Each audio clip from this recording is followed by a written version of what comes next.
that let's dive into the core principle of effective and secure credit management.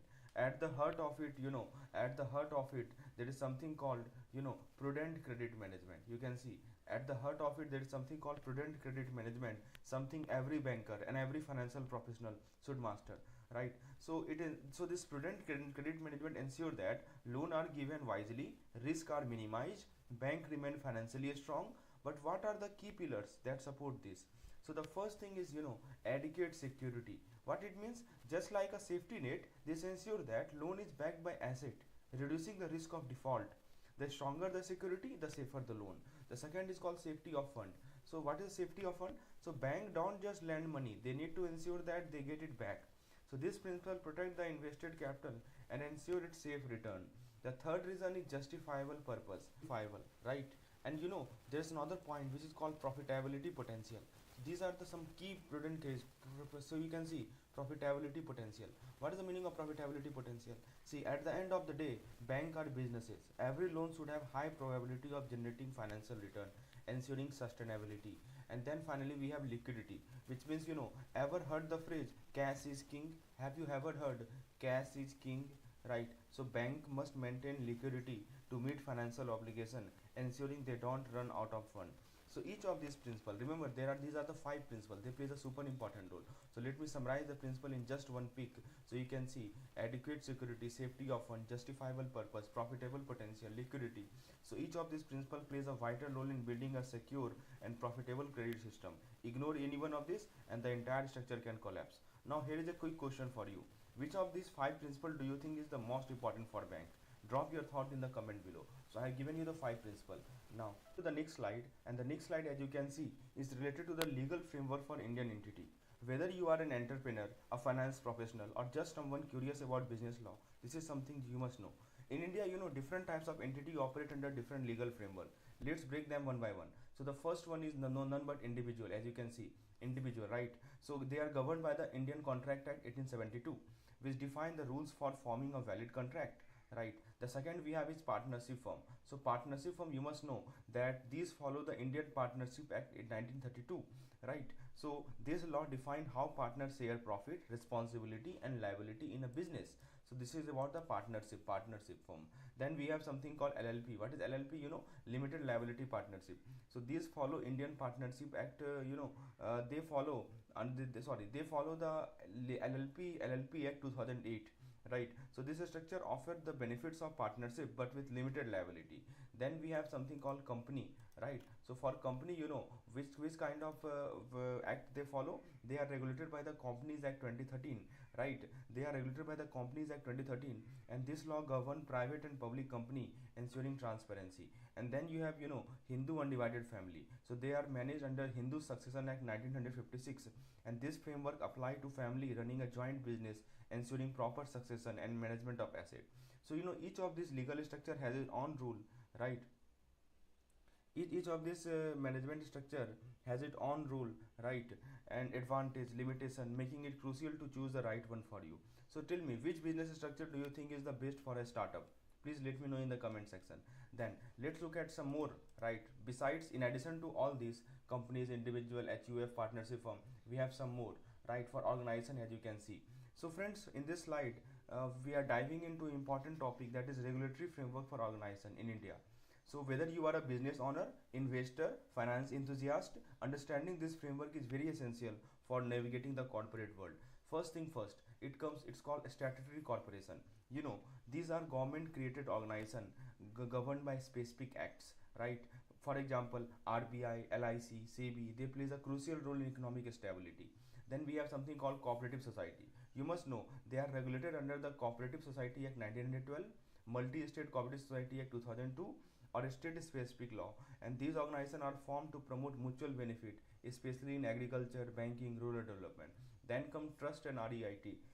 So what is REIT? Real Estate Investment Trust. So these are regulated by multiple trust act, including the Indian Trust Act, right, including Indian Trust Act, Public Trust Act, Religious and Charitable Endowment Act, and the WAFC Act. And yeah, and then club and association, right? So club association, so basically these organizations follow registration legislation, right? So basically, club and association, if we talk about, so these organizations follow registration legislation to ensure compliance and accountability. So please tell me, which of these regulatory body do you think impact our daily life the most? So we have talked about some regulatory organization here: statutory, cooperative, trust and REIT, club and association, right? So friends, that's about the regulatory organization. Now let's switch our focus and let's come to the empowering economic growth through inclusive priority sector lending. So this is all about the priority sector lending. So let's focus our attention on this particular topic. So this is the we are unlocking the secret of inclusive economic growth. So banks are not just about business, they also play a crucial role in national building by lending to sector that drive economic progress. So which area benefit the most from PSL? The first area is agriculture. So you must know what are the things are included under PSL. The first is agriculture. So farmers are the backbone of our economy. PSL ensure that they get the financial support for farming activity, irrigation and agriculture development. Then we have MSME. MSME, this is called micro, small and medium enterprise. I think you know about it, right? So these business create jobs, boost innovation, strengthen local economy. So PSL provide them with much needed capital to grow and thrive. Then we have export credit. Okay, first of all, let's see the housing portion also. Here it is. Here you can see this is housing portion. So housing portion. So affordable housing is a key pillar of development. PSL help fund housing infrastructure, making home more accessible and affordable. Then we have education. Higher education should not be a privilege. PSL promote student loan financial assistance to ensure that education is within reach for all. And final thing is export credit. So that global trade is essential for economic progress. So PSL encourage export by providing credit to exporter. So without PSL, many critical sector will struggle for fund, slowing down development. So friends, I hope this makes sense to you. What are the sections which are included in the PSL? So friends, before moving forward, let me give you a detail about our crash course which I have just launched. So this is the crash course which I have launched from 15th March. And in this crash course, what I have done, I have prepared two separate folders. As you can see, one is the static folder and one is the daily updated folder. So this is daily updated folder, and in this folder you can see the schedule here, right? So schedule you can see from 15th March to 31st March AVM, then 1st April to 15th April ABFM. Similarly, the rest three subject. And you can see I have created a separate folder for ABM. Inside it, the first day target has been given. That I have just added the PDF, and then we will add the videos. Then we will add the quizzes. So on daily basis you will receive PDF, videos and quizzes. You just have to make sure that the content provided in this folder you have to do on daily basis. That's it. And the rest thing is taken care of by me. I guarantee you that the content which I provide you is sufficient to be covered in just one day by devoting just 1 hour to 2 hours of the time, because the video is just for 30 to 30 minutes to 40 minutes, right? And the rest time you have to devote toward practicing MCQs, practicing quizzes, which I will add in this particular folder. So if you want to get if you want to enroll in this particular course, you can get detail. It only costs rupees 700 after applying 30% discount, which is till today, right? So you can WhatsApp me on this particular number. Number is provided on the screen, or in the description section you will see the link of the course. Friends, I guarantee you that if you are feeling short of the time, if you don't have much time to cover in the entire syllabus, then this course is very much beneficial for you. So now let's continue our discussion. Let's see the breakdown of PSL. So friends, let's see the breakdown of PSL, how it works. So let's get deeper into the PSL and how it supports various sectors. So first thing is agriculture financing. I hope it is visible to you. Agriculture finance. So farmer need financial backing at every stage. So PSL cover crop loan, medium term loan and post harvest activity, right?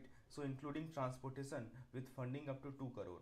So remember this 2 crore for agriculture financing, up to 2 crore funding is provided under PSL. Then we have something called warehouse receipt. Warehouse receipt. So see, storage plays a vital role in the agriculture supply chain. So advance against and you know what is NWR? NWR is called negotiable. NWR is called negotiable warehouse receipt, right? So advance against negotiable warehouse receipt qualify for PSL up to 75 lakh. Remember it. While for non-NWR backed loan go up to 50 lakh. So for NWR 75 lakh, non-NWR 50 lakh. Now what about cooperative society? So farmer and a small producer rely on cooperative society for financial assistance. So PSL provide loan to help them purchase, produce and sustain their livelihood. And then we have the next point, as you can see, is agriculture infrastructure. You can see here agriculture infrastructure. So friends, farmer producer company, that is called FPC, sometimes we call it FPC, farmer producer company engaged in farming, they can get loan up to 5 crore, right, while investment in agriculture infrastructure and food processing up to 100 crore. They remember these limits. Then for startups, so they can qualify for PSL, remember it. A startup that contribute to economic growth can avail PSL loan up to 50 crore, right? So this is very important. And then you have the last thing, MSME. You know what is MSME? Micro small medium enterprise. So this is the backbone of our economy. So PSL extend loan to MSME engaged in manufacturing, services, retail, wholesale trading, right? And including KPI, khadi and village industry, irrespective of the size and location. So by supporting this sector, PSL boost entrepreneurship, enhance financial inclusion and accelerate economic development. So please tell me, which sector do you think? So this is just a glimpse. Every content you will get in our crash course just like this, just like pictorial format.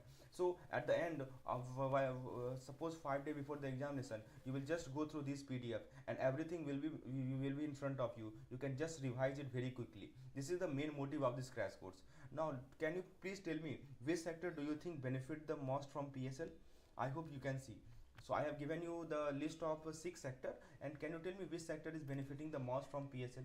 Now let's switch our focus to the next PSL breakdown, as you can see in the slide. So friends, let's explore another crucial aspect of PSL, the different financial instrument and the segment it support. So you can think of PSL as the wheel of financial inclusion. So one thing, let me zoom a little bit so that the picture is visible to you clearly. Now the first thing is called general credit card, we call it GCC. You know that MSME often face financial hurdle. To support their specific need, PSL includes credit card designed exclusively for MSME borrower, that is called GCC, general credit card. Then comes the factoring transaction, as you can see here, right? Factoring transaction is also included in the PSL. So as you can see on the left side, that MSME depends on timely payment. PSL will cover factoring transaction, allowing business to manage their cash flow effectively. Then overdraft under Pradhan Mantri Jan Dhan Yojana. So financial inclusion start at the grassroots, right? So PSL provide overdraft facility to Pradhan Mantri Jan Dhan Yojana, right? So it starts at the grassroots, yeah, right? So PSL provide overdraft facility to the Pradhan Mantri Jan Dhan Yojana account holder, ensuring easy access to emergency fund. And then we have something called micro enterprise. So on the right you can see micro enterprise. So did you know that 7.5% of the total PSL is earmarked for micro enterprise? This ensures that a small business get the financial boost they need, right? That is, remember this limit, 7.5% of the total PSL is earmarked for micro enterprise. Then we have something called decentralized support system, the decentralized sector support. So small scale industries and rural entrepreneur plays a vital role in the economic development. So PSL offer loan for decentralized industry support. And then finally we have MFI, that is called microfinance institution. So to empower a small business and self-employed individual, PSL facilitate funding through microfinance institution. So with this financial tool in place, PSL ensure that every sector from micro enterprise to rural industry get access to the fund they need to thrive. So please tell me, which PSL segment do you think make the biggest impact? Which PSL sector make the biggest impact? Now then we have something called housing finance loan limit. Remember, in this particular diagram we will understand how much housing finance loan is provided to the PSL. So let's decode another important category under priority sector, which is called housing finance. So home loan are a crucial part of financial inclusion, right? So as you can see here, metropolitan housing loan, right? The limit is 35 lakh. So remember, this data have been given in lakh, as you can see. So metropolitan, so loan for housing in metro city have a maximum cap of 35 lakh under PSL, right? So given the high cost of living, this help urban dwellers secure house finance. And now for metropolitan housing cost cap, so this is the cap, not, so 35 lakh is the right. For housing project in metro area, the total cost cap is 45 lakh. It cannot exceed this under PSL, right? So if you are taking maximum 45 lakh loan under PSL, this is the cap they have put you, right? And then other reason housing loan, right? For non-metropolitan area, housing loan are capped at 25 lakh, up to 25 lakh, and maximum it can go, right, is up to 30 lakh, right? So you can see for metropolitan 35, under 35 will be PSL, and maximum up to 45, right? And for other reasons 25 to 30. Then comes metropolitan repair cost. you know that for metropolitan repairing, if you are doing repairing works, so home loan repair in metro city also qualify for PSL loan with a limit of 10 lakh to help homeowner to maintain their property. And for other reason, a home repair loan, it is for 6 lakh, 6 lakh under, for non metro area the limit for home repair loan is 6 lakh. Then we have something called HFC. You know what is the meaning of HFC? This is called a house finance company. So housing finance company can avail refinancing loan. They can avail the refinancing loan, right, up to 20 lakh. This 20 lakh is under PSL, under the NHB guideline to extend affordable credit to home buyer. So I hope this makes sense, right? So what do you think? Is 35 lakh enough for metro housing? Drop your thought in the comment. Now let's see the breakdown of priority sector lending further. Education loan. So friends, up to 20 lakh education loan is under PSL. Remember this limit, 20 lakh, right? And for export credit, what about export credit? So export credit, Indian farmer and MSME are the backbone of our economy. Under PSL, export credit is provided to them. Then if we talk about the social infrastructure, then let's talk about the social infrastructure. So remember the limit. Remember the limit is 5 crore, right? Remember the limit is 5 crore per borrower. For social infrastructure, the limit is 5 crore per borrower. Imagine a world with better school, hospitals, sanitation facility. So bank lend up to rupees 5 crore per borrower to fund essential infrastructure. Then we have renewable energy financing. So with the rise of sustainable energy, PSL also support non-conventional energy project like solar, wind, bioenergy, right? So that is the point. So I hope the sectors limit have been clear to you. Now let's switch our focus to some more sector. Like you can see, let me zoom a little bit here so that you can see large scale loan, right? So as the world shift towards sustainable energy, financing plays a key role in making green project a reality. So first thing first, as you can see here, large scale loan. What does it mean? See, up to 30 crore. Remember, so up to 30 crore. Up to 30 crore, big project need big investment, right? Whether it is solar farm, wind park, hydro plant, bank offer loan up to 30 crore to support large scale renewable energy initiative. Then we have individual borrower loan. So want to install solar panel on your rooftop or set up a small biogas unit, you can get loan up to rupees 10 lakh for individual project. For a smaller loan, right? For a smaller loan, what happened?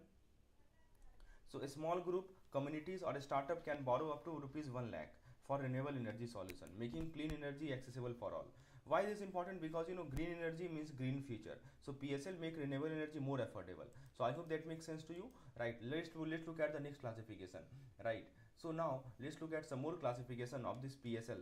So friends, did you know that even a small loan can make a big difference in people's life, right? Under PSL, bank offer a small loan to help individual and community grow financially. As you can see, the first point is a small loan to individual. That if you need a loan but worried about income limit, so bank provide loan up to rupees 1 lakh, right? For individuals and their self help group or JLG, joint liability group. Remember it, right? Now eligibility is that household income should be less than or equal to 1 lakh in rural area. Remember, your household income should be less than or equal to 1 lakh, or in non-rural area it should be less than or equal to 1.60 lakh. Then you will receive 1 lakh as a loan, right? So that is the point. And this thing is very important. For SHG and JLG loan up to 2 lakh can be given. So if it's an individual, then 1 lakh can be given provided his income should not be greater than 1 lakh and 1.6 lakh in non-rural area.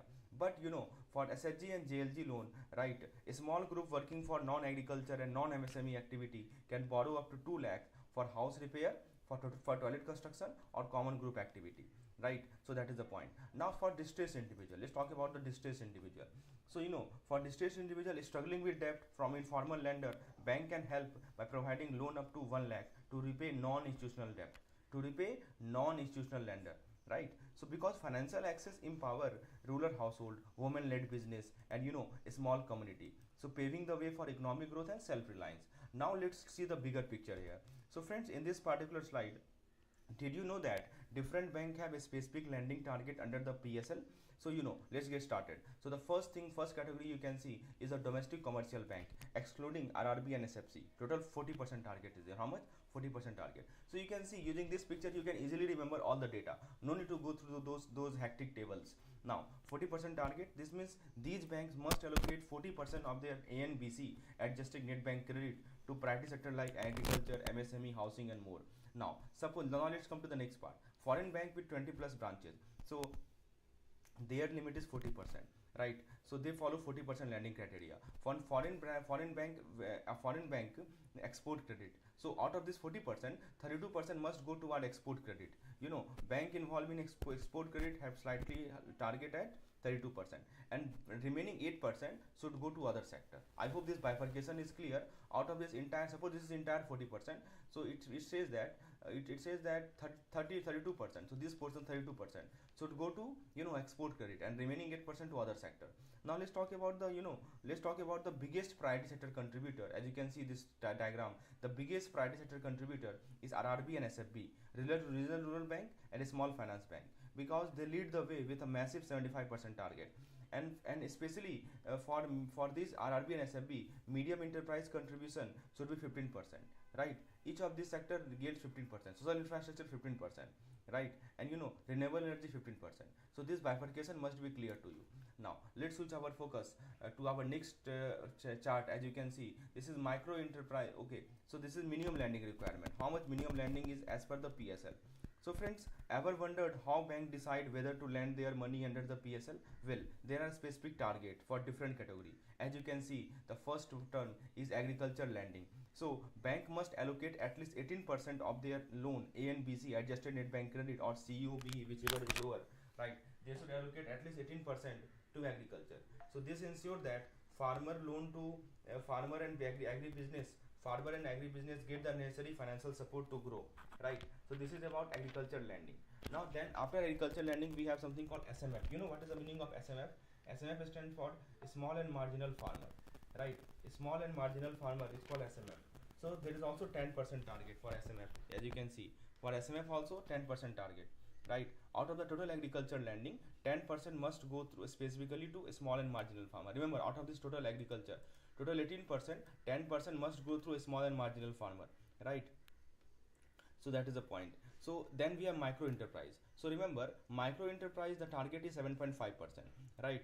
Except foreign bank with fewer than 20 branches. So this target is not for those foreign bank which have less than 20 branches. For rest everyone, this 7.5% target is there. Then we have weaker section except RRB. So bank need to allocate 12% of their loan of their A and BC adjusted net bank credit to the weaker section. Like I will tell you about weaker section later in this particular chapter. And for RRB, the target is 15% to the weaker sector, right? For regional rural bank, the requirement is slightly higher at 15%, ensuring better financial support for rural development, right? So do you think that PSL targets should be increased for any category? So these are the target: agriculture 18%, SMF 10%, micro enterprise 7.5%, weaker section 12% except RRB, and for RRB it is 15%. Right, now let's look at this for UCB, Urban Cooperative Bank. Let's look at the target. So friends, UCB is called Urban Cooperative Bank, and you can see March 2022, the target was 40%. So UCB were required to allocate 40% of their A and BC to the priority sector. Then 2023 March 50%. By the next year, the target increased to 50%. Right. So as you can see, by the next year, the target increased to what? 15%, 50%. Right.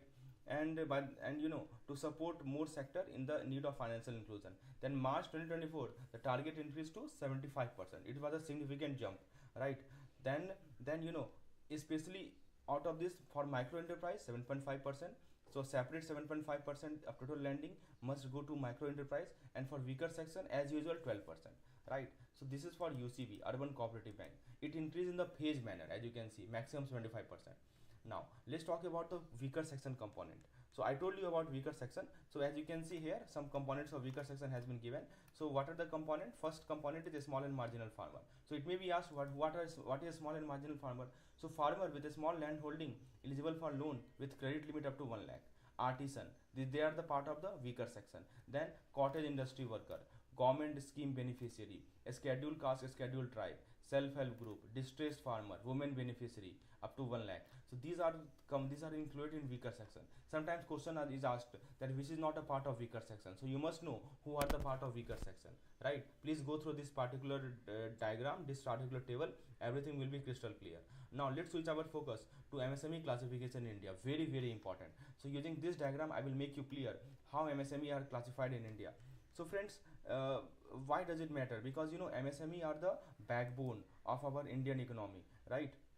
So first let's get started with the micro enterprise. So for micro enterprise, investment up to 1 crore and turnover up to 5 crore, right? So this is about investment and this is about the turnover, right? So up to 1 crore, up to 1 crore investment and multiply by 5, this is 5 crore. This comes under micro, this comes under micro. Okay, what about small enterprise? So investment up to 10 crore and multiply by 5 into 50 crore, and turnover up to 50 crore. So these business are a step ahead, scaling operation and expanding their reach. So that's what scale small enterprise. And what about medium enterprise? Investment up to 50 crore, investment up to 50 crore and turnover up to multiply by 5 to 50 crore, right? Just you can remember it like this. So these are large scale business that significantly contribute to the economy, right? So this classification is important because they help in getting subsidies, tax benefit, easier loan. That is why this classification is super important. So you must remember this limit. Just remember the top one, and bottom one you can remember by just multiplying by 5. 1, 10, 50 and then 5, 50 to 50. These are the limits, right? Investment and turnover. Based on this it has been classified. Now let's switch our focus to the comprehensive credit support review, right? So friends, in this particular slide, are you looking for financial support to grow your business? So India offer multiple credit scheme to help entrepreneur, especially in MSME sector. So the first one you can see is called GCC. What is GCC?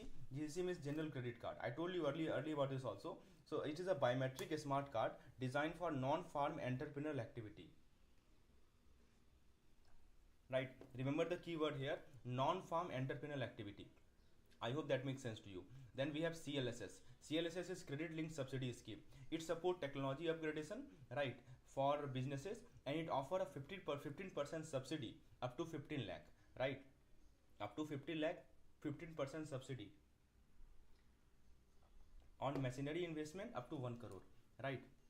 Remember this CLSS scheme provide you basically technological upgradation scheme it is, and 15% subsidy it provide you, capped at maximum it can go up to 15 lakh for investment up to 1 crore in advanced machinery. So this limit should be clear. Then we have composite loan. So it is a single window loan covering both working capital and term loan. That is why it's called composite loan. Then we have GCC I have already talked about. So it boosts credit for non-farmer entrepreneurial activity. Then we have something called collateral free loan. So loan without collateral for MSE. MSE is micro and small enterprise, right? Remember, medium enterprise is not there, just micro and small enterprise. So loan without collateral for MSE, and it is available for business under PMEGP, Pradhan Mantri Employment Guarantee Program. So why this important? Because easy financing for a startup and a small business. So you must remember what is CLSS, what are the limits under CLSS, what is GCC, what is composite loan. If you go through book, everything is written line wise. It is very difficult to separate out, to filter out the main content, and that is what I have done in this crash course for you. Right, now let's look at the RBI LEF. LEF is called Large Exposure Framework. This is a super important topic. So what is LEF all about? Let's understand. So friends, that have you ever wondered how bank manage big loan without increasing financial risk? Enter the RBI LEF. So it is a crucial system to safeguard the banking sector. So first thing is sector concentration. The first thing is sector concentration. You know what it means. Bank lend money to different sector. But what if too much is given to one sector? So higher concentration, you must note it down that if concentration is higher, it means risk is higher. If concentration is higher, risk will be higher, right? So this framework ensures that a balanced lending approach. Then we have second thing, counterparty risk. You know about it. That ever wondered what happened if a big borrower failed to repay? Bank assess the risk of lending to large entity, ensuring that they don't put all their egg in one basket. Then we have something called exposure limit. Yes, very very important. Try to understand. A bank cannot lend too much to a single borrower. So if a bank exposure exceeds 10% of its tier 1 capital, it violates the RBI guidelines. So suppose tier 1 capital is 100 crore. What is the 10%? 10 crore. So bank exposure to a counterparty or connected group equal or exceed 10% of the guys. So that is the point. That is the limits which have been placed. We will discuss the limit in the upcoming slide. And what is tier 1 capital? The core capital that bank must maintain to stay financially strong. The higher the tier 1 capital, the better the bank ability to absorb shock and handle the risk. I think you know about it. Now let's look at the limits for non-NBFC bank, right, for non-NBFC bank. So have you ever thought how much can a bank lend to a single borrower? Well, RBI has a strict exposure limit to prevent financial risk. So first thing, as you can see, for single counterparty, for first point you can say single counterparty, so it is 20%. For non-NBFC, bank can lend up to 20%. It means that bank can lend up to 20% of their tier 1 capital to a single borrower. But wait, there is a flexibility. With board approval, it can be extendable by 5%. Remember, this is for non-NBFC. Non-NBFC means regular bank, right? And for group of connected counterparty, right, when multiple companies or entities are financially linked, they are considered a group of connected counterparty. And for them, the limit is 25%. So of their tier 1 capital. Remember, every percentage is of the tier 1 capital. Percentage of tier 1 capital. Remember it. So bank cannot lend more than 25% of their tier 1 capital to such connected group. So it reduces the risk of default affecting the entire banking system. So remember, these limits super important. Now let's look at for exposure limit for NBFC. Till now we were talking about non-NBFC bank, but what about NBFC? Have you ever wondered how much bank can legally lend to NBFC? That is called non-banking financial company. In this case also, RBI has set a strict exposure limit. So as you can see, for single NBFC, the exposure limit is how much? 25%. Sorry, so for single NBFC, 20% of the tier 1 capital, and for connected NBFC, group of NBFC, 25% of their tier 1 capital. So it prevents over dependence on NBFC for lending, right? That is the point. And it ensures that bank don't put all their egg in one basket. That is called LAF. Now let's talk about the RBI credit discipline. So friends, when it comes to lending, RBI has set a strict credit discipline to ensure financial stability. But what does it really mean? Let's break it down in the simple term. The first is called loan component. So RBI mandate that at least 60% of the working capital must for large borrower. So when I say large borrower, it means those borrower who have taken working capital of 150 crore and above. That is called large borrower. So RBI says that RBI mandate that at least 60% of the working capital for large borrower must be in the form of loan. So suppose a large borrower there who have taken 200 crore working capital. So at least 60% of that. What is 60% of 200 crore? It is 120 crore. It says that at least 120 crore must be in the form of loan, right? This ensures that borrower don't over rely on short-term borrowing. Borrower don't over rely on short-term borrowing. This is called loan component. Then comes cash credit facility. So bank allow borrowing beyond the loan threshold through cash credit. So this 120 crore, that is at least 60%, minimum 60% should be in the form of loan, and beyond this 120 crore, suppose 80 crore, this can be in the form of cash credit, right? So but wait, there are limit to avoid excessive borrowing. These are the limit to avoid. And you know what are excluded? Export credit and inland sale bill. These are not included in the working capital limit. Remember it. So two things, export credit and inland sales bill are not included in the working capital limit. And there is something called commercial paper investment. If a company raises fund via commercial paper, it count toward the loan limit. You know, this prevent business from bypassing credit discipline. So why does this matter? Because it prevent over leveraging. It promotes responsible borrowing. It ensures financial system stability. Now, using this diagram, I will break down the MCLR component. So friends, have you ever wondered how bank decide loan interest rate? It all comes down to the marginal cost of lending rate, fund-based lending rate. So the benchmark rate for all the loan. So MCLR has 4 key components, just like 4 sections of an umbrella. So the first thing, as you can see, is called marginal cost of fund. What does it mean? See, this is the cost of borrowing for bank. Simple you can say this is the cost of borrowing for the bank. It includes interest paid on deposit and borrowing from RBI or other source. Second is the negative carry on CRR. So you know, bank must maintain a cash reserve ratio with RBI without earning interest. So this increases their overall cost, known as negative carry. Then we have operating cost. It covers all kinds of administration cost, operational expense of bank. However, service related costs are excluded, like loan processing fee from MCLR calculation. And tenure premium. A uniform premium is added for long-term loan. The higher the loan tenure, the higher the risk. So obviously it's quite clear that if loan tenure increase, risk increase, right? This means premium increase. That is called tenure premium, right? So why is MCLR? This is all about MCLR. Why is MCLR important? Because it determines the loan interest rate. It ensures transparent pricing. The next thing is has the breakdown of MCLR publication requirement. So friends, have you ever noticed that loan interest rate change frequently? That's because bank update their MCLR at different interval. But how often? So MCLR has different tenor and each has its own publication timeline. So the first thing you can see is the overnight tenor. What does it mean? So this is shortest duration of MCLR used for ultra short term loan. Then 1 month tenor. Bank publish this every month.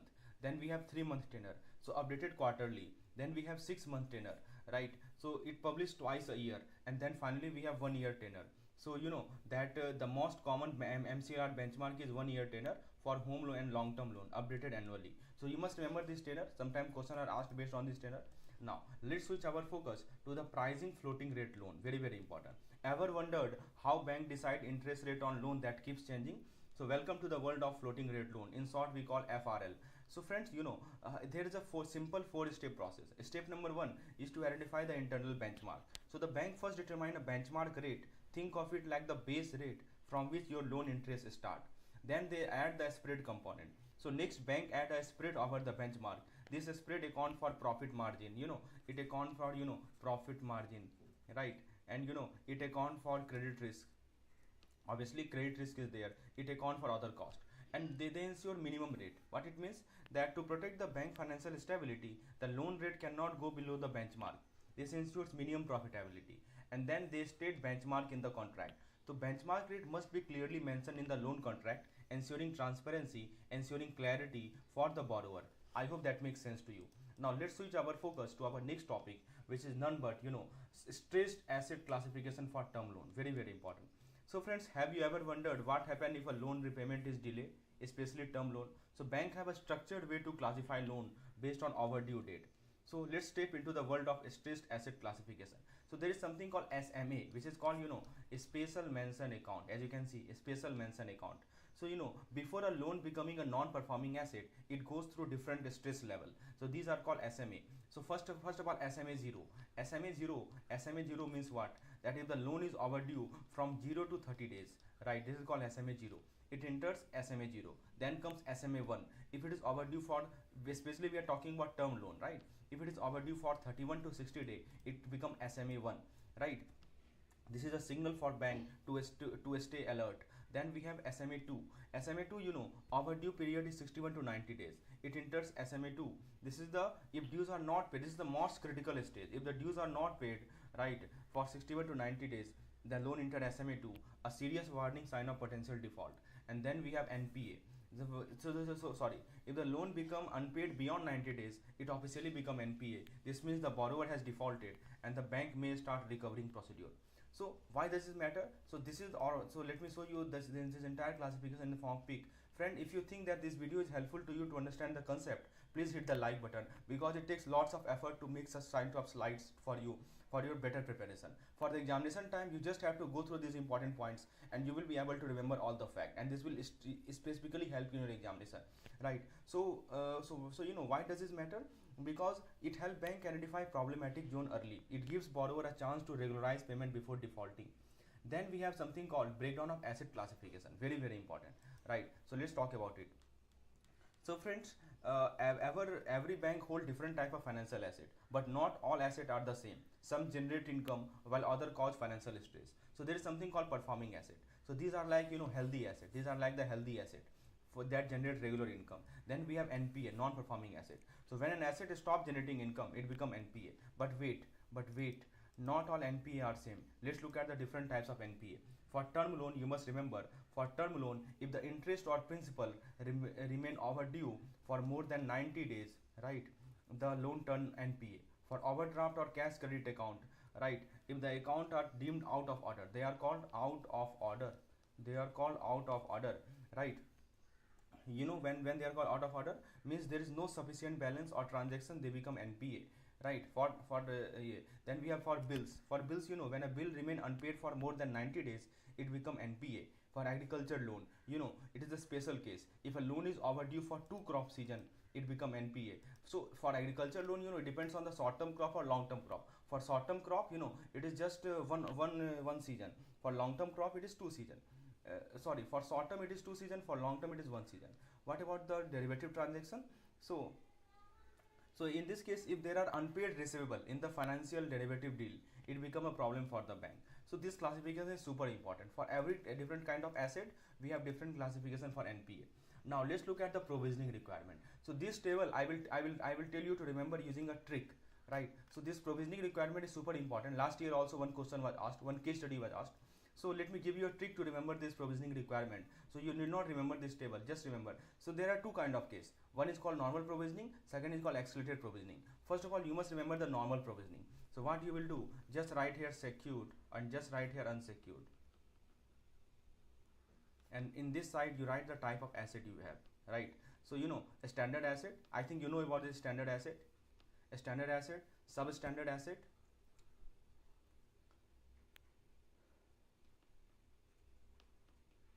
substandard asset, and inside it you know D1, D2, D3, right? So these are the different cases. So standard. So let's forget about the standard because standard has very small provisioning. Let's get started with the substandard, right?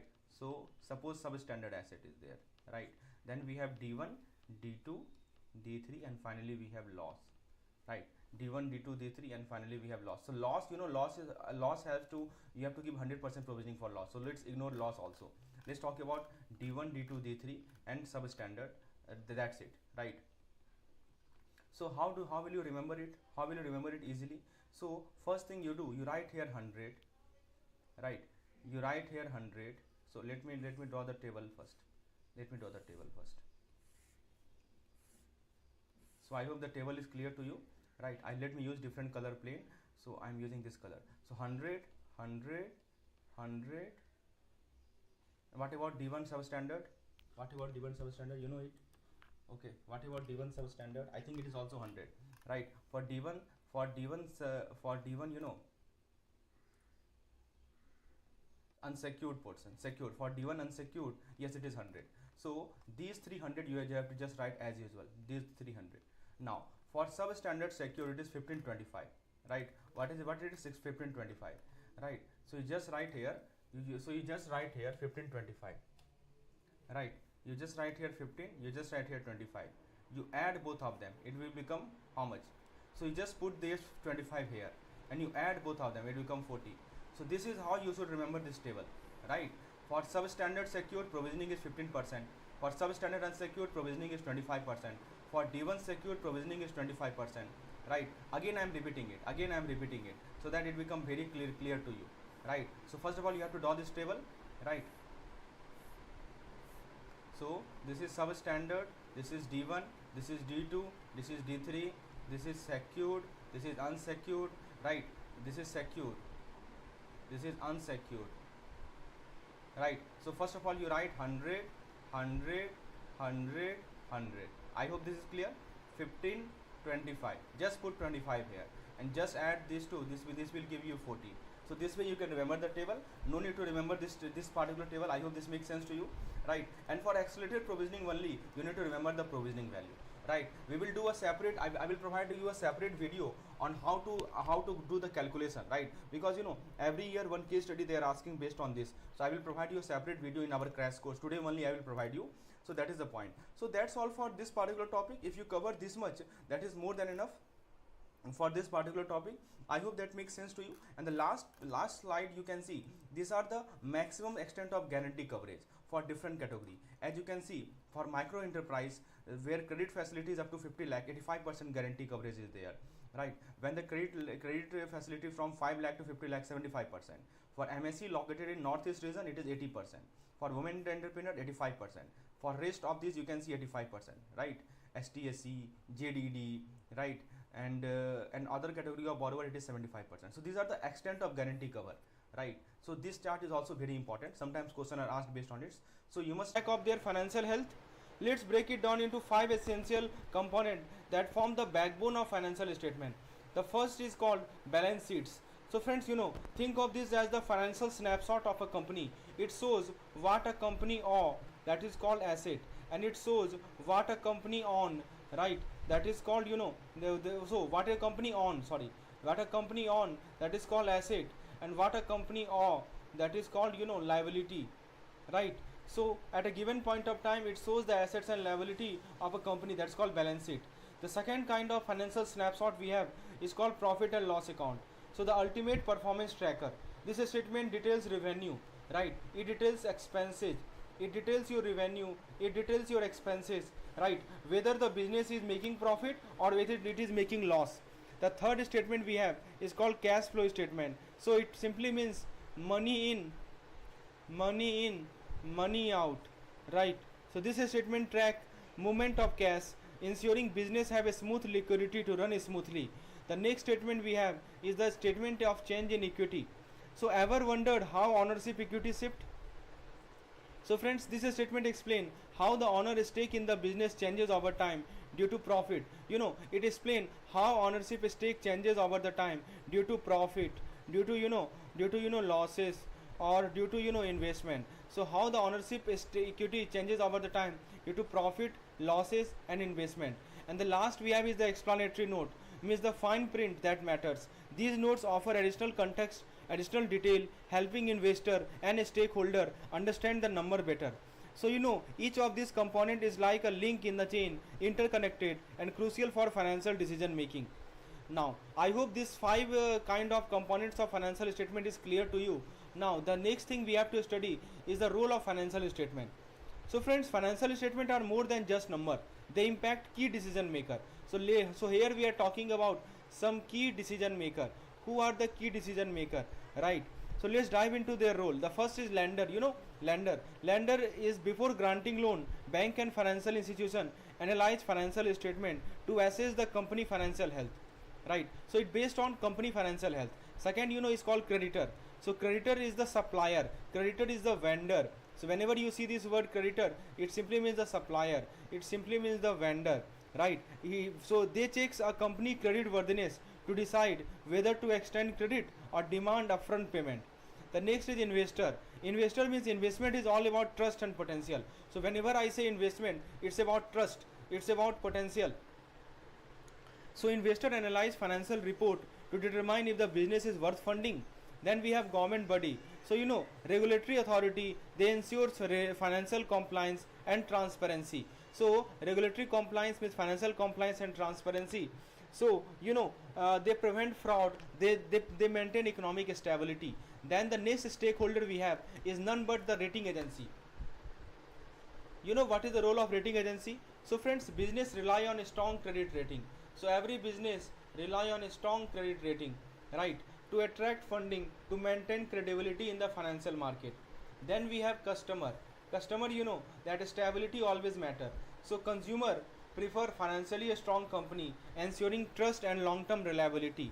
Then we have employee. Job security and company culture are directly impacted by the firm financial standing. No one want to work for a company which is on a brink of collapse. And finally, analyst. Analyst, experts.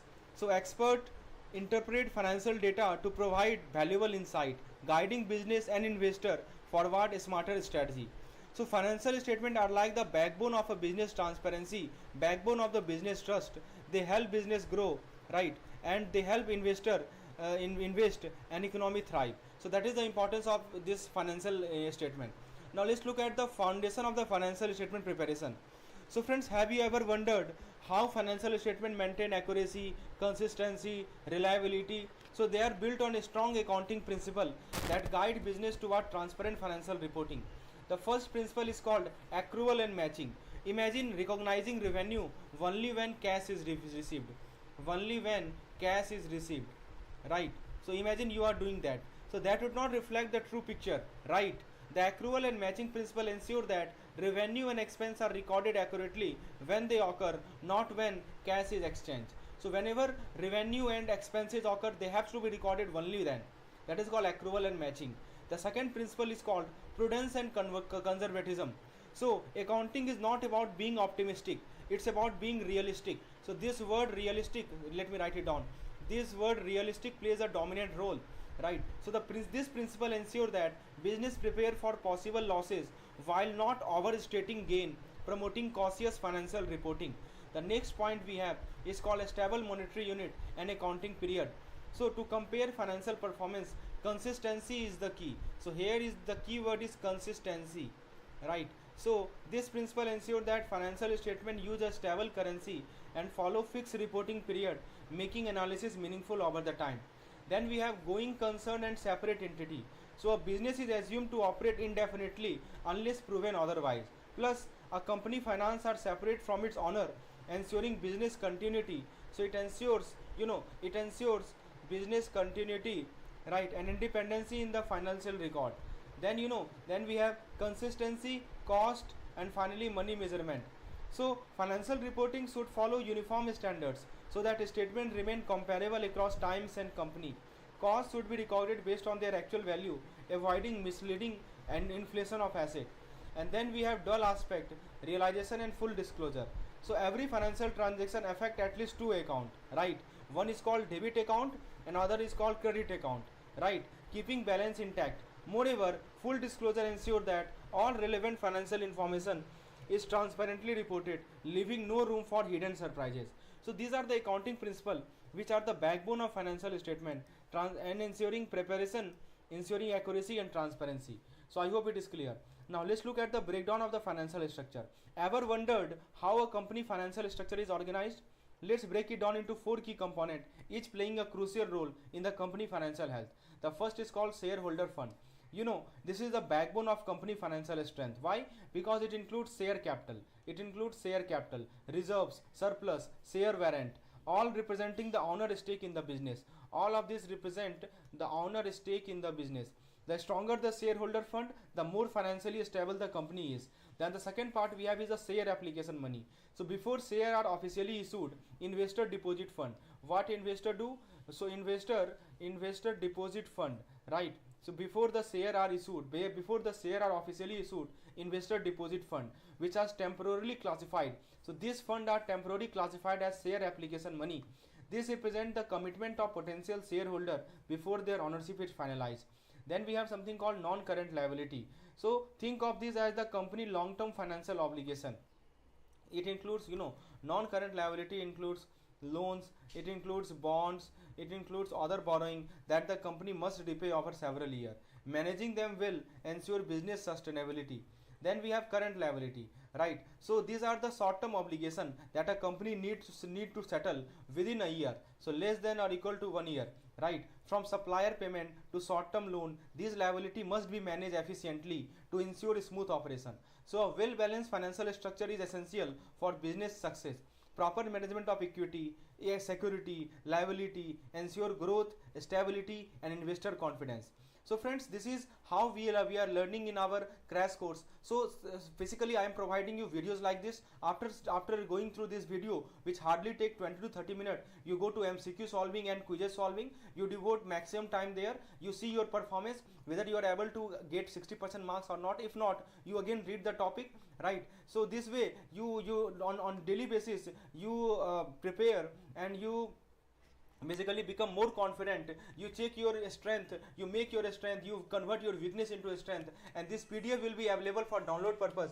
So at the time of revision you can just go through the main points and you are able to revise. So if you want to be part of this crash course, just WhatsApp me on this particular number and I will make sure that each and every concept is clearly understood to you, right? So now let's continue our discussion and let's talk about further topic. So the breakdown of company asset. So friends, every business rely on asset to operate smoothly, to grow, but not all assets are the same. Let's break them down into two components. The first is called non-current asset, the second is called current asset. So these non-current assets are the long-term resource. So as the name suggests, they are basically long-term resource that company hold to generate revenue over the time. So you can think of some example like land, like building, right, or machinery, or patent, right, or investment that won't be converted into cash anytime soon. So these assets provide stability and help the business grow. Then we have the second type, which is called current asset.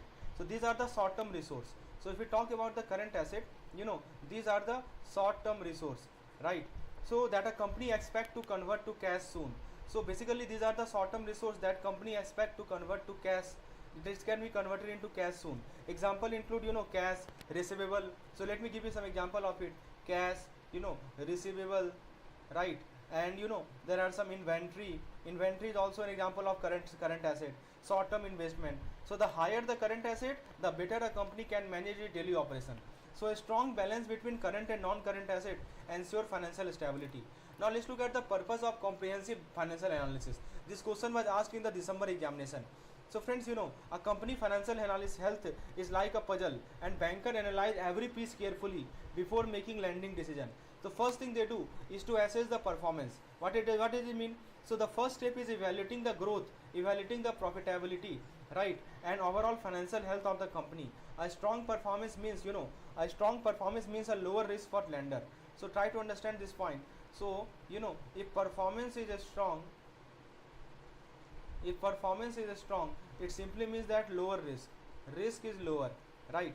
Then second thing we have is projecting the future earning. So banker forecast future financial outcome based on past trend, right? So this help predict future financial outcome based on past trend. Then the next thing is ensuring proper fund utilization. So it is crucial to monitoring how bank fund are being used. Are they failing growth or being mismanaged? Banker check this closely. Then evaluating the credit worthiness. So before approving a loan, bank gauge the company reliability and risk factor. So a strong financial track record simply means higher chance of approval. Then we have detecting the financial distress. Early warning sign of financial trouble can prevent future loan default. So banker identify risk before they escalate. And the final point we have is verifying the financial accuracy, as you can see. So it means that number don't lie, right? So number don't lie, or do they? Banker cross check financial statement to ensure they are accurate, they are reliable. A single mistake can change everything. So a thorough financial analysis ensures safer lending, better investment, and a stronger financial system. So now let's look at the next point. Let's look at the balance sheet, how it look like. So friends, have you ever wondered how banker analyze a company financial position before approving loan? It's all start with a balance sheet, which is like a financial mirror of a business. A balance sheet summarize, assets and liability, helping credit officer determine the company's solvency, liquidity, and financial stability. What does liability mean? Liability means, the source of fund, and asset means the use of fund. So it includes, liability includes, short-term liability, right, which includes working capital finance, or current liability, which is called OCL, other current liability, and it also includes long-term liability, right? Short-term liability is long-term liability, right? So this thing must be clear to you. It includes short-term liability, it includes long-term liability, and also net worth. So you can see tangible net worth. So tangible net worth means company owned fund, including paid up capital, including capital reserve. So let me write it down. Owned fund includes paid up capital, plus capital reserves is there, plus surpluses are there. So these things are included in the tangible net worth. Now asset side represent how the fund are used. So asset represent usage of fund, right? So it simply represent usage of fund. So basically there are some short term use. So fund can be used for short term, like current asset, total current asset, which we call TCA, which includes cash, which includes receivable, right, which includes inventory. So these are the total current asset. You must know it. Cash, receivable, inventory, these are the part of the current asset. Then there is something called net working capital, NWC. So please look at this balance sheet, and I will make you understand each and every part. So the first part of the asset you can see is the total current asset, which includes cash, inventory, and just now we have talked about receivable. The second part is called NWC, net working capital, means the buffer between current asset and current liability is called net working capital. So we can say it is current asset minus current liability. The buffer is called net working capital. And then we have some long term use. You see the long term use. So the short term use, it includes two parts. Short term use includes total current asset and NWC, and long term use it includes fixed asset. So it investment in the fixed asset, investment in the non current asset, right, and so ensuring business growth. So in the liability side we have seen there is something called short term source of the fund. So it includes working capital which you have availed, right, and other current liability, two part of the short term source. And the long term source we have two part, net worth, and we have total total long term liability, which is not a TL. So this is the proper bifurcation of this balance sheet. I hope it is clear. Short term use, long term use. Question may be asked, which of the following is a part of short term use? So you must answer. Which of the following is a part of short term source? You must answer, right? So this chart should be clear, this table should be clear, right? So it helps determine whether a company is financially sound and can repay loan without a stress. A balanced structure of assets and liability ensures sustainable business part. Now any imbalance may signal financial distress, triggering red flag for lender. Now let's look at this slide. Ever wondered how business evaluate their financial health? The right financial analysis method can uncover insight that can drive smart decision making. let's explore the top 3 methods used by financial expert. The first method they use, it's called fund flow analysis, tracking where the money comes from, where it goes. This method help in assessing liquidity. It help in assessing liquidity, right, and ensure a business has enough fund to operate smoothly. So the maxim is that no liquidity, it means that if there is no liquidity, it means no growth. That's it. So it assesses the liquidity, right? It assesses the liquidity and ensure that a business has enough fund to operate smoothly. This is called fund flow analysis. The second kind of analysis we have, is called the trend analysis. So pattern don't lie. So here the point is, pattern don't lie. This method help identify the financial trend over time, allowing business to predict future performance and make data driven decision. So the key point here is, data driven decision, right? A sharp decline means a time to act. And the third thing is called ratio analysis. Numbers tells a story. By comparing financial ratio, companies assess profitability, efficiency, stability. It's like a health checkup for a business. The right ratio means financial fitness. So these are the three method which we use for financial analysis. Now let's look at financial analysis overview. So friends, have you ever wondered how business decode their financial health?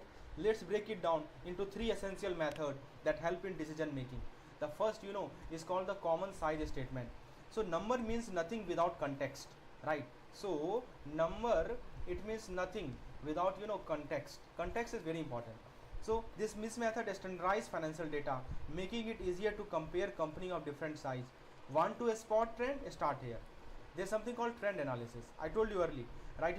Financial pattern tell a story. This method help track movement over the time. So basically it help track movement over a time, right? So it allow business to predict future performance, avoid surprise, a must have for smart decision making. And finally we have fund flow analysis. Where is the money going? This method traces the inflow and outflow of fund, ensuring liquidity, ensuring stability. A business without cash flow is like a car without fuel, right? Now let's look at the next slide. So this is the financial analysis overview. Just now we have talked about. Let's look at the next slide. So ratio analysis. How do we do the financial health assessment? Through ratio analysis. So first thing first, that ratio analysis is not just about number. It's about understanding the financial heartbeat of a company, right? It's about understanding the financial heartbeat of a company, right? So where does your business stand?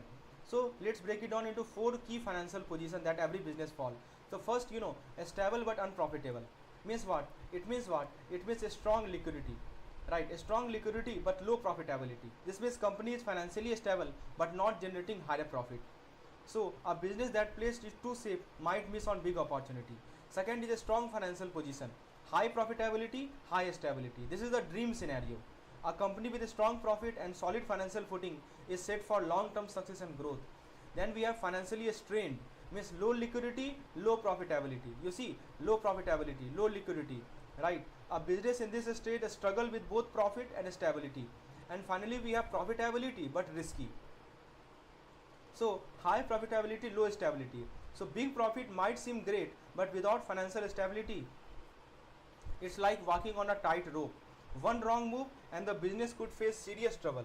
So balancing risk and reward is the key, right? Now let's look at some ratios. So I hope the ratio analysis concept is very clear to you. What is the importance? Now let's look at some liquidity ratio first of all. So ever wondered how financially secure a company really is? So this liquidity ratio, this liquidity ratio, it holds the answer. They help us understand whether a business has enough short-term asset to cover its liability.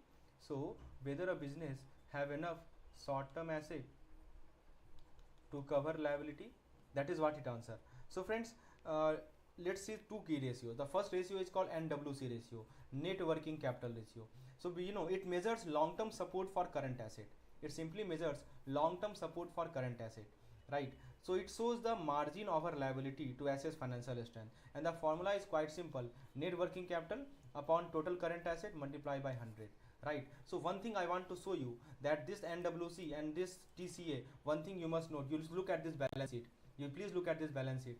So you can see this NWC and both TCA, both are the part of short-term liability. You see it, short-term uses, right? So a higher NWC ratio means the company has a strong financial cushion to handle its obligation. So it simply means that its NWC is higher. because this ratio put NWC in the numerator and TCA in the denominator, right? So if this ratio NWC is higher, it simply means this ratio will be higher. It means company has more working capital available to maintain its short-term obligation, right? And if the ratio is lower, that means that could signal a trouble ahead. So I hope this ratio is clear to you, right? You just remember this diagram, and TCA, current asset, NWC upon TCA, right? Net working capital upon total current asset. This is how we calculate the NWC ratio. This is called a solvency ratio. The second kind of ratio, this is liquidity ratio. The second kind of liquidity ratio is we have current ratio. I think you are familiar with it. It is nothing but current asset upon current liability, right? It indicates short-term liquidity strength, right? Total current asset upon total current liability. So if current ratio is higher, it simply means company can easily pay off short-term debt. But too high, it means holding excess cash instead of investing. And you know, there is something called quick ratio. Quick ratio means quick asset upon current liability. And what is quick asset? Quick asset means current asset minus minus some inventory which you cannot convert it into quickly into cash, right? So you subtract those inventory, that will give you quick asset. So current asset, quick asset, current ratio, quick ratio. So this is all a part of the liquidity ratio, right? And understanding liquidity is very crucial. Whether you are a business owner, investor, finance student, making this ratio help, mastering this ratio help in better financial decision. Now let's look at some important ratios, profitability ratios. So friends, ever wondered how profitable a business truly is? So profitability ratio help us uncover this by analyzing revenue, cost, efficiency. So in this particular table, you will see a different kinds of profitability ratio we have. So let's get started with the first ratio we have, that is called raw material consumption ratio. Ever wondered so how you measure the impact of it measures the impact of raw material cost on total production expense. So the formula is quite simple. What is the value of raw material consumed? What is the cost of production multiplied by 100? Right. So if the cost of production is rupees 100 and raw material you have consumed is 120 rupees for rupees 120. So 120 upon 100 into 100, that give you percentage. Then we have the next ratio which we call PBT ratio, profit before tax ratio, right? Profit before tax. So it assesses profit before tax as a percentage of the net sale. So in denominator you will have net sale. In numerator you will have profit before tax. So a higher ratio means a strong earning before taxation. Then the next ratio we have is called PAT ratio. PAT means profit after tax. So it evaluates the profit after tax with respect to net sales, right? And then the next ratio we have EBITDA margin ratio. It gauges operating profit relative to the sales, right? So what it gauges, it gauges operating profit related to the sale. So EBITDA, what is EBITDA? Earning before interest, tax, depreciation and amortization, right? So it gauges your operating profit, operating performance. So if EBITDA is higher, it means better efficiency, better profitability. Then we have ROEC. What is ROEC? ROC means return on capital employed. So ROC simply means return on capital employed, right? So it measures how efficiently a company, right? It measures how efficiently a company uses its capital to generate earning. How efficiently a company uses its capital to generate earnings. So suppose this is the company, right? So friends, this is the capital. This is the capital. So how efficiently it is using a capital to generate earning? The formula is quite simple for ROCE. Earning is denoted by EBITDA, and capital is the total asset. The asset is the capital. So EBITDA upon total asset into 100. That is the formula for calculating ROCE. Return on capital employed means it is business is investing capital. How much earning it is generating? So earning is represented by this EBITDA. EBITDA you put in the numerator. You just write this EBITDA in the numerator. That represents your earning, and you just write the capital, which is the total asset which the company has, in the denominator, multiplied by 100. This will give you ROCE, return on capital employed. And then finally we have something called operating profit ratio. So it isolates core business profitability by excluding the non-operating expense. There are some non-operating expense. So it helps understand how will operation generate profit. So these profitability ratio are like an umbrella, right? They protect business from financial risk and guide them towards sustainable growth. So I hope this profitability ratio you will be able to remember. I have summarized all this thing in a single line, in a single page. If you think this was helpful, please hit the like button. Then we have the next kind of ratio, which we call leverage ratio. In the world of finance, understanding leverage ratio is very crucial to understand company financial health and risk level. So the first kind of leverage ratio is called total outstanding liability to tangible net worth. So how to remember it? So I again bring your attention to this balance sheet. So please see this balance sheet which I have shown you earlier. So I'm talking about this balance sheet, right? Let me show you, just wait a minute. So this is what we are talking about. So friends, you see what we are talking about, TOL, total outstanding liability, right, to the tangible net worth. So where tangible net worth is there, you see this tangible, this is the net worth, and that too tangible net worth. And total outstanding liability, right, total outstanding liability. So it includes all terms liability, all current liability, it is also included, current liability is also included, these two are also included. And tangible net worth represent net worth minus intangible asset. So from this net worth you subtract the intangible asset, this will give you the tangible net worth, right? So this is called TOL upon TNW. If this ratio is lower, it means a strong financial position. It simply means a strong financial position, right? TOL upon TNW is lower, means outstanding liability is lower, it means a strong financial position. So this is a kind of a leverage ratio, right? This is a kind of leverage ratio, TOL upon TNW. Please remember this ratio, very very important, right?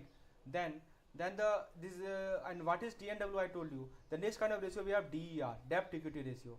So it shows how much debt a company used to compare to equity. So if this ratio, so it is simply debt upon equity. So if this ratio is higher, it means riskier financial structure, and if this ratio is lower, it means more stability, lower risk. Now there is something called DSCR. DSCR is called debt service coverage ratio. This from DSCR there is a numerical question asked every year, very very important. So the DSCR, there are two kind of DSCR, net DSCR and gross DSCR. If we talk about the net DSCR, it focus on cash accrual. So you will see in the numerator what is written, cash accrual is written. What is the meaning of this cash accrual? So cash accrual means net profit. Cash accrual means net profit plus non-cash expense like depreciation. Depreciation is a kind of non-cash expense. It is an expense but non-cash expense. So cash accrual means net profit plus non-cash expense, right? And in the denominator, this is put in the numerator. In the denominator, we write total installment due. So cash accrual divided by total installment. This will give you the net DSCR. And if we talk about the gross DSCR, it evaluates the two repayment ability, including interest payment. Interest payment is also included. So it adds interest to both numerator as well as denominator. So you see cash accrual plus interest payment upon total installment plus interest payment. So interest payment is added to the both, right? So for a more accurate picture, so it is essential for credit analysis and lending decision. So you must know how to calculate DSCR, right? A strong leverage ratio and a healthy DSCR ensure financial stability and a smart borrowing decision, right? So that is the role of DSCR, and I hope it is clear, net DSCR and gross DSCR, and which gives you a better financial picture. I hope it is clear. Now let's talk about the so-called coverage ratio. So till now we have discussed liquidity ratio, we have covered what we called profitability ratio, we have covered leverage ratio, right? Now let's cover the coverage ratio. So when it comes to assessing a company ability to manage its debt, so the key point is managing debt. A company is able to manage the debt or not. When it comes to assess the company ability to manage its debt, two key coverage ratio comes into play. But which one is more crucial? Let's break it down. The first kind of ratio is what we call, it is called Vanquish ratio. It tells us, it determines long-term debt repayment estimate, long-term debt repayment time. It tells us how many years it will take to clear long-term debt using EBITDA. Means how many years will it take to clear whatever long-term debt we have taken, how many years it will take to cover the long-term debt using EBITDA. Means it simply tells you that yes, this much year it will take. So the formula is quite simple. It says that you just write this long-term debt. We are just talking about the debt, not talking about the equity. You just write the long-term debt in the numerator, and you just write EBITDA in the denominator, right? So it gives you the Vanquish ratio. This question was asked frequently. Now let me give you the implication of it. See, if the ratio is lower, suppose the Vanquish ratio is lower, so what does it mean? It means that faster debt clearance. Yes, it means that if this ratio is lower, it means it will take less time, right? And if this ratio is higher, it simply means debt burden is heavy, right? Heavy. The second kind of ratio we have is called interest coverage ratio. It evaluates a company ability to pay interest on its borrowing. Yes, correct, try to understand. So interest on the borrowing, because the name itself suggests interest. So whenever you borrow money from bank, you have to pay interest. Similarly, a company has to pay interest. So how efficiently company is able to pay interest on the borrowing, it is measured by something we call ICR, interest coverage ratio. The formula is quite simple. We write EBITDA in the numerator, and you must remember that in the case of Vanquish ratio, what we have written in the numerator, long term debt, but in this case we are writing EBITDA in the numerator, and we divide it by interest expense. We divide it by interest expense, how much interest we are paying, right? So if this ratio is higher, it means a strong financial health, means yet which means that it can easily cover interest payment, right? And if this ratio is lower, it means there is a chance of default, means trouble in making interest payment, right? So the ratio can be higher, the ratio can be lower. Higher ratio means that in EBITDA is higher for per unit interest expense, right? So means a strong financial health, we can easily cover interest payment, because everything depends on earning. Obviously if our earning is higher, we can easily cover our interest expense. So that is why this interest coverage ratio should be higher, and this Vanquish ratio should be lower, right? Vanquish ratio formula is long term debt upon EBITDA, and interest coverage ratio formula is EBITDA upon interest on all borrowing. So tell me, which ratio do you think is more important for financial stability? Is it Vanquish ratio, or is it interest coverage ratio? Now let's talk about the next kind of ratio. We have fixed asset coverage ratio and security margin coverage ratio. When assessing a company financial security, so here the key point is financial security. This is the key point. So while assessing financial security, two coverage ratio comes into play. The first is called fixed asset coverage ratio, FACR. It measures asset security for loan. It measures asset security for loan, right? So tells us how many times fixed asset can cover outstanding term loan, right? How many times fixed asset can cover outstanding term loan. The formula is quite simple. You just find the WDV, written down value of fixed asset, right, under charge. What is the written down value of the fixed asset? There is something called written down value, right? And you divide it by the outstanding term loan. Obviously on that fixed asset you have taken a loan, so whatever outstanding term loan is there, you divide it by them. So basically it tells you how many times fixed asset can cover outstanding term loan, right? So if this ratio is higher, it means a strong asset backing, means loans are well secured. That means the written down value of the fixed asset is larger to cover the outstanding term loan. And if this ratio is lower, it means risky. Yes, asset may not be enough to cover the debt, right? So that is called, obviously it's try to understand. Security, whenever bank give loan, it takes some collateral as a security, and this is nothing but a fixed asset. Like for house loan, it takes mortgage of the house, which is a kind of fixed asset. You know it very well, right? So if this WDV is higher, it means this ratio is higher, it means we have sufficient asset to cover the outstanding term loan, right? So if there is a strong asset backing, it means loans are well secured. And if this ratio is lower, it means this is a risky situation, means asset may not be enough to cover the debt. The second kind of ratio we have is called security market coverage ratio. You know what it is? It assesses the financial cushion available, right? And the formula is quite simple. You write down the WDV of fixed asset, you subtract the term loan. Let me write down the formula. This is very important. You write down the WDV of fixed asset, you subtract the term loan outstanding, and you divide it by WDV of fixed asset. So basically, sorry friends, basically we are comparing term loan outstanding with respect to WDV. So if this ratio is higher, it means more financial stability, means greater asset coverage ratio after debt. And if this ratio is lower, it means limited buffer, higher financial risk. So both the ratio, either we call it FACR or we call it security margin, because this word is margin. What is the meaning of margin? This way you can remember. See, there is something called WDV of written down value of fixed asset, and there is something called, so this is the security which we have taken, and there is something called outstanding term loan, like for housing loan, whatever term loan is outstanding. So the difference is called margin, right? So if this margin is larger, it means this ratio will be larger, right? So that is why, so if this ratio is higher, it means we have more margin, more financially stable we have. The WDV of financial asset is more, right? And if the margin is lower, it means we are in a risky position, right? So I hope this makes sense to you. Now let's switch our focus to the next kind of ratio we have. There is something called raw material holding ratio. Try to understand it very clearly. So efficient inventory management is very crucial for business success. So let's break down raw material holding ratio and its key component. So the first component is called the day of stock coverage. Indicates how long the current stock will last. So obviously if longer coverage is there, if long coverage is there, it means smooth operation without supply issue, and if short coverage is there, it means risk of stock out. Then the second part aspect of it is called raw material average stock. It represents the average inventory held over the time. Average stock held over the time. It helps in tracking stock efficiency and minimizing the waste.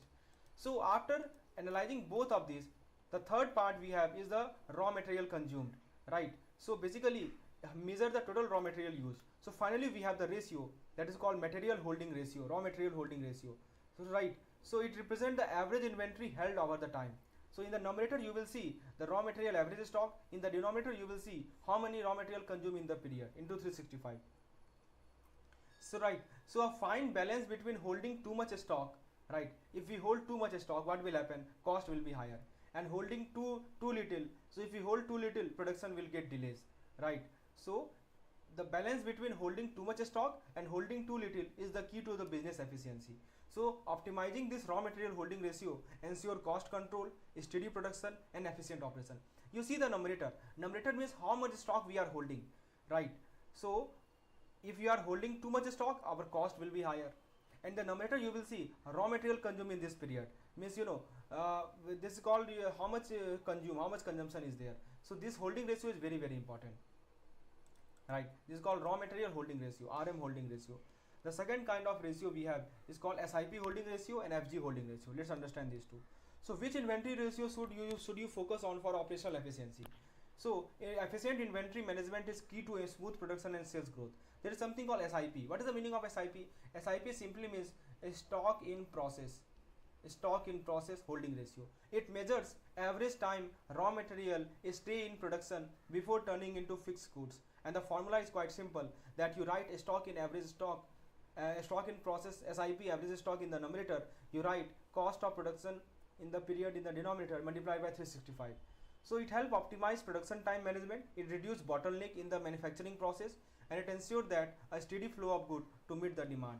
Now there is something called finished good. FG means FG means finished good. So finished good holding ratio. It evaluates how long finished product remain in inventory before they are sold. So you write finished good average stock in the numerator, cost of sales of period in the denominator multiplied by 365. So it improves sale efficiency and inventory turnover. It helps avoid overstocking or stock out. It keeps cash flow healthy. So for a business, both ratio are very crucial. If this SIP holding ratio is higher, if this ratio is high, so it means slower production and there is a possible delay. And if this FG ratio is higher, it means slow moving stock, potential loss. So balancing both ensure efficient production and a faster sale, right? So we have discussed three kind of ratio here: efficient inventory management, raw material holding ratio, SIP holding ratio, and FG holding ratio. Now there is something called receivable holding ratio. Managing receivable efficiently is the key to managing cash flow and financially stable. You know what is the meaning of receivable? Suppose you have a company, right? And you have given a product just on credit to someone. You have not received the amount yet, and that is called receivable, right? So how long do you stay unpaid? That is called receivable. How long your sale stay unpaid? So managing receivable efficiently is key to managing cash flow. So how do we measure it? There is something called receivable holding ratio, average sundry debtor. So it represents the average amount owed by the customer, how much average amount they are owing by the debtor. So high debtor means slower collection. So simple it is high debtor. So debtor increase, it means collection will be slower, and this will be cash crunch, risk will rise. There is something called gross sale. Gross sale means total revenue before deduction. You have not deducted anything. The total amount you have received, total sale you have received, called gross sale. Higher sale don't always means better cash flow if payment are not collected on time. So suppose your sales are higher, your gross sale is very high. So it does not mean that you have a better revenue, better cash flow if payment are not collected on time. And there is something called time frame. It indicates how many days sale remain unpaid. If there is a longer duration, it means there is a risk of bad debt and liquidity issue. Shorter duration, it means faster cash flow.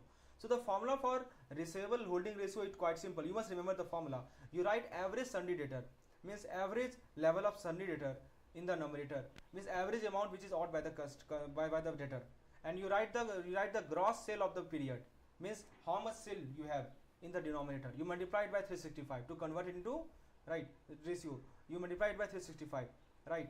Why we multiply it by 365? Because to find the gross sale per day. That is the point, right? So this tells us number of day. So basically after doing this, what you will receive?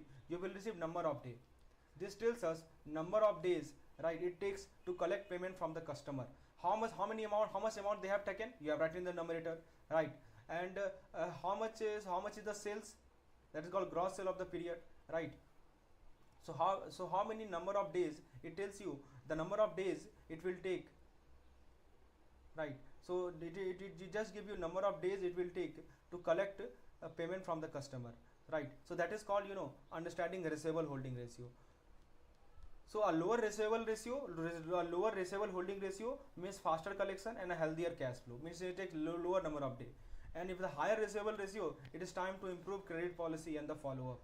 So this is all about the receivable collection, right? Receivable holding ratio. Then we have payable holding ratio and inventory turnover ratio. So friends, how long you hold on to supplier payment versus how fast you sell inventory. So on one side we have the payable holding ratio, means average level of sundry creditor. Now suppose you have taken something on credit and you have not paid yet, right? So this tells us how long we take to pay our supplier. So just we write the average level of supply creditor, sundry creditor, and you just write purchase during the period multiplied by 365. So if the longer credit period is there, it means greater for cash flow, but delayed payment may affect supplier relation. And if the shorter credit period is there, it ensures goodwill but can put pressure on working capital, right? On the other hand, we have inventory turnover ratio, which simply means that net sales divided by average turnover, average inventory during the same period. It indicates how quickly the inventory is sold, right? So we write net sales divided by average inventory, right? So if this ratio is higher inventory turnover, it simply means that your inventory move fast, right, reducing holding cost. Simply you can see, if average inventory increase, this ratio will decrease, and if average inventory decrease, its ratio will increase, right? So if this ratio is higher, it means your inventory is being sold in quickly. And if the low turnover, it means risk of unsold stock leading to cash being stuck in the inventory, right? Because this ratio will be lower only when inventory will be higher. That is why denominator we have inventory, right? So the key point is that delay payment smartly but not damage supplier trust. Move inventory efficiently to maintain a healthy cash flow. That is the point. So I hope every aspect is clear. So now that we have understood each and every ratio, please hit the like button if you have understood every part of it, because in the small amount of time I have covered major ratio. Now let's look at the limitation of ratio analysis. Very important. So ratios are widely used to assess financial health, but relying on them blindly can be misleading. There is something called time discrepancy. This is one of the major limitation. So first thing is that ratio often require average to give a true picture. Using a single data can be deceptive. There is something called fiscal period versus single day. What does it mean? So a company financial health fluctuate, so analyzing just one point in time may not reflect reality. Second limitation is a lack of context. So overlooking the cyclical variation. Business ups and downs are not always captured in ratio. A booming quarter does not mean long-term success. We ignore the seasonal trend. What does it mean? That retailer earn more during festive season. You know it very well. So ratio might not account for such kind of trend. So this is what this ratio analysis ignore. So two drawback we have already told: time discrepancy, lack of context. The third drawback is data manipulation. So there is something called inflating asset. Company may overstate asset value to appear stronger. Deflating liability. So lowering reported liability can artificially boost financial ratio, making business look risky. There is something called methodological flaws. So year-end sales spike.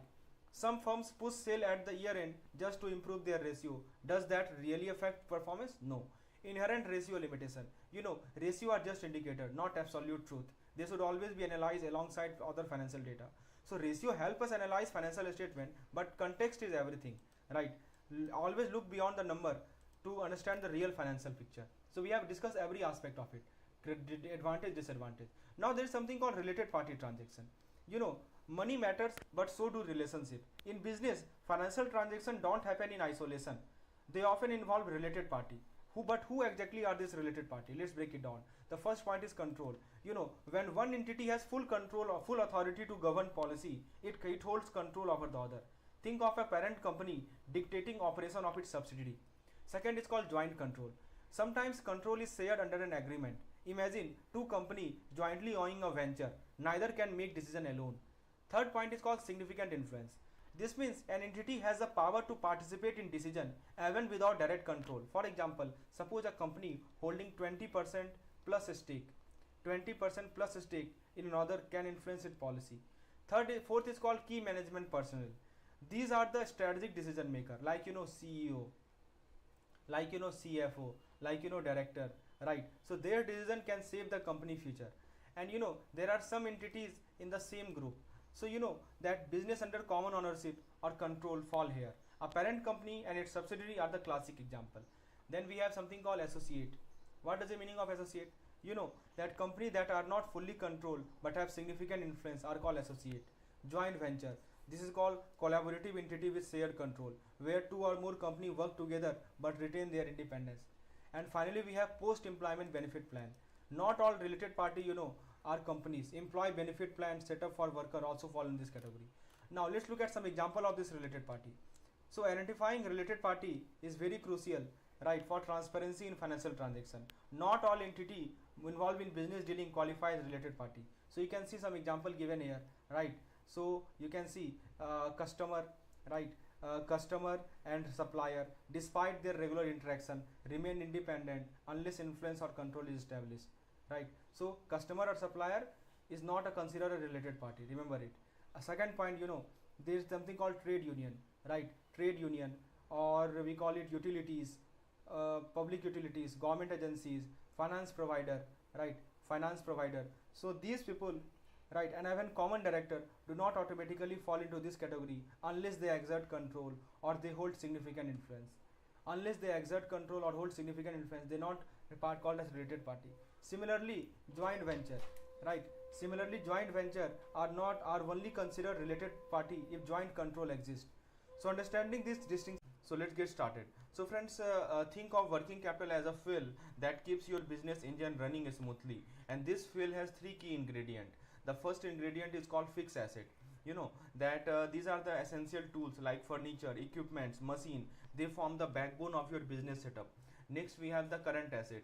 So these are your everyday lifeline. Like if you talk about the current asset, like raw materials or your finished goods, right? So raw material, finished goods, these are like current asset. So they keep your operation moving forward and help you meet the demand. And the third kind we have is called business operation. So this is where the magic happen. It's about how efficiently and how sustainably your business run day to day. That is called business operation. So three aspects we have talked: fixed asset, current asset, and business operation. So when these three work in harmony, your working capital become a powerhouse during a business success, driving a business success, right? So now I hope this will be clear. The three component is clear: fixed asset, current asset, and business operation. Now friends, let's dive deeper into how working capital actually flow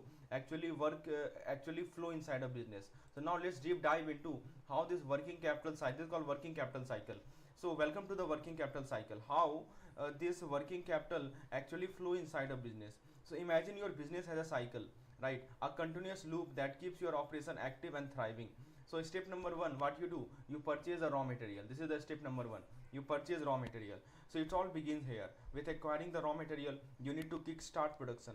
Step number two, you have to process the material, which means that we transform those raw material into finished goods, so ready to meet the customer demand. The third step is to selling the good. Then it's so time. You sell those finished goods to your customer, and then you receive the payment. Okay, so let me show you the payment receiving. Here you can see payment, receive payment. So it means that once the goods are sold, the money flow back to your business as payment from your customer, and then you reinvest in material. So finally you reinvest that money to purchase even more raw material, restarting the cycle. And that is how the working capital cycle fuel continuous growth, keeping your business in motion day after day. So I hope this is clear what are the steps involved in the working capital cycle, right? Now let's move forward and let's discuss bank finance assessment process. So friends, now let's walk through a process that bank follow before financing a business, and this is called the bank finance assessment process. Let's understand it step by step. So it's like a checklist that bank tick off to make sure your business is financially healthy and ready for credit. First of all, they determine the turnover. What is the meaning of turnover? So bank analyze your business turnover based on past performance or industry benchmark. This set the stage for everything that follow. Then they assess the working capital. that they evaluate your total working capital, looking closely at things like inventory, looking closely at things like receivable. So they analyze your total working capital, including inventory, including your receivables. Then the next step they do is to estimate the inventory level. Bank estimate how much inventory your business need, factoring in supplier availability and the lead time, right? So they factor in the lead time and supplier availability, they estimate the inventory requirement. So bank estimate how much inventory your business need. Then they evaluate the receivable, right? So evaluating receivable means, the bank assess how fast you collect money from your customer based on a standard market practice. That is called receivable. Inventory level, you know it very well. And they also estimate the other current asset, OCA. That finally they ensure that you have enough current asset beyond just inventory and receivable to support your financing need. So turnover, how much sales you have done. They assess your working capital, they assess your inventory level, they assess your receivable, and finally other current asset. So this step-by-step process help bank make a smarter lending decision while ensuring your business stay financially fit, right? So I hope this is clear. Now let's discuss the next point: how to meet working capital requirement.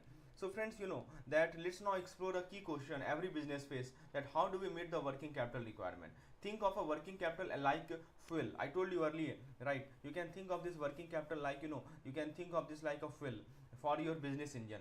It keep operation running smoothly, and here is how you can source that fuel. The first source can be your bank finance.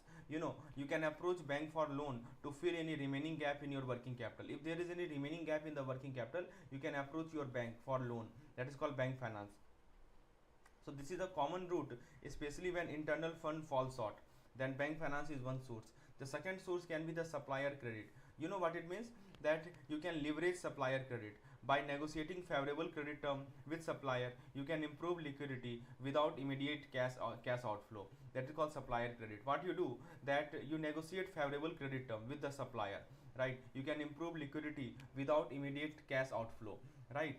Then we have current liability. This is another source of funding. So another option is to utilize the current liability. And what is the current liability? Like suppose you have some outstanding salary, right? Or suppose you have some customer advance, you have taken advance from customer, right? So you can use this customer advance or outstanding salary to temporarily support your capital need.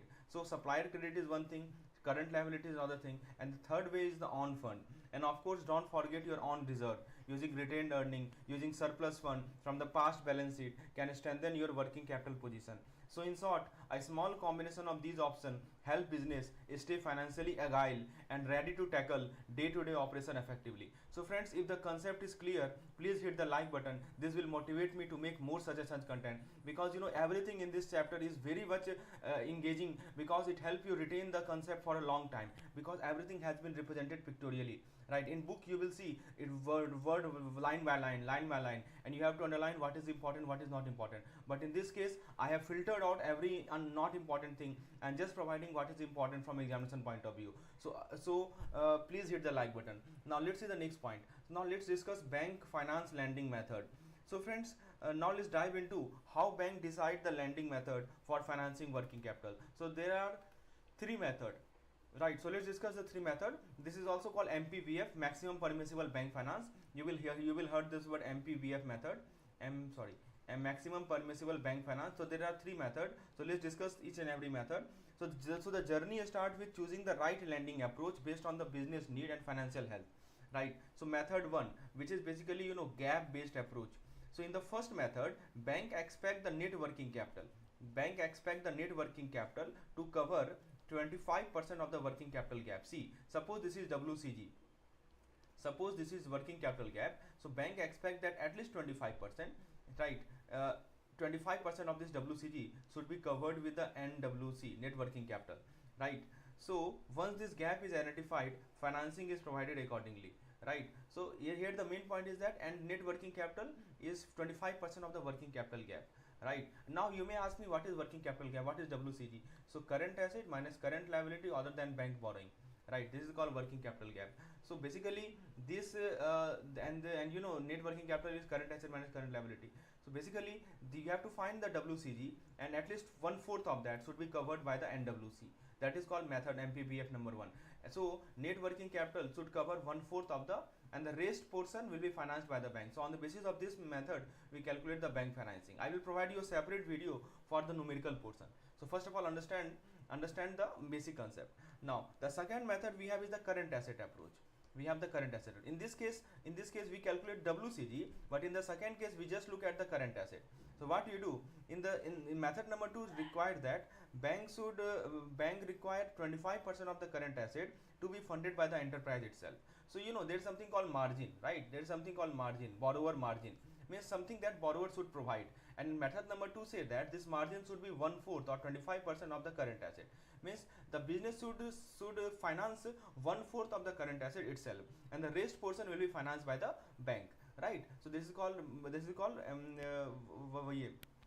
bank require 25% of the total current asset to be funded by the enterprise. So this ensures that a minimum current ratio of 1:1.33 is maintained. You know what is the meaning of current ratio? Current ratio means current asset upon current liability. So this is 1.33. This is ideal ratio. And method number 3 says that this focus on the core asset. So there is the key point here is core asset. So here bank mandate 100% funding of the core asset through NWC, which result in a higher current ratio and a strong liquidity position. So each method offer a unique balance of risk and liquidity, right? Helping both business make informed financial decision, right? So first method is all about WCG, second method deals with CA, current asset, and the third method deals with the core asset. So bank finance 100% of the 100% NWC for the core asset, net working capital for the core asset, right? So please remember these three methods. I will provide you a separate lecture in the crash course in which I will provide you the case studies based question based on it, right? Now let's see the understanding the cash budget method. So let's now break down the cash budget method, which is a very powerful tool for managing business liquidity. First of all, we have something called cash inflow. This is the heartbeat of any business. It is the money flowing in from sales, service, and day-to-day operation. From sales, service, and operation, cash inflow. Then we have cash outflow. So here is where your money exits the door. Payment for raw material, salary, utility, other essential business expense. This is called cash outflow. Then we have short-term bank finance. When inflow does not meet this outflow, right, short-term loan steps in to bridge the cash shortfall, keeping the business running smoothly. So suppose that cash inflow like money received, so cash inflow is less and cash outflow is more. So obviously there is an imbalance, and this imbalance is supported by the short-term bank finance. Some finance is provided by the bank, right? So when inflow don't meet outflow, short-term bank loan steps in to bridge the cash shortfall, keeping the business running smoothly. And finally we have cash flow projection. So think of it as your financial crystal ball, forecasting your future cash flow position based on expected inflow, expected outflow. So based on your expected inflow and outflow, it projects your future projection. So mastering the cash budget method is all about balance, making sure your inflow and financing cover outflow while planning ahead for the road ahead. So this is how the cash budget method works. Now let's switch our attention to the next method we have, that is called Tandon committee method, right? That is called projected turnover method, also called Tandon committee method. So let's understand how it works. So friends, let's now dive into how working capital financing work for micro and small enterprise. Yes, micro and small enterprise using the projected turnover method. So first of all, you calculate your working capital, right? Working capital need. So this is where it all begins. Assessing how much capital is required to smoothly run the day-to-day business, right? You first find the working capital need. So under this approach, now comes the projected turnover method. Under this approach, we estimate your turnover. That means bank estimate the turnover for the coming year to determine your working capital requirement. That is what the bank do. So bank decide what will be the turnover, right? What will be the turnover of the business for the coming year? For the coming year, bank decide the turnover of the business, right, to determine your working capital requirement. And then the bank steps in, right? So bank finance up to 20%.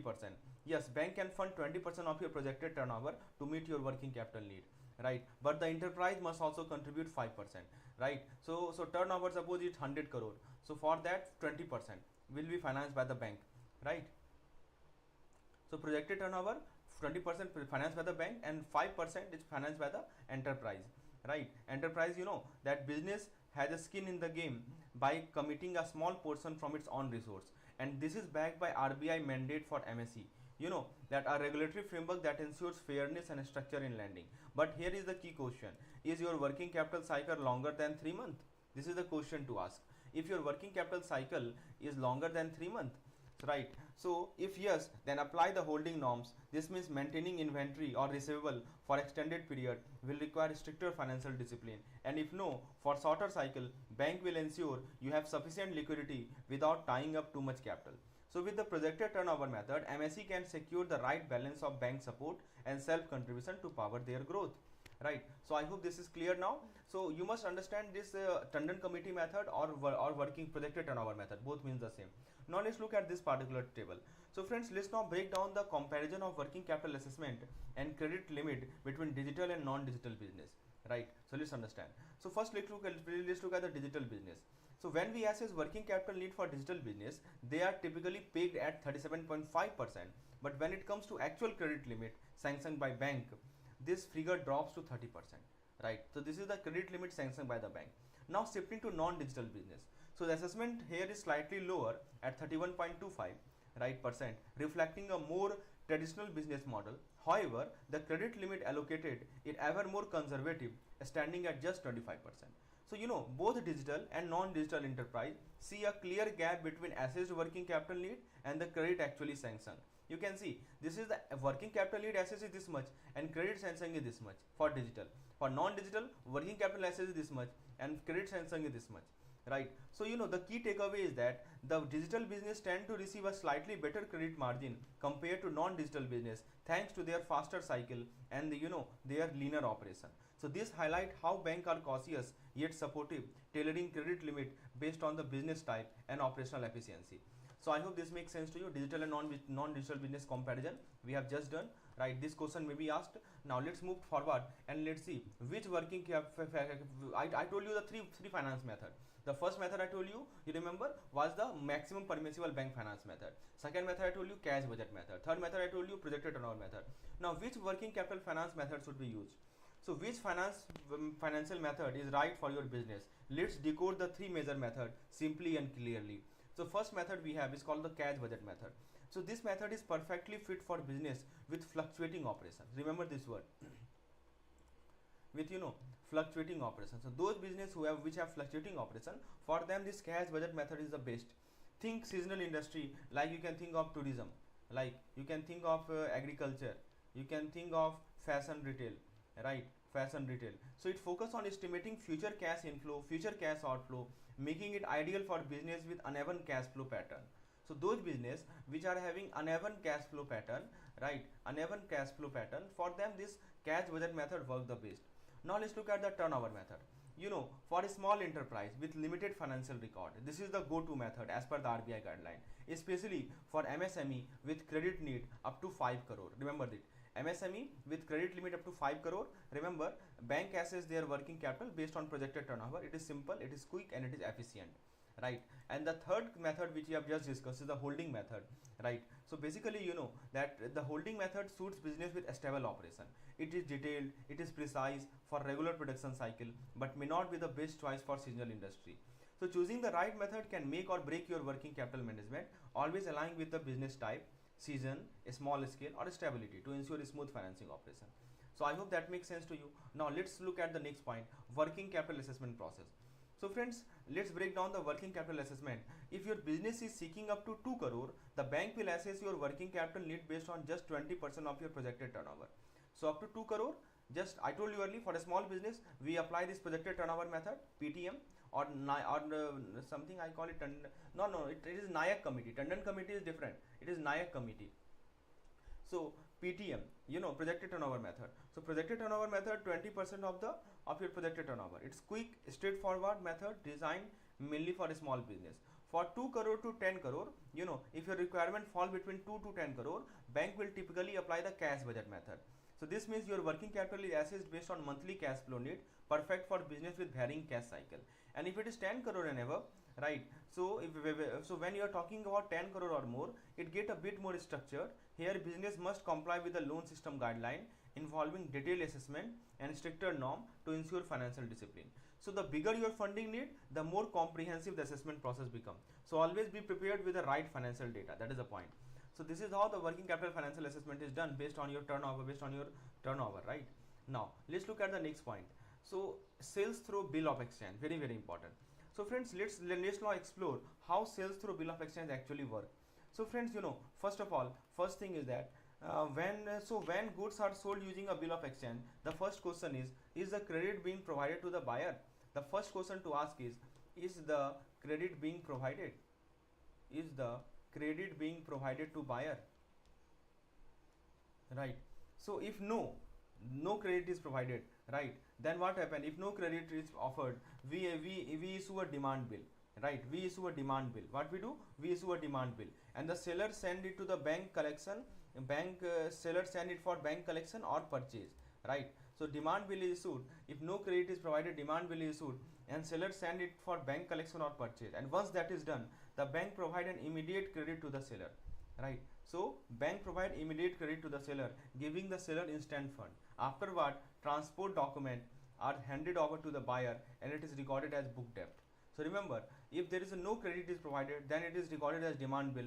And demand bill, what happened? That the seller send this demand bill for bank collection or purchase. And once the bank collection and purchase is done, the bank provide an immediate credit to the seller, giving the seller instant fund.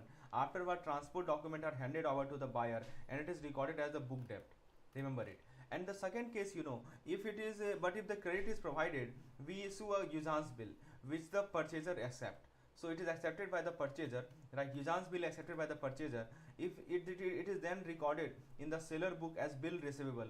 It is recorded in the seller book as bill receivable. Yes, this bill has to be received, ready for further action. To speed up cash flow, the seller might approach to the bank for bill discounting. An added benefit is that the transaction now enjoy legal protection under the Negotiable Instrument Act. So whether it is instant payment or credit term, bill of exchange streamline trade financing while reducing risk for both buyer and seller. So remember these two difference. I have drawn in the pictorial format so that you can remember the important point. And this PDF will surely help you for the last revision. So if you want to be the part of this crash course, feel free to WhatsApp me on this particular number. I will provide you the detail how to access the course. Now let's switch our focus to our next topic, which is understanding the bill finance. So friends, basically let's decode bill finance in the simplest and easiest ways possible. What is bill finance? It's all about how bank help business manage short-term funding by handling their bill. So first of all, the thing is called purchase. First of all, we have purchase, where bank buy demand bill, right? Where bank buy demand bill directly from the seller, and the seller get instant cash. Next is the discount. This is where bank discount the usance bill. I told you when demand bill is there, when usance bill is there. So discounting is done for the usance bill. So these are the bill payable at a future date, but the seller get early fund from discounting. Then we have negotiation. So here bank negotiate letter of credit on the behalf of exporter, ensuring faster access to fund while reducing the risk. What about accounting? So that for the business, all these bill become the part of their current asset. So all these bill, usance bill, demand bill, they become part of their current asset, right? Basically cash inflow expected soon. And for bank, though these are marked at contingent liability, meaning bank are at risk only if the buyer default. So bill finance is a powerful tool that smooth cash flow for seller and ensure global trade happen smoothly. Now let's look at the TREDS, very very important point from examination point of view. So let's break down the magic of TREDS, which is the game changer for MSME. On December 3rd, 2014, 3rd December, RBI introduced TREDS, a digital platform designed to support MSME by solving one big pain point, that is delayed payment. What was the big pain for the MSME? The big pain was the delayed payment, and this was solved by RBI. How? The MSME submit receivable. What they do? That MSME upload their trade receivable, basically invoices, onto the TREDS platform, making them ready for action. Step number 3, corporate buyer accept receivable. So the next move, that corporate buyer verify and accept this receivable, confirming that the goods and service have been delivered, have been approved. And the next step, financier discount receivable. So now the financier steps in, financier, they steps in, right? And the banks and financial institutions discount this receivable, turning pending payment into instant liquidity for MSME. And finally, MSME receive liquid fund, and finally MSME get their hand on the liquid fund, instantly improving their cash flow and powering their business growth. So TREDS makes sure MSME don't just survive but thrive, right? So If you want to know how this impact working capital, stick around and I will discuss it just now, that how this TRDS impact the working capital. Now let's look at a screen based factoring system. So let's uncover the engine behind a screen based factoring system where every player has a crucial role. It all begin with MSME, right? A small and medium enterprise hustling to sell their goods or services and keep the economy buzzing. Then we have something called corporate buyer. I told you earlier also. So corporate buyer is stepping next. These are the big player purchasing goods and services from MSME, keeping the supply chain rolling. Then we have the bank. So bank provide vital financing support, offering credit and services to grease the wheel of business. Then we have NBFC factor. So you know, this is called non-banking finance company is specialized in factoring, helping MSME get early payment against receivable. So NBFC factor help this MSME get early payment against their receivable. And then we have something called financial institutions, right? So basically financial institutions like bank, NBFC offer the money muscle, providing liquidity exactly when it is needed the most.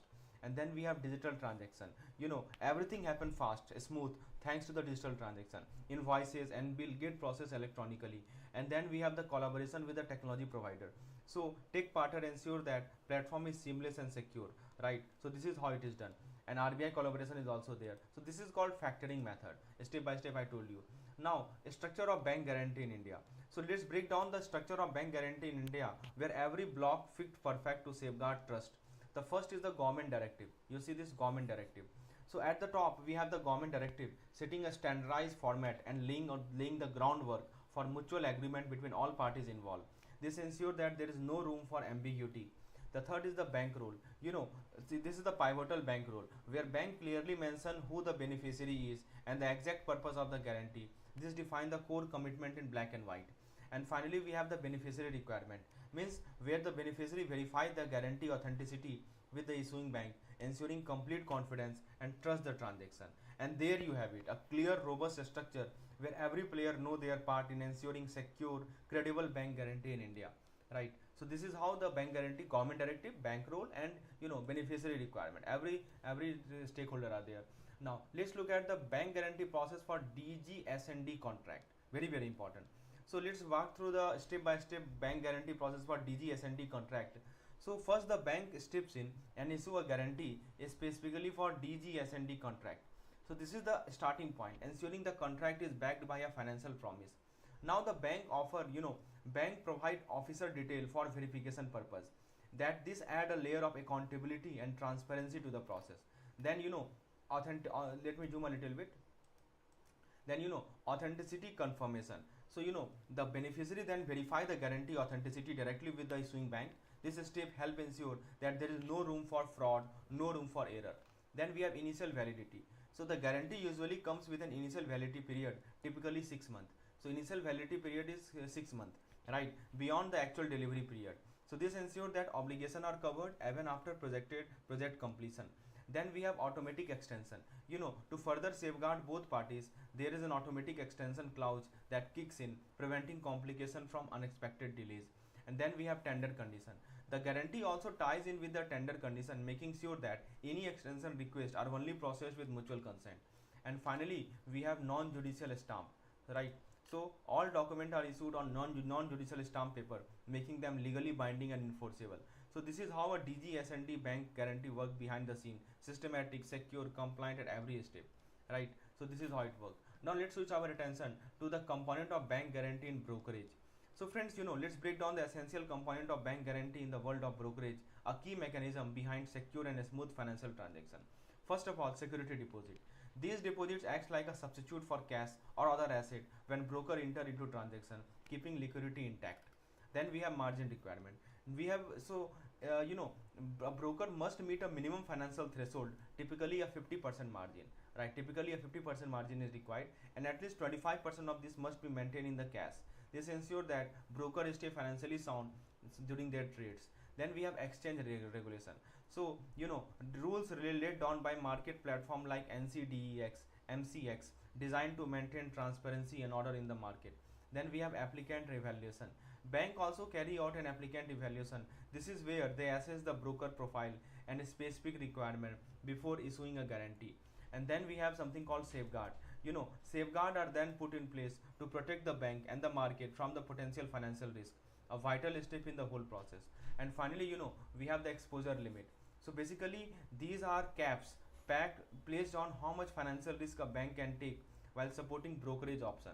So these 6 components form the backbone of bank guarantee in the brokerage space, working together to make trust, to maintain the trust, to maintain safety, to maintain efficiency in the financial market. Again, I am repeating: margin requirement, security deposit, exchange regulation, applicant evaluation, right, and safeguard and exposure limits. Remember this 6 part. Then we have letter of credit process. So friends, let's dive into the most trusted instrument in the international trade, the letter of credit. First of all, the journey starts with, the buyer approaches their bank to request a LC. This request kicks off the entire process by signaling the buyer commitment to pay. The bank issue the LC. There is an issuing bank, right, which issue the LC. So the bank then evaluates the buyer credential and issue the letter of credit. And this document acts like a formal guarantee that the seller will receive payment once the goods are delivered as agreed. Now seller receive LC. So the seller get notified of the issued LC. This gives the seller confidence to proceed. Seller supply the goods. Obviously there are some more bank like negotiating bank, advising bank, confirming bank, reimbursing bank. We will discuss in detail. We have already covered that in BFM. So just now I am giving you the brief knowledge, right? So the seller get notified of the issued LC. This gives the seller confidence to proceed, knowing that the bank backed assurance is now in place. Seller supply the good. With LC in hand, the seller ship the goods according to the contract. Every step here is monitored to meet the LC outline, to meet the term outline in the LC. Then bank guarantee the payment. So bank step into guarantee payment to the seller, providing all agreed conditions are met. Finally, once delivery is confirmed, the bank release payment to the seller and transaction is complete. And then tell me what happened. After the bank, issuing bank plays a very important role, right? After the bank pay to the seller, right, the same payment is collected from the issuer, from the issuer, right? The same payment is collected from the issuer, right, when the due date. So there are two kind of things: usance bill and demand bill. So if it is a usance kind of thing, then there is a due date. So before the due date, bank collect payment from whom? From the issuer, right? From the applicant, or we call it applicant also, both means the same. So issuer, or we can also call it the importer, right? So bank collect payment from the importer. This is how it is done. So friends, LC transaction, there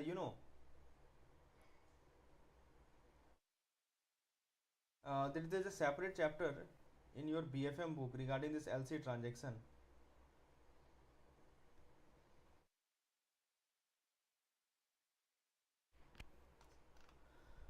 So this is how it is done. Now let's see the next part. Then determining the letter of credit limit. From this question is asked every year, and I will explain using simple example that how do you determine the letter of credit limit, how this limit is determined. So there is a step-by-step process. Let's get into detail of it. First of all, you calculate the EOQ. What is the meaning of EOQ? EOQ means economic order quantity, right? So first of all, you decide the EOQ, how much optimal order you have to make. Then you assess the lead time.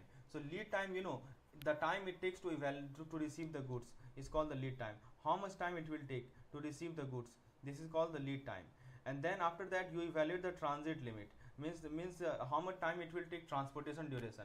And then you determine the usance period, means the credit period for payment. And then you establish number and value. So let me give you an example to make it more clear. Suppose the lead time is 10 days. Let me write down. Suppose lead time is 10 days, right? And transit, suppose transit is 20 days, right? And suppose usance period is 6 months, right? Usance period is given 6 months. Okay, so tell me the total time for which LC will remain outstanding will be how much? So it is nothing but 10 day plus 20 day plus 6 months. So this is nothing but for 7 months, LC will remain outstanding, right? So this is the LC outstanding time. And suppose the consumption of good is 6 crore per year. So consumption of, so how much good is consumed? Say 6 crore per year, and economic order quantity is 1 crore, means at one time we are ordering goods for 1 crore. So so please tell me, in a year there are 12 months, right? And for every 2 months, in every 2 months, one lot is getting consumed. So how many lot we have to be there? 6 lot will be there. So the frequency of LC opening is every 2 months.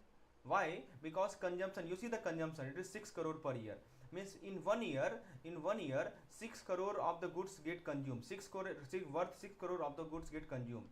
And in every order we order for 1 crore of worth of goods.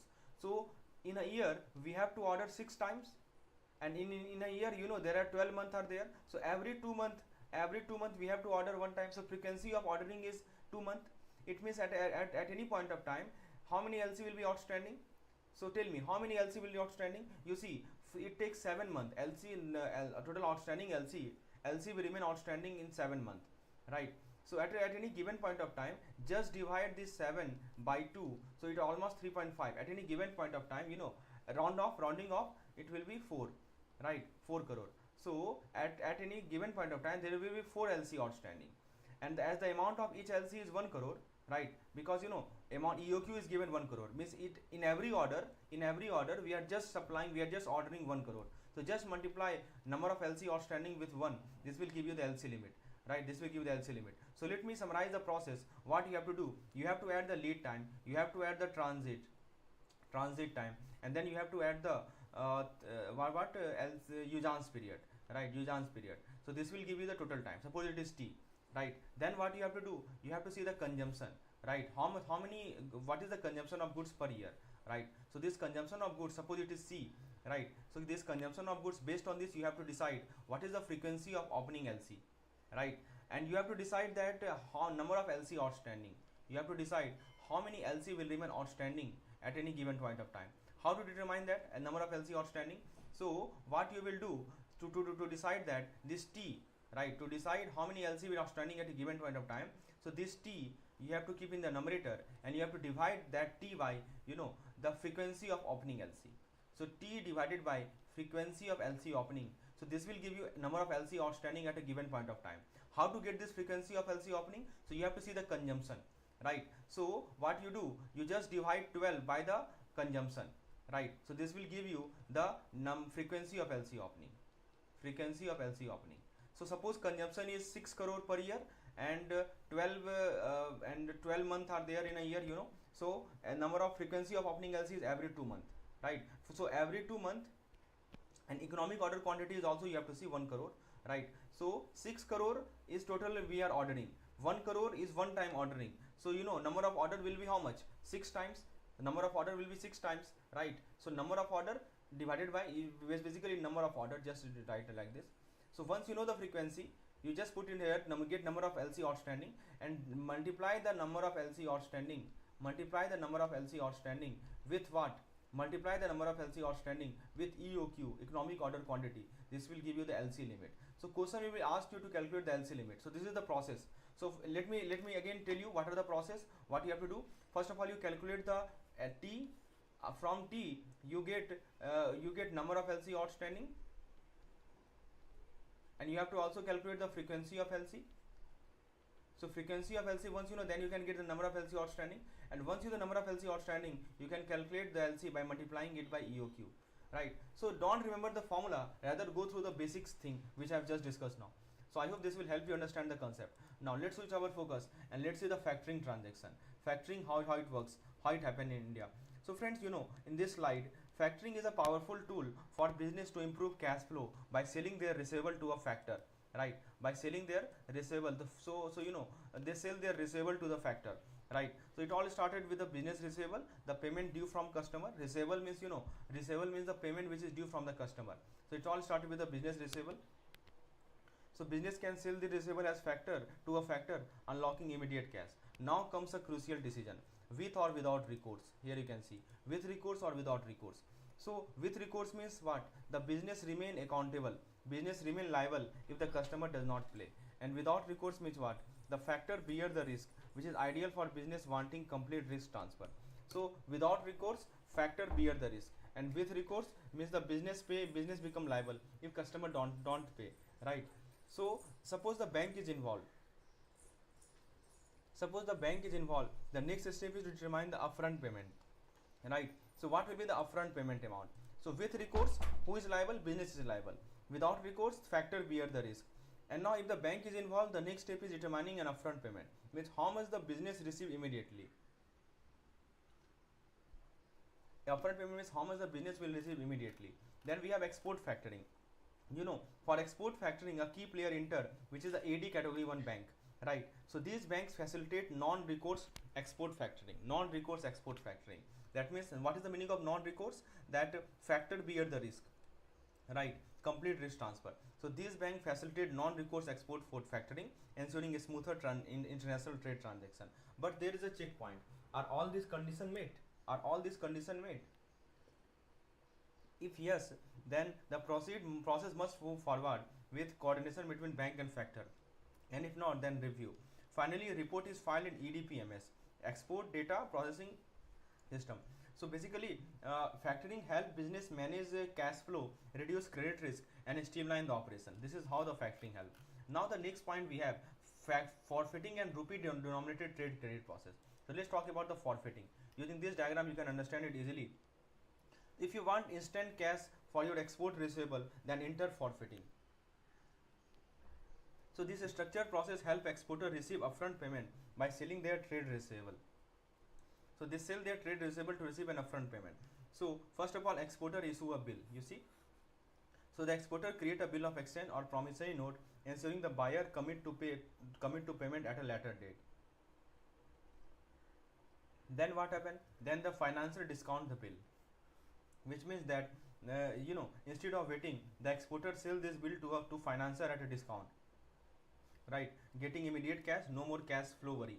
And then RBI guideline, RBI guideline, Exim Bank and the AD Category 1 bank, RBI allow Exim Bank and AD Category 1 bank, right, to handle forfeiting transaction, ensuring a smooth operation. Then AD Category 1 bank is there. So AD Category 1 bank approval, you can see it written here, AD Category 1 bank approval. So what it means that that bank oversees transaction, right, approving deals of up to $20 million per transaction, helping business scale big. And there is something called rupee denominated credit. What is the meaning of this rupee denominated credit? So Indian importer can raise fund in Indian rupees under a specific condition. This facility cover most export except gold. Most import except gold. Gold is not included, right? With credit period of 1 year for non-capital good and 5 years for capital good. There are two kind of goods: non-capital goods, capital good. For non-capital good, the credit period is 1 year, and for capital good, the credit period is 5 years. So Indian importer can raise fund in INR under a specific condition. This is called rupee denominated credit. So question is, why this important? Why this rupee denominated credit important? Because exporter get quick cash without waiting for buyer to pay, and eliminate credit risk and boost liquidity and business growth. So Indian importer gets this credit and exporter gets instant payment. Bank approved transaction up to $20 million per transaction. So that is the limit. Now let's look at the receivable, financing process involving receivable. So friends, business thrive on sales, but what if payment are delayed? That is where financing process involved receivable comes in. So there is step-by-step process. The first step is the credit sale. So when a business sell on credit, receivable are created. The buyer get the goods now but pay later. Now receivable is recorded.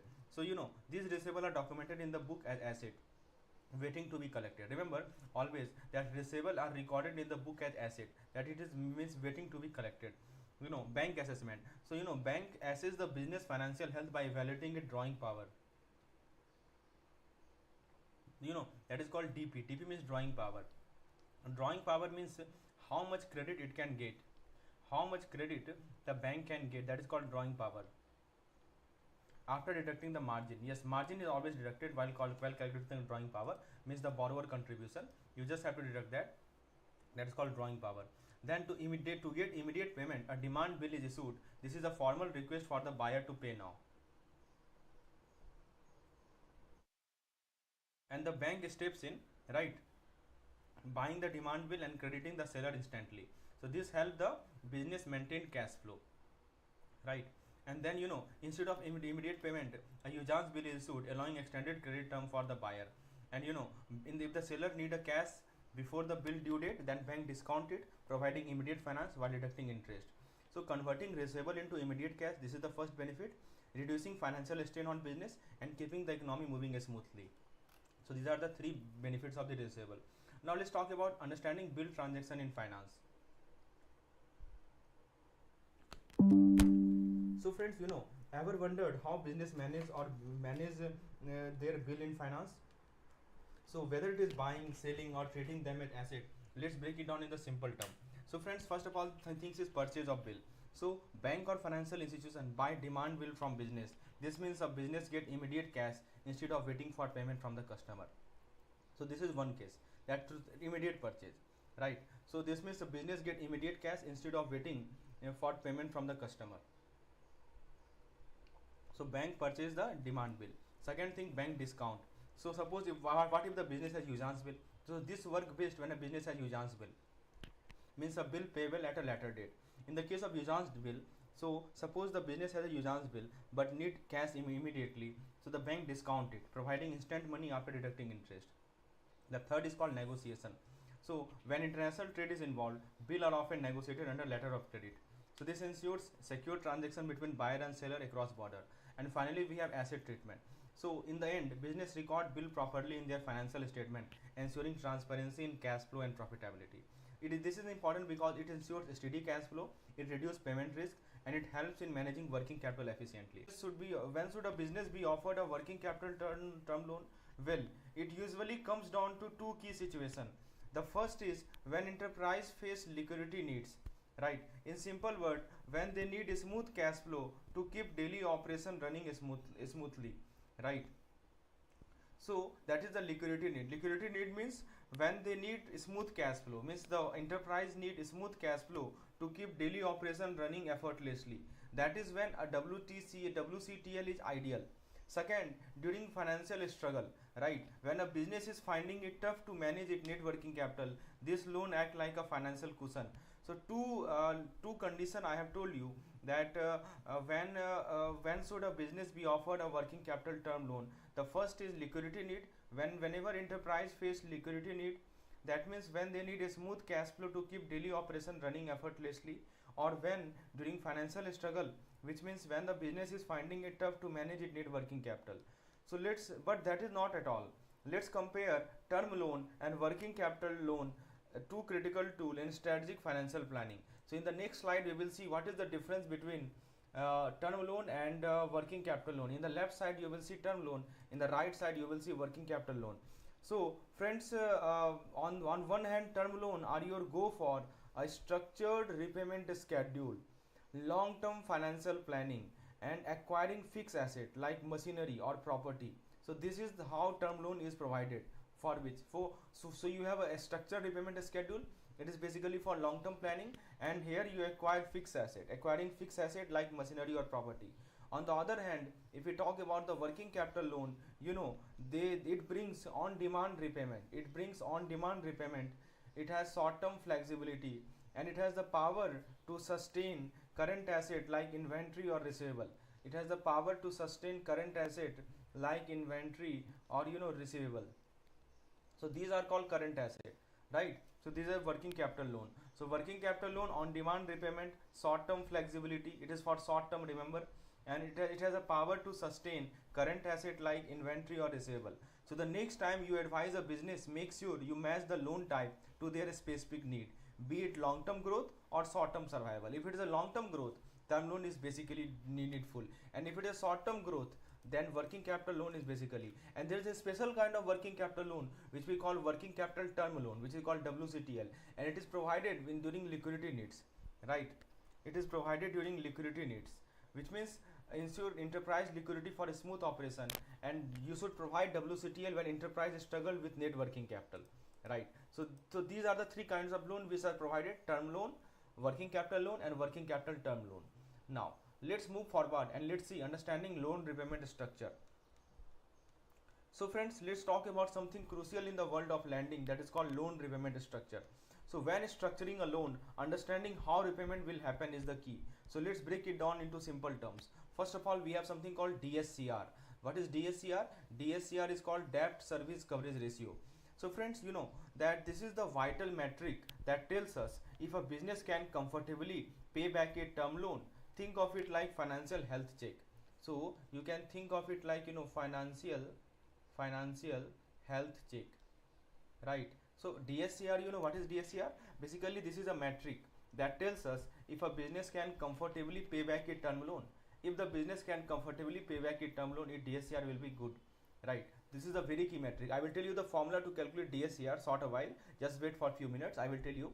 For first of all, you should know that DSCR is like a financial health check, right? Then we have something called liquidity ratio. I think you are familiar with it. We have talked about it in unit number 19, right? So current ratio, quick ratio, these are the liquidity ratio. So basically this is perfect for evaluating working capital term loan. Working capital loan basically. For working capital loan, liquidity ratio plays a very important role, and DSCR plays a role for term loan, right? So it means can the business comfortably pay back a term loan? So for term loan assessment, DSCR is a very good metric, and for working capital loan, liquidity ratio is a very good metric. So the liquidity ratio help us know how easily a business can meet its short-term obligation. Now moving to something familiar, that is called EMI based repayment. So this is the most common repayment style for salaried individual, fixed amount paid monthly. And for the agriculture sector, for the agriculture sector there is something called crop cycle alignment. So this crop cycle alignment works for the agriculture sector, right? So this is called crop cycle alignment. So we are discussing different kind of structured repayment. So crop cycle alignment means what? Repayment sync with farming season. In this case, what happened? The repayment is synchronized with the farming season, right? So it is all about matching cash flow with nature's calendar.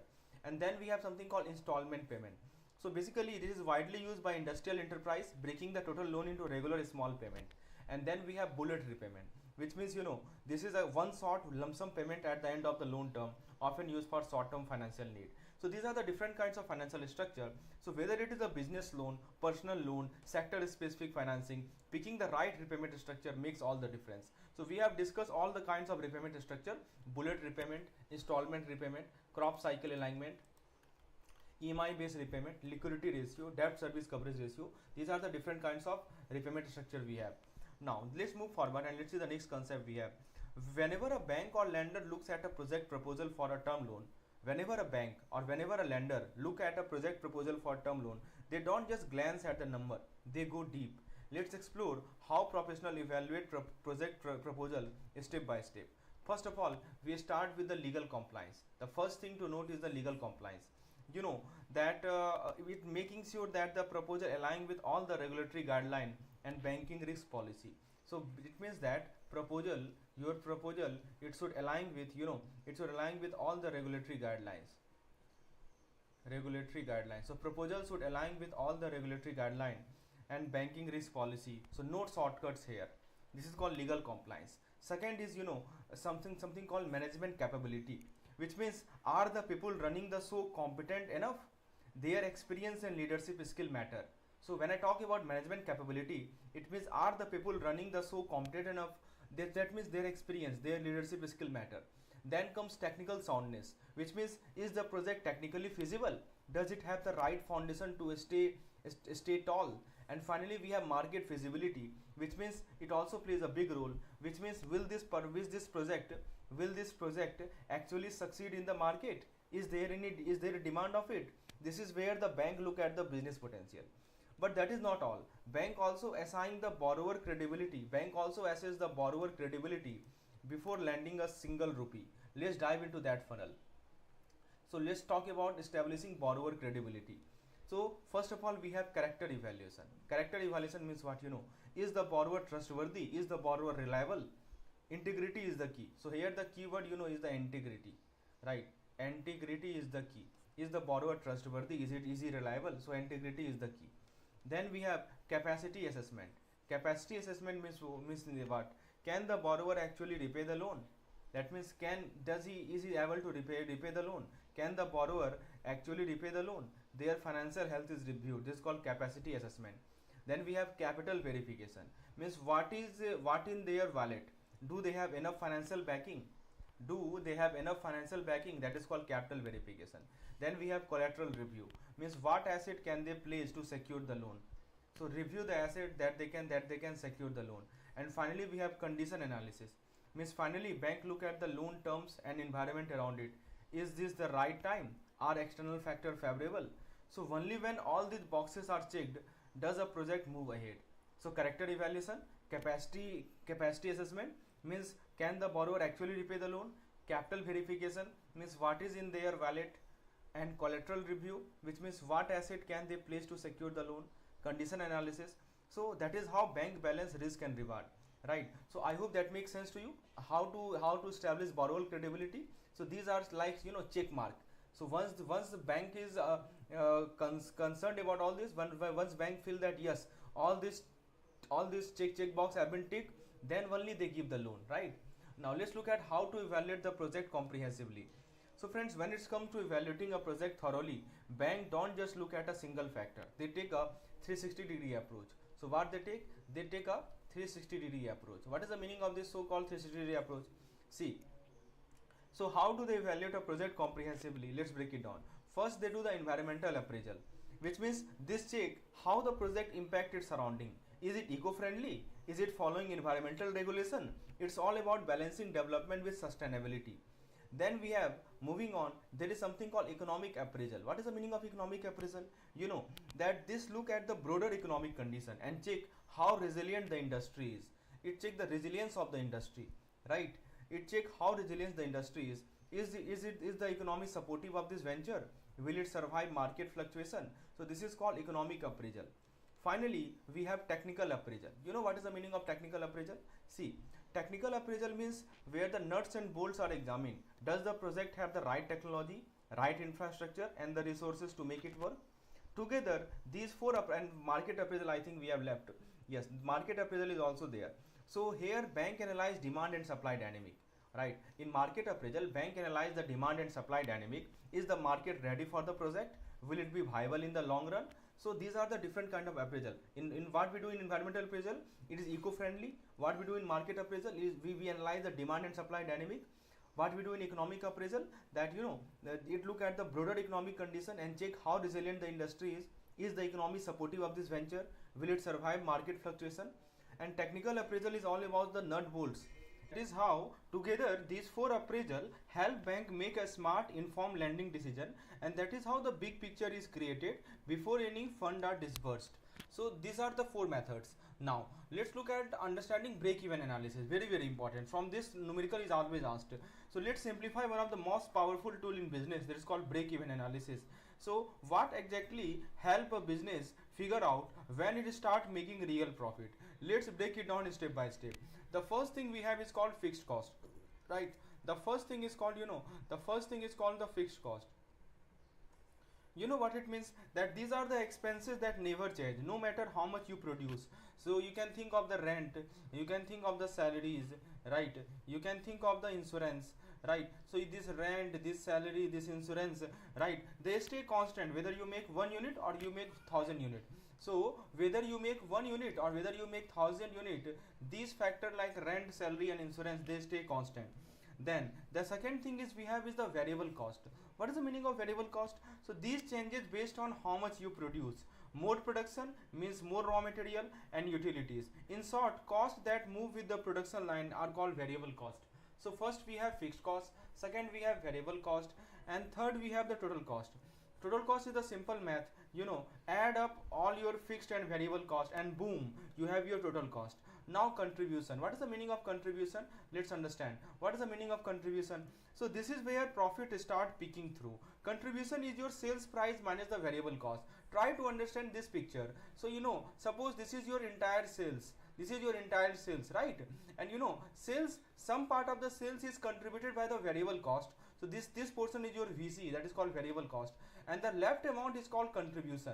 Left amount is called contribution, and generally contribution is represented per unit. So sales per unit, variable cost per unit, so contribution per unit. So the formula for calculating contribution is nothing but sales per unit minus variable cost per unit. This will give you contribution per unit. Okay, is it okay? Is it clear now? Now then we know the contribution. So it tells you how much each unit contribute toward covering the fixed cost and generating profit. So inside the contribution you will see two part. One part is the fixed cost, another part is the profit, right? So these are the two part inside the contribution. So contribution tells you that how much each unit generate toward fixed cost and toward profit, right? Now what happened at the break even? This is the golden point, that this is the golden moment when your revenue perfectly match your cost. So at break even, what happened, you know, that revenue is equal to cost, and since revenue is equal to cost, it means profit will be equal to 0. So since profit is equal to 0, so this entire, so let us draw this figure again. So this entire, this one contribution will be just made up of fixed cost, right? It will be made of the fixed cost. So now how to derive the formula for break even point? It's quite simple. So let me do it for you here. How to derive the formula for variable? You did not remember anything, right? So it's quite simple. So you can say break even point means what? Number of units. It means basically number of units that you need to sold so that your profit will become 0 or loss will become 0, right? So in this case, what we are saying, that our contribution is equal to fixed cost. So contribution per unit, which is noted by C, multiplied by N, which is noted by number of units, is equal to fixed cost. So we can write N is equal to FC upon C. So this is the formula for calculating the break even point. Means you write fixed cost in the numerator, you write contribution per unit in the denominator, and you will get fixed cost. Now you may ask me that how to get this contribution per unit. So to get contribution per unit, you have to apply this formula. You have to write sales per unit, you have to subtract the variable cost per unit from sales per unit, you will get contribution per unit, and then you will use this formula to calculate break even point. So let me again summarize the fact for you, right? First of all, sales per unit, let's denote by small s. So small s minus VC is equal to your contribution per unit, right? And so this way you get contribution per unit, and you write fixed cost in the numerator, you write contribution per unit in the denominator. This will give you N, and this small n is what we call number of units. This is called break even point. That means the number of units which you sold, so that your total profit is 0, your total loss is 0, or your revenue is equal to cost. So please remember this formula. This will help you calculate the numerical question based on the formula which is asked frequently, right? So this tool help business plan smartly and know exactly where they will cross into the profitability. Now let's move forward and let's discuss financial break-even hierarchy. So there are some more terminology here. So friends, let's level up your understanding of how business stay financially sound. So we are diving into the financial break-even hierarchy and risk calculation. So there is something called margin of safety. You may be asked to calculate the margin of safety. What is the margin of safety? So this is your cushion, right? You can call it, this is just like your cushion. You know what it means? It is the extra sale you make over your break-even point. So the extra sale you make over the break-even point is called margin of safety. So in simple term, how far are you from hitting 0 profit? So the formula is actual utilization minus break-even point, right? So bigger the margin, the safer you are. Quite simple to understand. So margin formula is quite simple. Actual utilization, right? Actual utilization you write in the numerator and subtract that from BEP, break even point. This will give you the margin, right? So margin of safety is equal to actual utilization minus break even point. The second thing we have is called capacity utilization. You know what it means, capacity utilization? So are you using your factory, machine or team to their full potential? So this capacity utilization tells you how much of your production power is actually being used. That means production of the percentage of the production capacity used.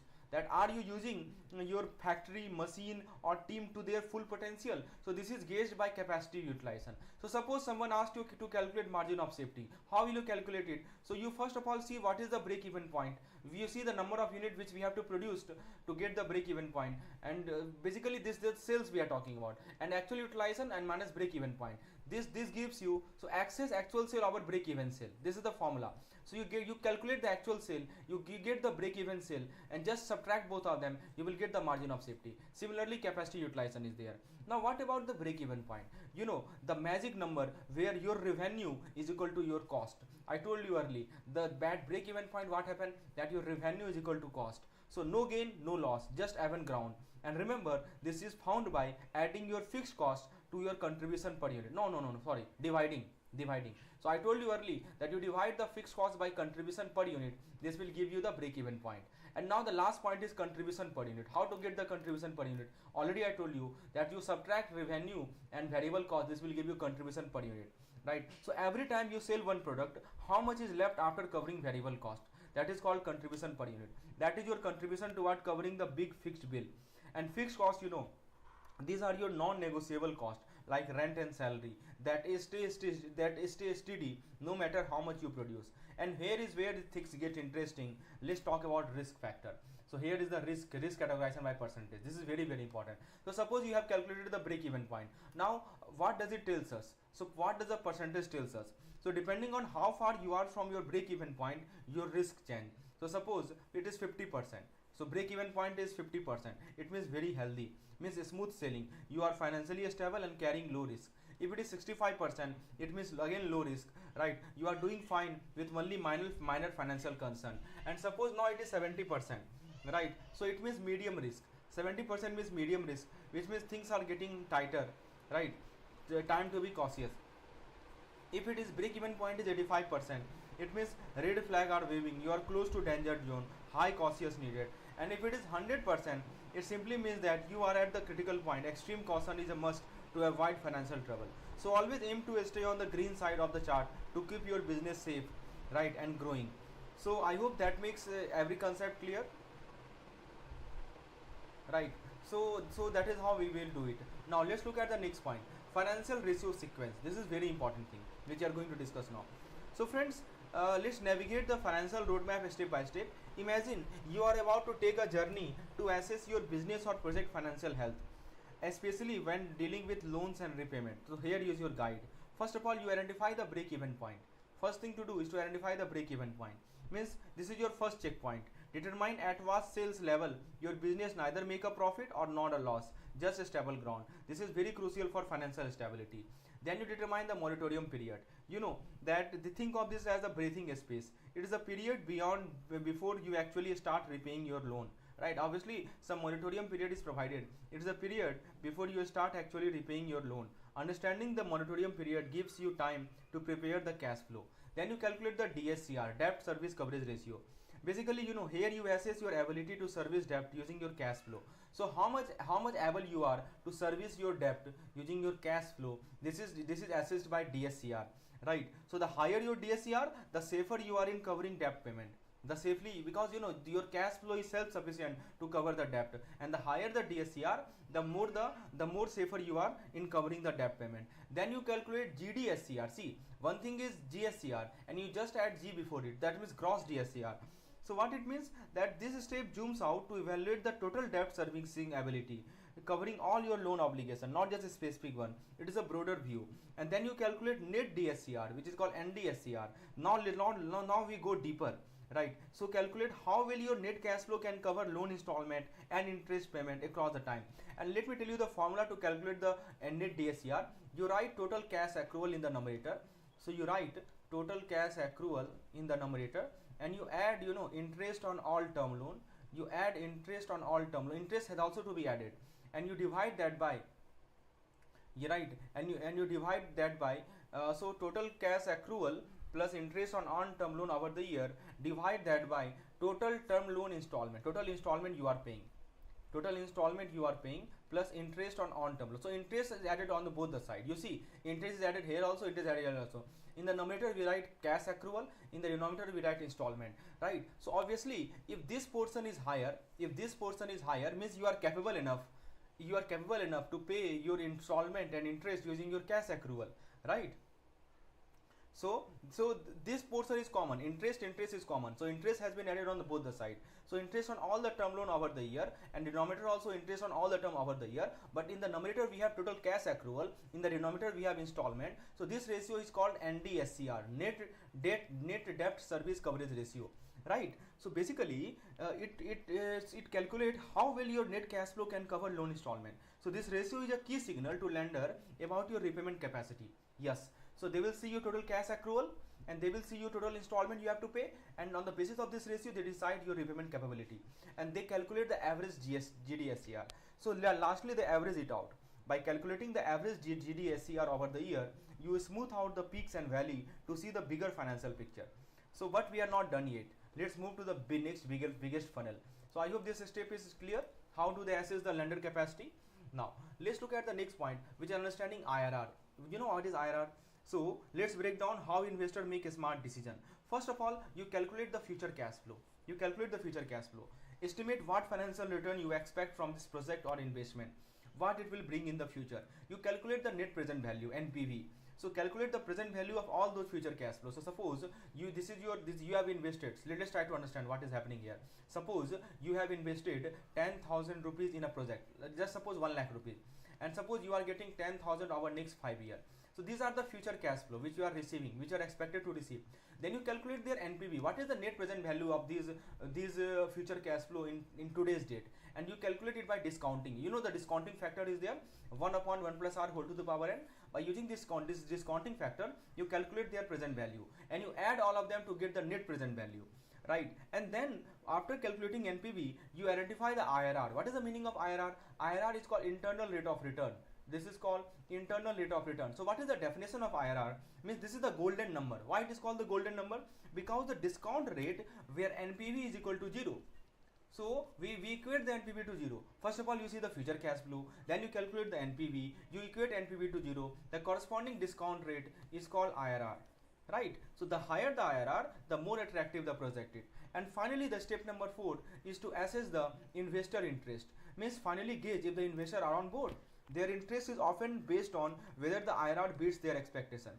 So the next time, whenever you are analyzing financial or pitching an investment, follow this flow to make confident data-backed decision, right? So what we do basically, what is the formula for calculating IRR? So this is the formula. You see, future cash inflow minus initial investment divided by 1 plus discount rate to the power time period. So let me write it down. Future cash flow minus initial investment, and you divide it by 1 plus r to the power time period. So this will give you IRR, right? So and there is a term which is called WACC, weighted average cost of capital. You can use this WACC at the discount rate. Now you may ask me, what is this weighted average cost of capital? So obviously I can tell you that this WACC is calculated by taking a weighting average. The capital structure, you have talked about the capital structure, either it can be debt or it can be equity, right? So there is a different discussion, we will discuss it later. So this WACC, weighted average cost of capital, it can be used as a discount rate. And IRR is also called discounted cash flow rate of return, right? Or simply rate of return. So these are the different name of IRR. You must note it down. So friends, then we have something called sensitivity analysis. So let's talk about the sensitivity analysis in the next slide. So here we are. So how to assess the financial viability and the security?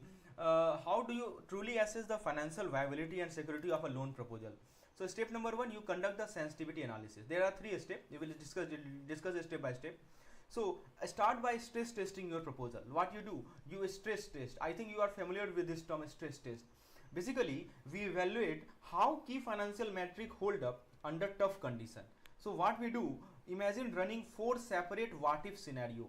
We run 4 separate what if scenario. What if cost rise? What if sales drop? What if interest rate spike? And then we create a 5th scenario where all these adverse factors hit at once.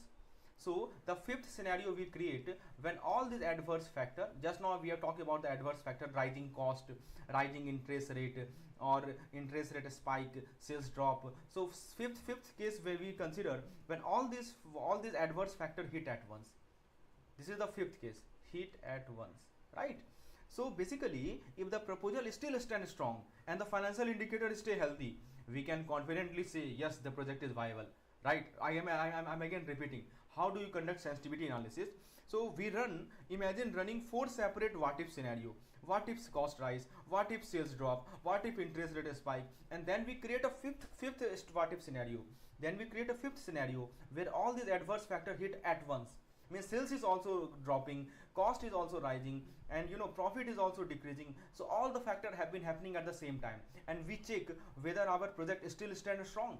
If it is staying strong, then it means our project is viable, right? This is called sensitivity analysis. The second thing we have is to assess the security margin. We look for the safety net for lender. This step ensures that in case of a borrower default, there is a solid fallback, be it asset, be it guarantee, so the lender can recover the loan smoothly. It's all about minimizing the risk. So whenever I say security margin, what it means, basically, in case suppose the borrower default, or suppose there is a solid fallback, right? So be it asset, be it guarantee, so the lender can recover the loan smoothly. That is the point. that is called security margin. And finally, we assess something called FACR. Now you may ask me, what is this FACR? FACR stands for fixed asset coverage ratio. So friends, lastly, this is a step number 3 way that we do. We check if there are enough fixed asset. What is the meaning of fixed asset? You know it very well. We check whether there are enough property. We check whether there are enough machinery, right? Or we check whether there are enough equipment, right, to fully cover the loan amount. A strong coverage ratio means the loan is well secured through tangible asset, right? So if you are evaluating a project or if you are evaluating a loan proposal, make sure to walk through these 3 pillars. They will help you balance risk, security and financial strength. So basically, this is all about risk, this is all about security, and this is about the financial strength, right? So these are the question was the question that how to assess the financial viability and security of a loan proposal. You have to conduct the sensitivity analysis, you can access the security margin, and you can evaluate the FACR, right? You must know it. Now let's look at the type of bank financing for infrastructure project. Very important thing. So this is the peculiarity of our crash course, that everything we provide in the form of this picture, right? And this picture help you retain this concept for a longer time. So friends, let's unlock another key concept, types of bank financing for infrastructure project. When it comes to funding infrastructure, bank provide a variety of financing options tailored to their specific needs. Let's break them down. First of all, we have something called working capital finance. I think you are familiar with it. So this type of finance takes care of your day-to-day operational need, right? Your operational need is taken care of, whether it is to manage cash flow or to meet short-term business goal, right? So to manage cash flow or to meet short-term business goal, working capital finance is the go-to solution to keep the project running smoothly. Then we have the term loan. I think we know it very well, that these are the classic loan meant for long-term project. They fund big ticket items like capital expenditure. You might have heard of capex, right? Helping you build, expand or modernize infrastructure. Think of it as a financial fill for your long term. Next, we have something called project loan. What is the meaning of project loan? So these are tailor made for infrastructure development. Project loan address project specific needs, from highway to power plant. This loan category ensure the large scale infrastructure dreams become reality. Then we have something called bond debenture subscription. Bond bank also invest in debt security. So these are called debt security, right? Basically offering opportunity through bonds and debenture subscription. So these instruments provide alternative financing route while offering bank solid investment returns, right? Bank invest in this kind of instrument, debt security. Then we have final technique that's called takeout financing, and the question is frequently asked from it. This is the strategic partnership model. So in simple way, we can say that yes, it is a partnership model. It is a kind of partnership model, often seen in collaboration with institutions like IDFC. In partnership with IDFC, it helps bank offload long-term project risk by transferring them to a specialized financial institution after a certain period. So how does it help? Let me again explain. It helps bank offload long-term project risk. So risk offloading, which kind of risk offloading? So long-term project risk, right? So it helps bank offload the long-term project risk by transferring them to a specialized financial institution after a certain period. I will take in detail about this takeout financing because this question is frequently asked. So we have just summarized the type of bank financing for infrastructure project, right? These are the various kind which is possible. Now, so friends, so depending on the project nature, whether it is short term, long term, operational, developmental, banks have a financing solution for every stage. So if it is short term, go for working capital finance. If it is a long term, go for term finance. If it is a project type nature, then go for project loan, or if it is partnership model, right, then go for this takeout financing. So these are the different steps available. Now let's discuss our next topic, that how to approach the infrastructure financing. So friends, how exactly do we approach infrastructure financing? There are 2 key pathways bank follow to make infrastructure project a reality. What are these 2 key pathways? The first is called inter-institutional guarantee. Inter-institutional guarantee. So what it does? What is the meaning of this inter-institutional guarantee? Do you know about it? Let me explain. So this enable bank to issue guarantee with at least 5% funded share, right? So what it means, that bank issue guarantee. This is bank. So this bank is issuing guarantee with at least 5% funded share, right? Backed by thorough due diligence. Yes, due diligence is always there, right? So in simple term, bank can support project by offering guarantee when a specific funding and risk assessment criteria are met. So if due diligence is there, means conditions are met, specific funding are met, then bank can give guarantee for the project. it is a smart way to reduce direct exposure while still supporting infrastructure development. Yes, bank is not directly exposed because it is giving a guarantee, but this is a way to support infrastructure development. And the second method, is called financing promoter security. So bank help promoter acquire share of the existing company, right? So this is a bank, right? And they are helping whom? They are helping the promoter. How they are helping the promoter? They are helping the promoter to acquire share of the existing company, to acquire share of existing company, right? So but here is the catch, but under a strict RBI guideline. So the catch is that the borrower must have a significant skin in the game, their own stake, while the bank finance up to 50% of the acquisition cost. You can see bank finance capped at 50% of that. So this is the maximum that bank can finance, right? Remember it. So plus the loan must be secured against solid asset. Yes, security should be there against the solid asset. Plus obviously this ensures that promoter is fully invested, right? Promoter is fully invested literally and figuratively.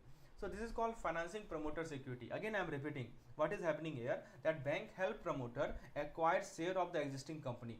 Suppose there is an existing company, so bank help promoter to acquire share of the company, right? But under a strict RBI guideline, the catch is that borrower must have a significant skin in the game and their own stake which should be at least 50%. So bank can maximum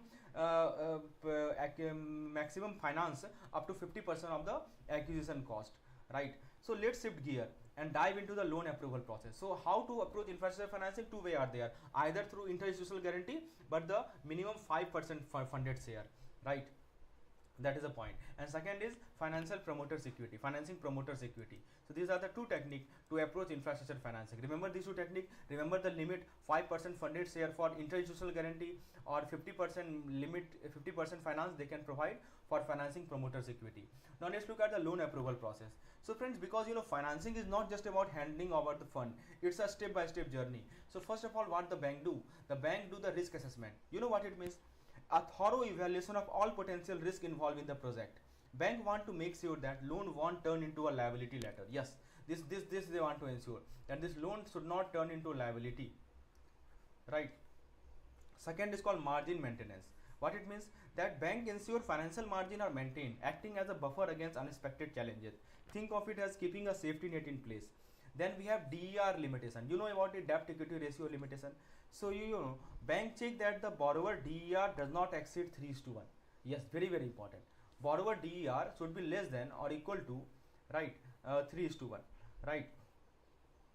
Sorry, just wait a minute. Should be less than or equal to 3:1. Why? Because to ensure there is a healthy balance between borrowed fund and the promoter's own investment. Because when I say DER is 3:1, it means for every 1 unit of equity, the borrower has taken 3 times the debt. And if they are taking more debt, it means it may be possible that they can't repay their loan because they are more exposed to the debt borrowing. So that is why bank ensure that DER should not exceed 3:1. And there's something called tenor and compliance check. So the bank now verify that the project loan duration or tenor is within limit and fully compliant with the regulatory norm. No counter cutting is allowed. And finally, we have something called board approval. Finally, before the green light is given, the bank board must review and formally approve the loan. Only after this stamp of approval does financing move forward.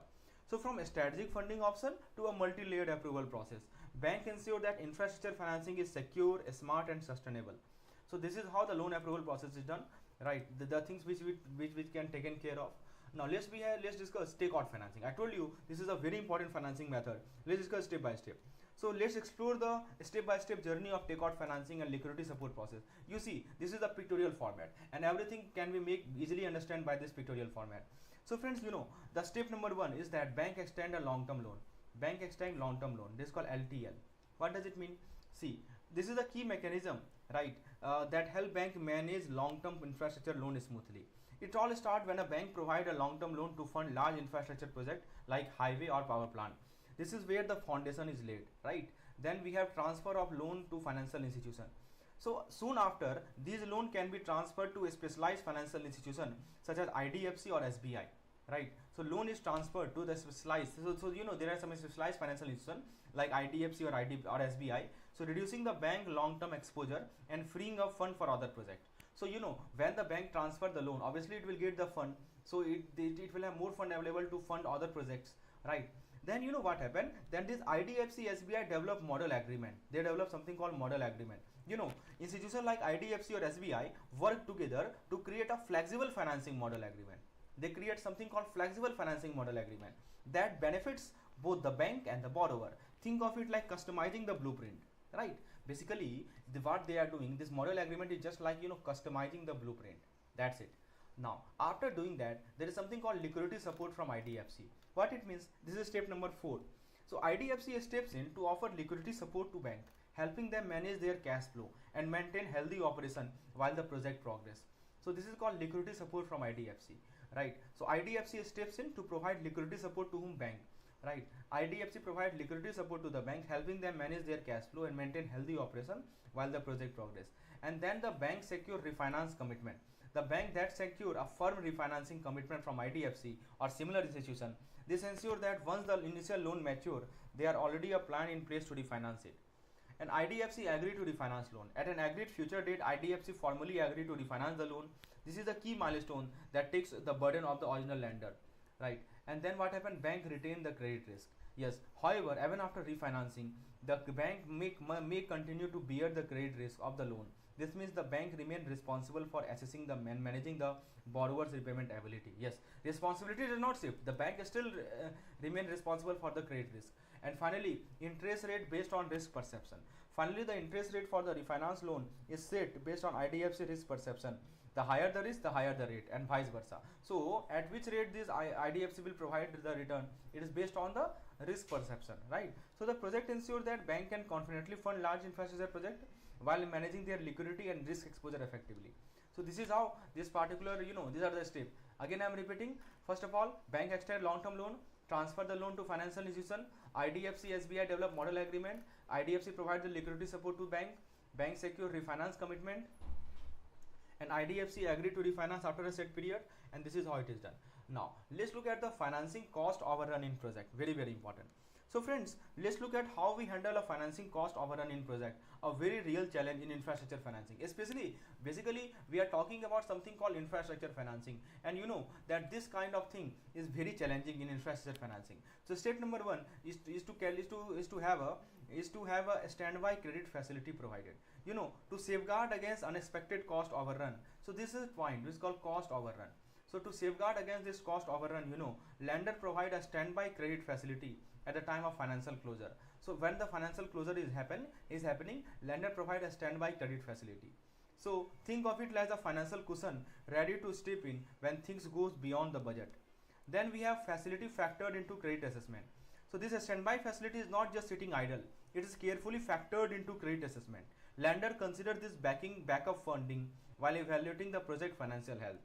And then we have financial ratios are maintained, you know, that thanks to this facility, the key financial ratio of the project, like, you know, DER, debt equity ratio, and, you know, interest coverage ratio, ICR. So these are the key financial ratio. They stay stable even if the cost rise. It's like balancing on a tightrope with a safety net underneath. And finally, repayment terms align with the base loan. So the repayment terms of this standby credit facility align with the term of the base loan, keeping things simple and structured for the borrower. So, you know, this process help project stay financially sound and attractive to investor even when the budget go off the track. So this is called cost overrun. Sometimes what happen that, you know, cost exceed. So what they do, so then a standby letter of credit, standby credit facility is provided. Right. Again, I am repeating the step. So to safeguard against unexpected cost overrun, lender provide a standby credit facility at the time of financial closure. Right. And you know, this standby facility is not sitting idle. Rather, they are carefully factored into credit assessment. And thanks to the facility of ratio maintaining, that the key financial ratio, basically this facility, what is the facility? A standby credit facility. Thanks to this standby credit facility, that the financial ratios are maintained as it is. They stay stable even if the cost rises. Right. And finally, the repayment term align with the base loan. So repayment term of the standby credit facility align with the term of the base loan, keeping things simple. And then the final thing which we have to study in this particular chapter is, now we have just I'm looking for presenting in front of you, you know, DCCO, very, very important. So friends, you know that let's talk about a crucial safeguard in project financing, which is called handling cost overrun. I just told you that how to handle the cost overrun. Right. So sometimes project exceed their planned budget, but here is how bank step in smartly. So there is something called pre-approved standby facility. I just talked about it now. So if the standby facility was already pre-approved during financial closure, bank are ready to fund the cost overrun without any hurdle. It's like having a financial parachute packed in advance. No pre-approval is required, right? You can see if not pre-approved, right? No worry. Even if there was not a standby facility pre-approved, bank can still finance overrun caused by DCCO extension. Try to understand. This question is most frequently asked. Right? Bank can still fund overrun caused by DCCO extension. You know what is the meaning of DCCO? Right? Basically up to 2 years for infrastructure project and up to 1 year for non-infrastructure project. So because of this DCCO extension, what happened? Sometimes some extra cost is required and bank can finance. Even if no pre-approved, no standby facility is pre-approved, bank can still overrun fund overruns, cost overrun, all without classifying the loan as restructured. Right? They have not to classify the loan as restructured, provided certain conditions are met. But there are conditions. What are the conditions? The condition, let's understand the condition. Condition is that bank must fund interest during construction. Bank must fund interest during construction, which is called IDC, right? That is called interest during construction. Second point, it can cover cost overrun up to 10% of the original project cost. Suppose original project cost was 1 crore. What is 10%? 10 lakh. So this is the maximum that the bank can finance. Cost overrun can happen, and they should maintain that original debt equity ratio. And they ensure that promoter bring their share first. Yes, this is very important. And finally and importantly, keep loan term unchanged or even more favorable to the bank. So the key takeaway is that this 10% overrun ceiling or overrun cap apply to everything, including cost hike from current fluctuation linked to DCCO extension. So friends, now you can see. So let's break down the loan document execution steps, execution process step by step. First of all, it all starts with the borrower. Right, so basically borrower who signed the essential loan document, this kick start the entire lending process. Next, the guarantor steps in. So basically by signing the document, the guarantor agreed to share the liability, standing shoulder to shoulder with the borrower. Then once these signatures are in place, the charge is created over the primary security. As you can see, it means that this charge legally secures the lender interest in the borrower asset. Moving forward, the owner of the collateral. So owner of the collateral sign. So if it is someone other than the borrower, also sign all the relevant document to formalize the collateral agreement. Interestingly, if the collateral owner is not the borrower, they not become a guarantor. If the collateral owner is not a borrower, then they become a guarantor by default, adding an extra layer of assurance for the lender. Finally, everything is wrapped up by following a standard legal documentation. Right, a standard legal documentation, the usual set of paper which is used for most loan. So each step ensures that loan is legally sound, secure and ready to be disbursed. So that is the meaning of loan execution, loan document execution process. Now let's move to the next slide. Let's look at the credit document processing sequence. So friends, let's explore the credit document process sequence, a crucial path that ensures a smooth credit documentation. Step number 1, as you can see, is ensure proper stamping. So before everything else, verify that all documents are properly stamped. This is a legal must do before moving ahead with execution. So first of all, you do the stamping. After doing the stamping, then you do the execution. That is the first point. Now with the step number 2 is to verify the authority to sign, which means check if the people signing the documents have the legal authority and the capacity to contract. This step safeguard against unauthorized commitment. And step number 3 is to complete document before signing. So before putting pen to the paper, make sure every section of the document is fully completed, no blank, no missing information. And then you have to register the charges with the ROC. That means ensure that all documents are registered with the sub-registrar within the legal prescribed time frame to make them enforceable. So this is the point. So ROC within 30 days. So register any necessary charge with ROC within 30 days. So remember this deadline 30 days is very, very important, and complete registration of the document with sub-registrar within the time frame. So each step matter. It's about making the document legally valid and protecting all the parties who are involved in this particular legal transaction. Now then we move forward to the next topic, which is the asset registration overview. So in this particular diagram, you will be able to understand, basically we will able to clear look at the asset registration overview, a key step in securing asset legally. At the heart of this process, we have various type of asset registration, each protecting a different category. So the first kind of charge you can see is called the mortgage charge. So basically mortgage charge need to be registered with CAIIB. I think you know CAIIB, that is the Central Registry of Securitization, Asset Reconstruction and Security Interest of India. So remember, mortgage charge has to be registered with CAIIB. Then we have something called security interest. So again, beyond mortgage, other security interests are also registered with CAIIB, ensuring transparency and legal enforcement. What about the vehicle charge? Try to understand. When it comes to vehicle, registration of the charge is done through the Vahan portal. So there is a site which we call Vahan. Through this site, registration of vehicle is done, which is an India National Vehicle Registry. Then what about aircraft? So aircraft, yes, even aircraft charges are registered, but this time with the DGCA, right? So the Directorate General of Civil Aviation. What about the ships? So friends, finally for the ship, these are the assets. So the asset for ships, registration happen with the Mercantile Marine Department, right?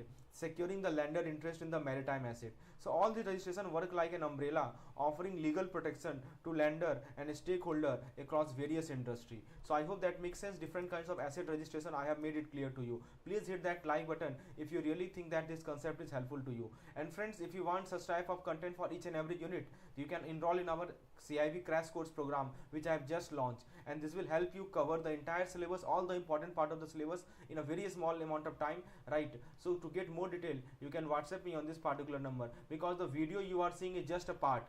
The entire video is available in the crash course program. Now let's move to the next part. The next part that we have, let me show you. So this is the next part. Should personal guarantee be required for loan security? So this is the question. Now let's address a critical question in the world of lending. Should personal guarantee be required for loan security? On one hand, personal guarantee are often required for company where promoter, director or trustee have limited or no liability. Often what is happening, that on one hand personal guarantee are required. Yes, personal guarantees are required for those company where promoter, where director, where trustee have limited or no liability. In such cases, bank insists on personal guarantee to make sure these individuals are held jointly and severely responsible. It is a way to safeguard the bank interest when corporate liability is limited. So again I am repeating, yes, personal guarantee is required for loan security in those cases where promoter, director, and for those company and entity where promoter, director or trustee have limited or no liability, right? So in this case, bank insists on personal guarantee to make sure these individuals are held jointly and severely responsible, right? But on the other hand, personal guarantee may not be necessary in the case of sole proprietorship, partnership, right? Because owner already have unlimited liability, meaning their personal asset can be attached directly, right? So in this company cases, they were having limited liability, but in this case, they have unlimited liability, like proprietorship, partnership, personal guarantee of owner. So it's not necessary, because their unlimited liability allow attachment of the personal asset. So but wait, there is more to it. Let's dive deeper into when personal guarantee plays a key role in the credit delivery. So let's look at the next slide. Should a personal guarantee be required for credit delivery? So friends, see, there is a point. There is something called closely held company. Try to understand. Closely held company. Personal guarantee, it helps ensure continuity in management and act like a cushion to protect the bank interest. So for closely held company, yes, personal guarantee is required. For delays in asset charge. So what happens, sometimes asset charge may get delayed. Personal guarantee provide a temporary layer of security to the lender during this delay, because I told you now that asset has to be registered, has to be charged, charge has to be created over asset, and to whom charge is to be created, I just told you. For mortgage, there's a different, for CAIIB, right? For mortgage, CAIIB is there. For different kinds of asset category, different charges have to be registered, right? But suppose delays happen, then what to do? Then this personal guarantee will help you, right? And then the public company with weak financial, right? This is the case. So when a company financial strength is questionable or cash flow is unstable, personal guarantee act like a critical risk mitigator, right? So there we have to do it. And finally we have subsidiary with weak financial. For subsidiary that are financially vulnerable, guarantee safeguard against unexpected default. So while personal guarantee are not always mandatory, they are a vital tool when risk factor arise. So that is the point which I have answered, which I have raised, explained through this particular diagram. Now let's shift to our focus to the next diagram, which is should exception to the prohibition or remuneration for guarantee be allowed. So let's try to uncover it. So friends, let's tackle a tricky question now. Should exception be allowed to rule that prohibit remuneration for guarantee? Should exception be allowed to that rule there is a rule that prohibit remuneration for guarantee. Should exception be allowed to this rule? So it's like standing at a crossroad, two path, two perspective. So the first says that allow exception. You can see on the left side it says that yes, allow exception.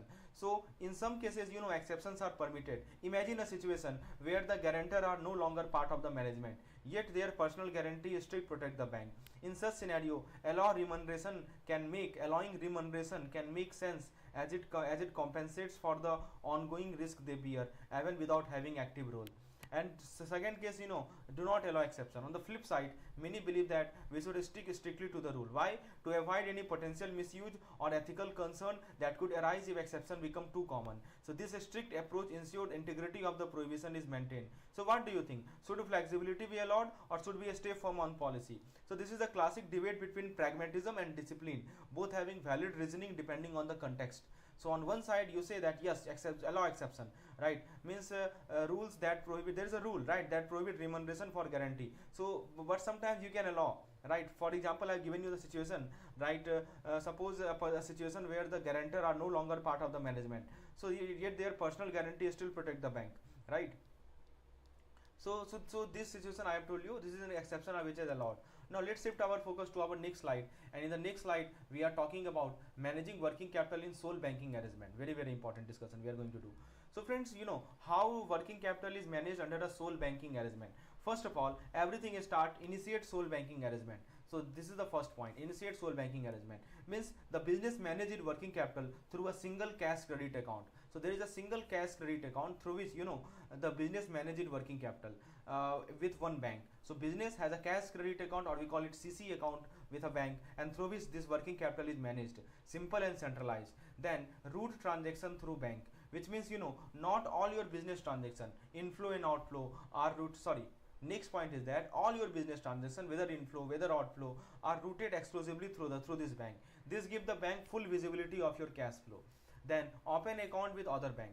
So but wait, what if you need another account? You will need formal approval from your sole banker before opening account elsewhere. It keeps the bank in the loop. And then you have to obtain periodic statement. So then regular financial statement comes into play. So these reports help the bank monitor your drawing power, right? So they can monitor your DP. DP is called drawing power, ensuring that your cash credit usage stay within the sanction limit. For every cash credit account there is a sanction limit, and to ensure that your utilization, your cash credit usage stay with that limit, DP is used. DP is called drawing power, and for that you have to give the periodic statement, right? So based on your periodic statement, your DP is decided. This is very important point. And regulate cash credit utilization. Basically it's all about discipline. Maintaining credit usage strictly within the approved limit is the key to maintaining a healthy financial profile.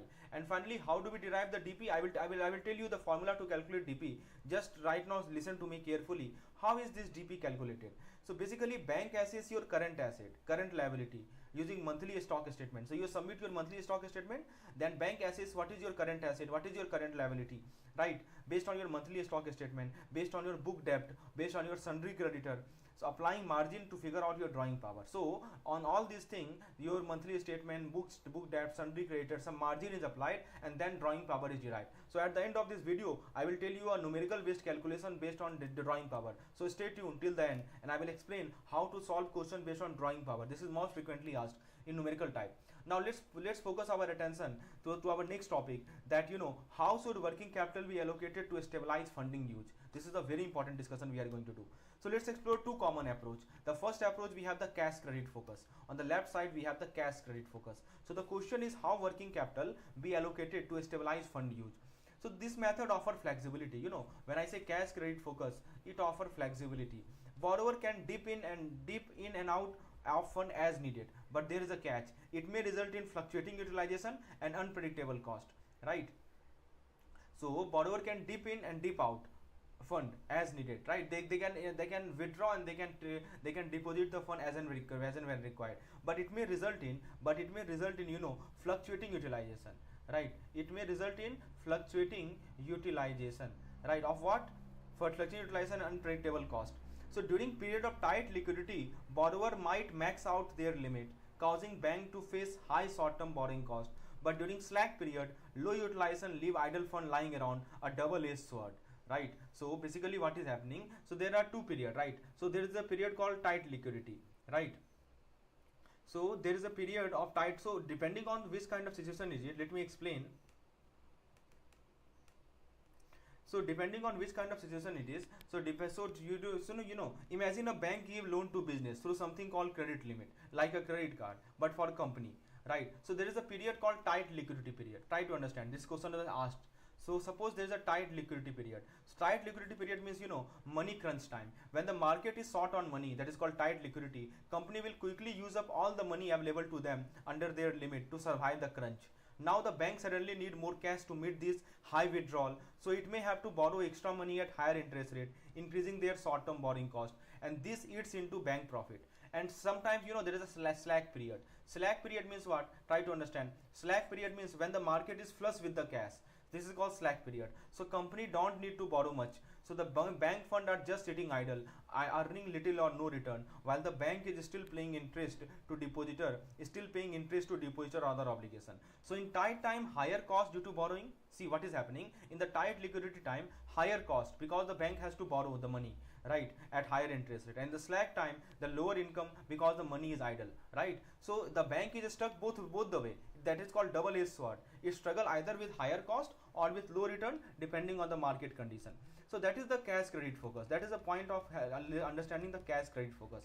I hope that makes sense to you, right? So that is the point of understanding cash credit focus. Now let's look at the other side. There is a fixed term loan allocation, right? So you can see, and then the point of cash credit focus, what we have learned, that during period of tight liquidity, borrower might max out their limit, causing bank to face higher short-term borrowing cost, and during slack period, low utilization leaves idle fund lying around and double-edged sword, because fund is lying idle, and from where the fund are coming to bank? Obviously from the depositor, and bank is paying interest to the depositor. So this is called double-edged sword. This question was asked last time.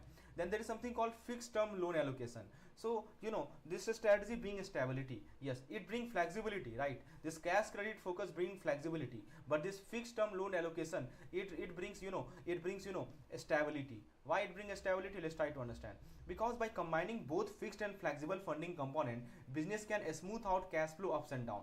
The result is that lower idle fund reduce borrowing cost also reduce, and much and more predictable fund uses. So which part should you choose? The flexibility of cash credit or the stability of fixed term loan?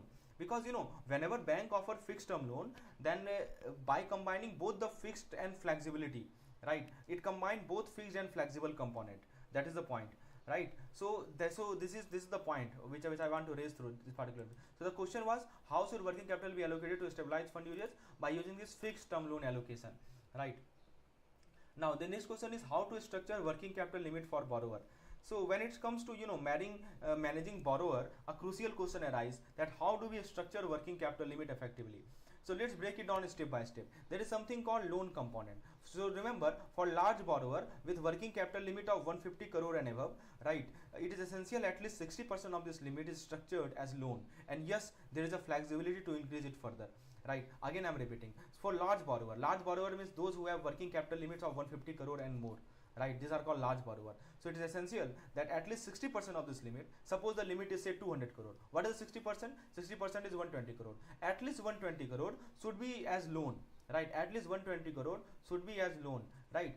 So basically, and it can be extended further. It can be increased further. A second way to structure working capital limit for borrower is to include commercial paper. So if commercial paper are sanctioned, they must be counted as a part of loan component, right? They must be counted as part of loan component. It ensures proper integration within the borrower working capital, and you have to exclude certain credit. So, but don't forget, export credit and inland sales bill limit are excluded from the loan component calculation.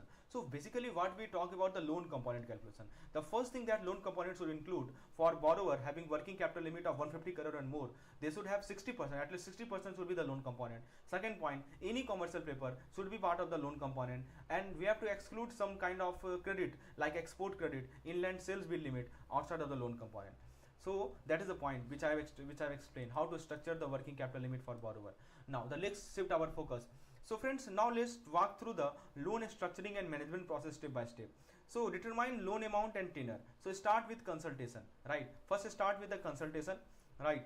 Finalize the loan amount and the tenure, which must be at least 7 days. So this should take at least 7 days. Loan amount and tenor, with you consult with the borrower to set loan parameter, loan amount and tenor. Then you structure the multiple loan, which means design loan with varying maturity to balance flexibility and repayment timeline. Now you ensure the RBI compliance. All consortium lenders. So basically this point is about the consortium. You know about this consortium thing, right? So how consortium works, that is the point I'm talking about. So basically all consortium lenders must stay in sync with RBI guideline. Then individual bank responsibility. Basically what happen, whenever multiple bank arrangement is there, MBM is multiple bank arrangement. So whenever multiple bank arrangement is there, each bank within this MBA is responsible for managing it on compliance independently. Then you set the repayment terms, means fixed repayment schedule, whether it is via installment or bullet payment based on borrower need. You know what is the meaning of bullet payment? It means the entire payment will be paid at the end of the repayment terms. And finally apply rollover option. So consider rollover option, ensuring they comply with the IRAC norms. So income recognition and asset classification norms. So a systematic approach like this help stabilize the borrower cash flow while keeping the lender risk in check, right? So that is the point. So this is how loan structuring and management process is done. Now let's look at the term loan disbursement process. So friends, let's explore the term loan disbursement process step by step. First of all, it all begins with the borrower contributing their share upfront, which is called margin, right? So borrower deposit margin, right? So this margin ensures the borrower has a skin in the game before the bank move forward. Then bank debit the loan amount. So it means once the margin is secured, the bank debit the full loan amount from its own account to get ready for the next action. Then bank remit payment to the seller.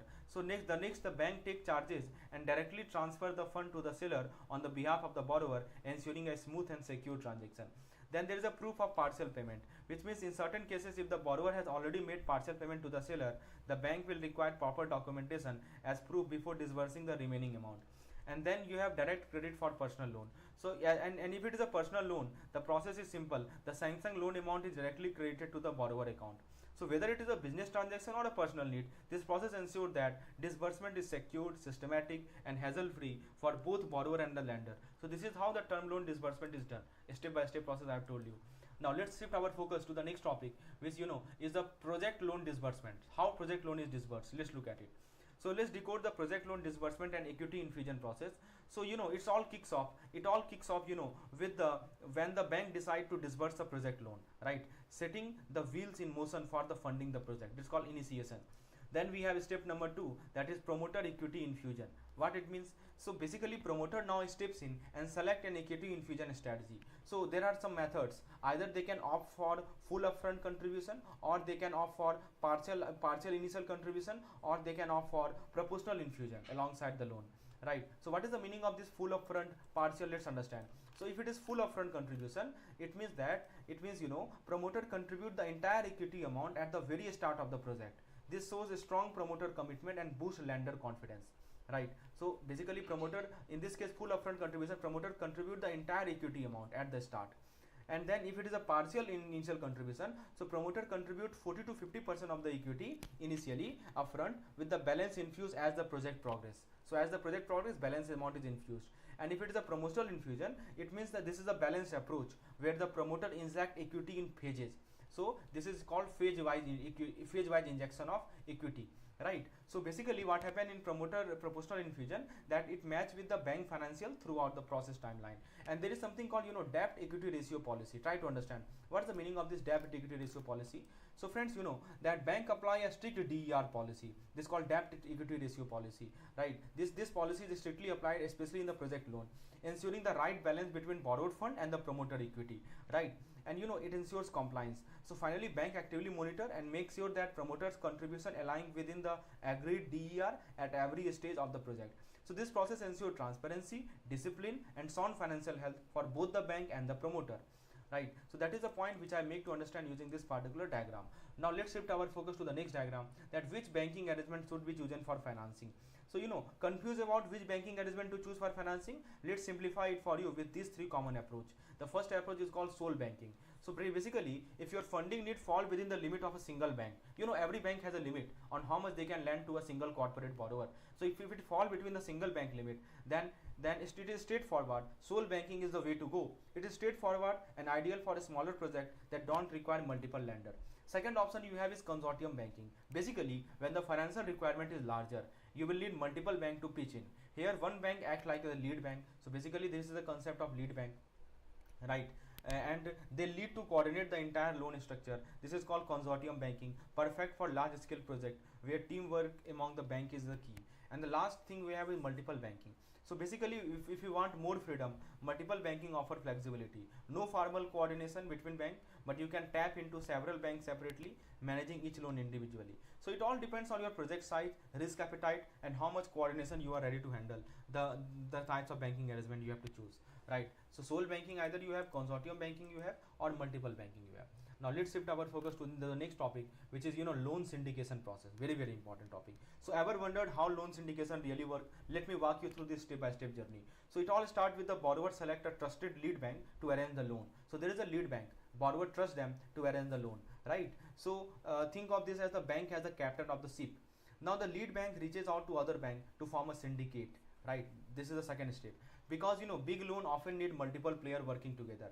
Then what the bank do? Bank assess proposal, which means each bank in the syndicate review the loan proposal according to their own credit policy. Every bank has their own credit policy, you know it, right? And since bank has their own credit policy, so what happened? Each bank in the syndicate review the loan proposal.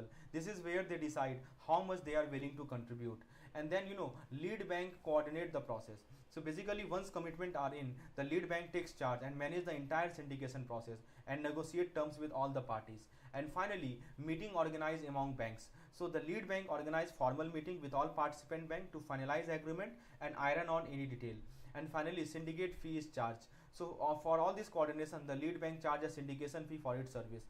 So it is all about collaboration, coordination, and confidence, right? So this is how it is done. So I step by step process I have told you: a lead bank, a syndicate bank, how it works, every aspect we have covered. Now there is something very very important. So friends, with the rise of STP, you know what is the meaning of STP? STP is called straight through processing. Remember it. This is called straight through processing. So with the rise of STP, right, and CUE, that is called credit underwriting engine, the entire loan cycle from application to disbursement is now highly automated and cutting down manual work and boosting speed and efficiency. So how it works. So so basically, let me tell you what automation of the loan processing. In this slide you can understand it, right? How it get automated. First thing is that loan application is received, right? Which means this journey begins as soon as the loan application is received. Then automated processing initiated. No waiting around. The system automatically starts processing the application in real time. Then compliance check perform. So basically, automated tool jump in to conduct regulatory check, ensuring everything complies with the rule. Then decision making process. So basically, the system now evaluate the application, make decision based on the preset logic and credit rules, fast and objective. Then loan is sanctioned. Basically, once cleared, the loan gets sanctioned through automated approval workflow, and disbursement process begin. Funds are ready to flow. The system initiate the disbursement process efficiently. And minimum manual intervention. So the best part is that human involvement is very minimal. Only a few essential tasks are left for manual handling. So what is used to take days or weeks can now happen in hours thanks to automation. So you can see, using automation, the entire process of loan disbursement, loan sanctioning process, everything is getting automated, right? And this is thanks to STP, that is straight through processing, and CUE. This process has now is automated. Now, so friends, let's look at the credit risk mitigation process. So friends, that now that we have automated loan processing, so let's talk about something equally critical, which is mitigating credit risk. With loan expanding beyond personal finance into MSME, commercial sector, managing risk has become more sophisticated. Here is how banks are stepping up their game with technology. First thing they do is the data integration, which means that this comes with the power of first all borrower information is gathered and consolidated into one unified system, no more silos. Then we have AI analysis, which means this is the power of artificial intelligence. AI drive deep into borrower behavior, analyzing pattern that a human eye might miss. Then anomaly detection. So means automated tools detect any kind of irregularity in the data, like red flag, before they become real issue. Then we have risk assessment. With insight in hand, the system now evaluate potential risk linked to each loan, whether it is personal loan or a business facility. Every file is put under the risk radar. That is called risk assessment. And then step 5 is to inform decision making, which means finally bank based on all this data and analysis, bank can make a smart, confident lending decision. So from data collection to risk informed approval, thus funnel ensure that lending is safer, faster, and smarter. right? So this is how. Now let me show you the next slide, and I will tell you how to calculate the drawing power. This is very very important. Drawing power. Let's break down how bank calculate drawing power for a business under cash credit limit. So this is the topic from where numerical question is asked in every examination. So friends, imagine a business had been sanctioned a loan limit of 500 lakh.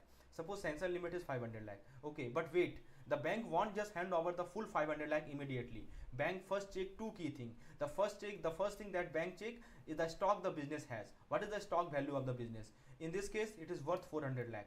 And also the bank checks the book debt. What is the meaning of book debt? You know the meaning of book debt. Book debt means the business unpaid customer invoice.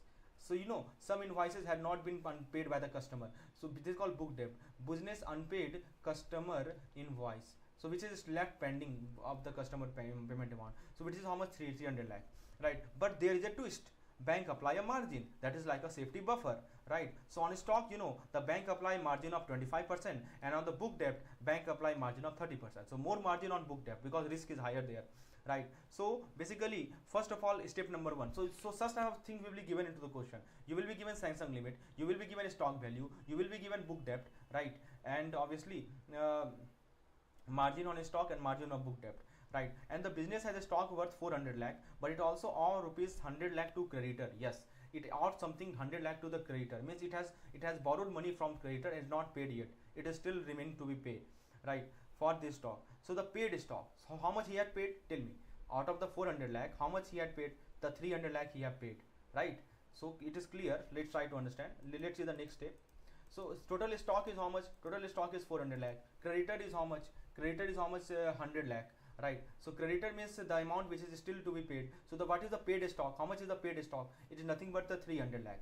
Now you have to apply the 25% margin. I think why I have taken 25% margin, because margin on stock is 25%, right? So margin on the stock value. So I have subtracted 400 lakh minus 100 lakh. That is the paid value. On paid value only I am taking this 25%, right? Bank will not care about this creditor part, right? Bank will pay, margin will be taken only on the paid stock, that is 300 lakh. So what is the 25% of 300 lakh? So 1/4 of 300, which will give you 75 lakh. So this 75 lakh is the margin, which is the borrower contribution, right? And then remove it. So after removing this 75 lakh, bank will pay 225 lakh. This is the drawing power, right, from the stock. And now let's look at the book debt. I told you there is a two type of thing. One is the stock and other is a book debt, which means book debt means that this is still मतलब कि ये उधार लिया गया था, इसको वापस लेना है कंपनी को, right? Company has given some amount, some goods or some services to the customer on credit, and later they will accumulate, later they will collect payment from them, and it is still it has not been collected. How much amount has not been collected? So amount 300 lakh has not been collected, means 3 crore has not been collected, right? So basically the unpaid invoice, also you call it unpaid invoice, are 300 crore. And what is the margin on that? Margin on is 30%. So just calculate 30% of 300 lakh, which is how much? 90 lakh. So this is the borrower contribution. This bank will not give. Borrower has to contribute it. So bank will subtract it, and the drawing power will be 210 lakh, which is 2.11 crore. So final drawing power is 225 lakh here and 210 lakh here. So which is nothing but 435 lakh. So although the bank sanctioned, how much the bank has sanctioned? See, the bank has sanctioned, bank has sanctioned 500 lakh. This is the sanction limit. Although the bank has sanctioned 500 lakh based on the business stock and receivable, the company can actually draw 4.35 crore at this point, right? It is how banks stay cautious and protect themselves while still helping business run smoothly. This is the how. This is done on every monthly basis. Whenever you submit the stock statement, banks see the stock. Banks see their stock. Banks see their book debt and do this calculation and decide their drawing power, and they ensure that the maximum credit which is allowed to them stay within the drawing power. Right. Now let us look at one more question. This will clear up your concept more. So let's look at this particular calculation. So friends, we are asked to find the drawing power. Some information given you. Sanction limit is 20 lakh. Security value is 30 lakh. Margin is 25%. Right. Margin is 25%. So basically, when I say stock, what is stock basically? So stock is a kind of fixed asset, right? Stock is a kind of fixed asset.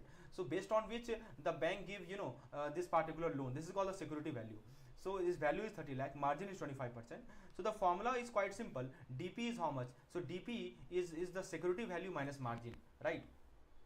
Like in the previous case, that is what we have done. So we have taken stock, we have taken book debt, and we have applied margin on them, and that is how we have calculated the drawing power, right? So this is all decided on basis of the security value. So security value here is how much? 30 lakh. And how much margin is there? 25%. So just what is 25% of 30 lakh?